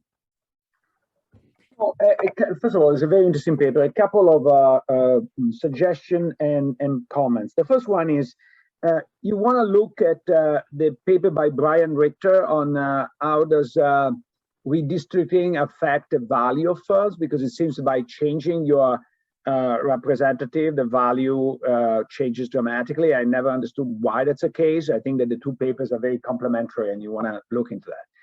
On the other hand, if you want a nice anecdote or dirty anecdote, but at least you can prove about how regulation can be used strategically to obtain what, in this case, not a representative, but is a federal, is a commissioner wants.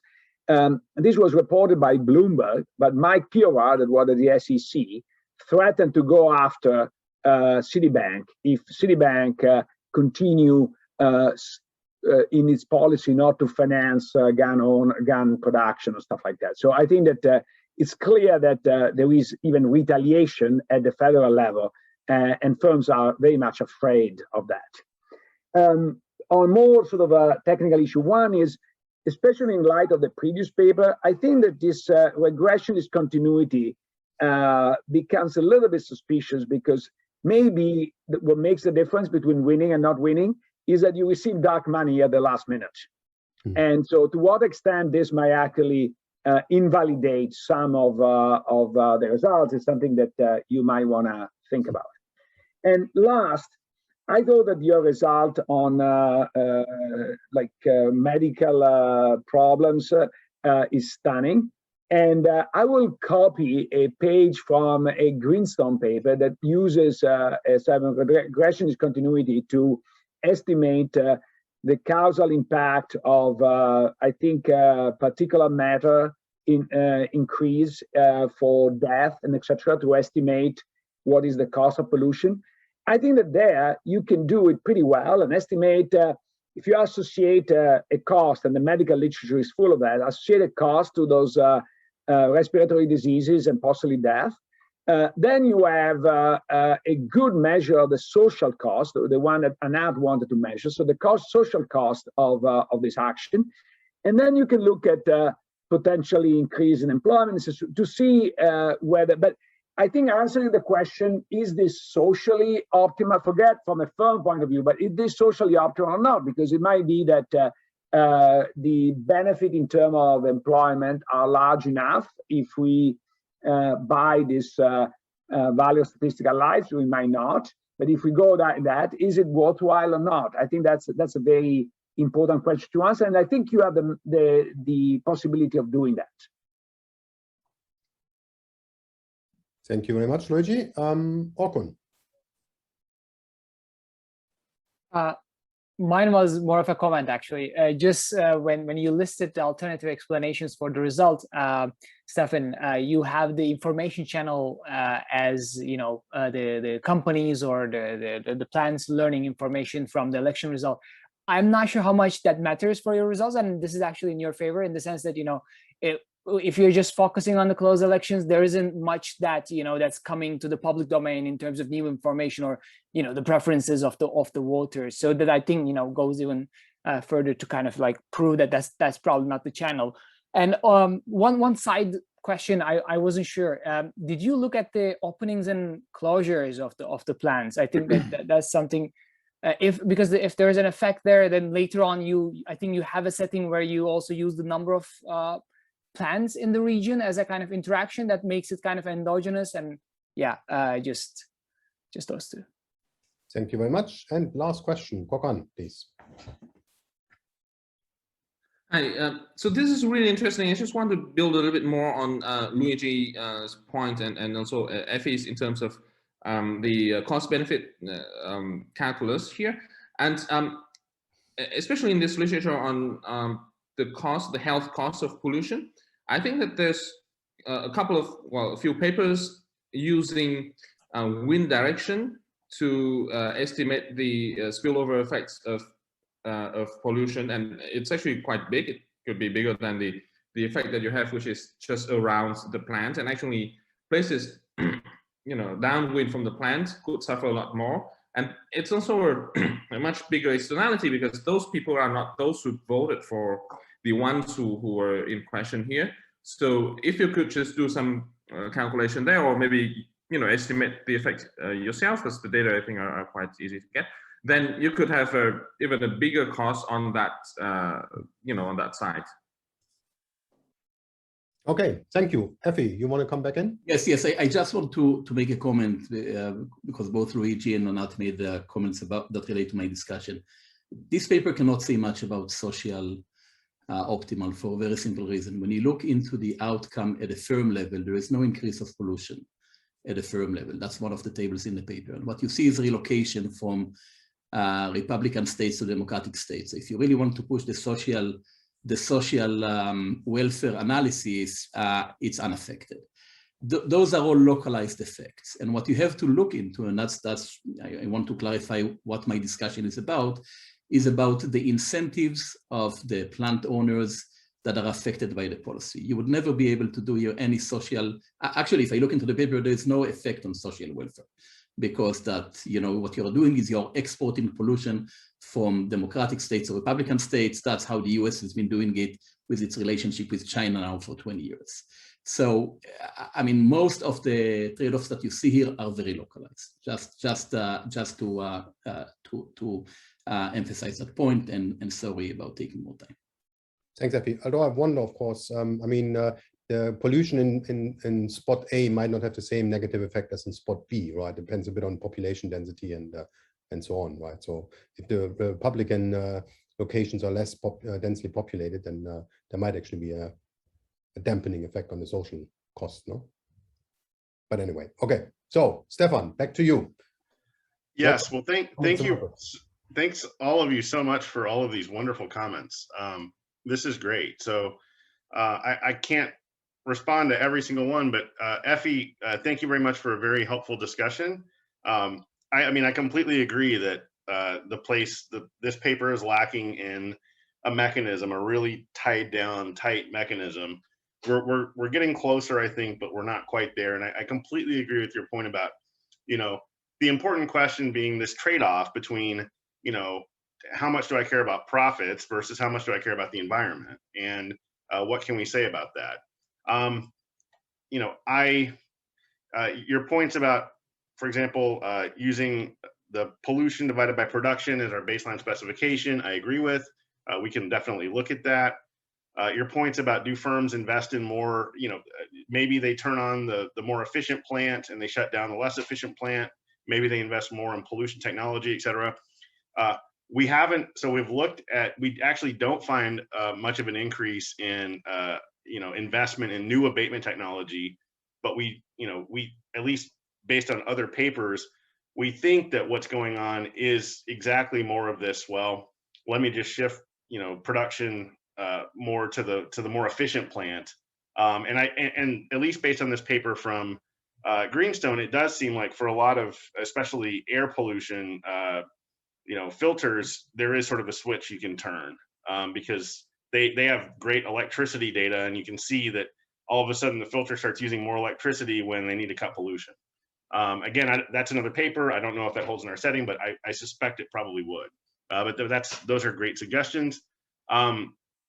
You know, looking at pollution relative to things like employment, we haven't done that. Again, great suggestion. So I very much agree with both the spirit and content of your discussion, and I think that's really helpful. The point you made at the end about social, about, you know, this all being sort of reallocation, there is a lot of reallocation, but my recollection, I don't have the tables in front of me, my recollection is we, you know, and I think we've done, and my co-authors can correct me in the chat if I'm wrong, I think we've looked at just like single location firms that can't reallocate, and you still see a change in pollution. So I think at the firm level, there is a change in pollution. It's just that there's also a lot of reallocation that's taking place. But I don't have the tables in front of me, so I don't want to, I think that's right. My co-authors can correct me in the comments if that's not right. You know, Anat, again, great point. How do Congress people affect regulators? We don't have any large sample evidence on this. I did though, so my wife is a geography professor that works on energy geography, and she put me in touch with somebody from the Pennsylvania Department of Environmental Protection who I talked to, and I just asked, I'm like, how often do you care about who the representatives are? How often do your offices talk to each other, et cetera? And, you know, it's a sample size of one, but this regulator said, yeah, actually, we have a lot of interaction with the offices of the representatives, not so much with the person themselves, but with their staff. And it's sort of an ongoing dialogue that we keep with them. And so when a new person comes in, we spend a lot of sort of time trying to get a sense for what they're interested in and how we can sort of better help them and help their district. Again, sample size of one, I don't want to, you know, overestimate and overproject, but that suggests that there is a pretty, you know, that it wouldn't be that hard for even a junior congressperson to have an effect on the type of interactions and, you know, inspections, et cetera, that regulators have with firms. Luigi, great comments. We'll definitely look at Brian's paper. We actually tried to look at redistricting in our setting, but once you throw out the states that are, you know, that have political redistricting, and you look at the ones that don't, and then you interact that with close elections, et cetera, the sample size is tiny. So you do find an effect, it's just there's no sample size. Great, I like your example. I'll have to look this up about Citibank. That's fantastic. The point about dark money affecting the RD, we will have to think about that more. We do have a Mercury test, and there doesn't seem to be any sort of, anything going on, but it could, we don't have like the red circles that are the dark money ones. So I agree that we'll have to look into that more. In terms of estimating the cost to illnesses, I think to the extent we can do that, subject to Effie's point, we should definitely do that. That would just add another level to the paper. Orkin, great suggestion on plant openings and closings. We have not, to my knowledge, looked at that, but I think it's something that's very interesting. And Kwakan, again, a great comment on the health costs. If we can do something there more, we will. So overall, let's see, did I miss anybody? Torsten, you know, your point is well taken. Definitely, even if this is just all within firm, that doesn't mean there's still no effect. I completely agree with that. Overall, thank you so much for all your comments. This has been fantastic for our paper, and you know, thanks for the great conference. I think the whole thing has been fantastic. Okay, great. Thank you very much. Do any of the courses want to add anything? Can I just add one thing? Like, with regards to the dark money point, according to Luigi's discussion slides, there was one slide showing that dark money actually went up for the Democrats, right? So if at all, and if the dark money would be driving it, we would have expected that firms are paying more to the Democrats in order to have lesser amount of regulation, so to say. So I was just thinking aloud that whether dark money in that sense, in what we saw from your slide, would drive the results in the other way around. Yeah. Okay, thank you. Great. So I think that looking at Orkun, I think this takes us to the end of the conference. It is almost 7 p.m. in London, so that means we are already beyond COB. COB, by the way, stands for cocktail or beer. So I think this is the point where I would like to thank, let me look at my list. Yes, of course, the scientific committee, all the presenters, especially Renée today. I think this was really, really amazing. The discussants, all the audience, everybody who participated in a great discussion. The Systemic Risk Center, who kind of provide us with excellent support. Of course, Paolo, our co-organizer who couldn't be here, Orkun, and with this I say cheers, and I give over to Orkun for the very, very final words. I think I don't have much left. Thank you very much to all of you for attending and supporting this event. And I was saying the same thing on the first edition, and I'm going to say the same thing. Hopefully the third one, the next one, will be in person or in some kind of hybrid format, and then we will be able to at least like socialize too, not only to discuss these papers academically, but also kind of in a social setting too. So thank you very much, everyone, and hope to see you in the next edition next year. Take care. Cheers.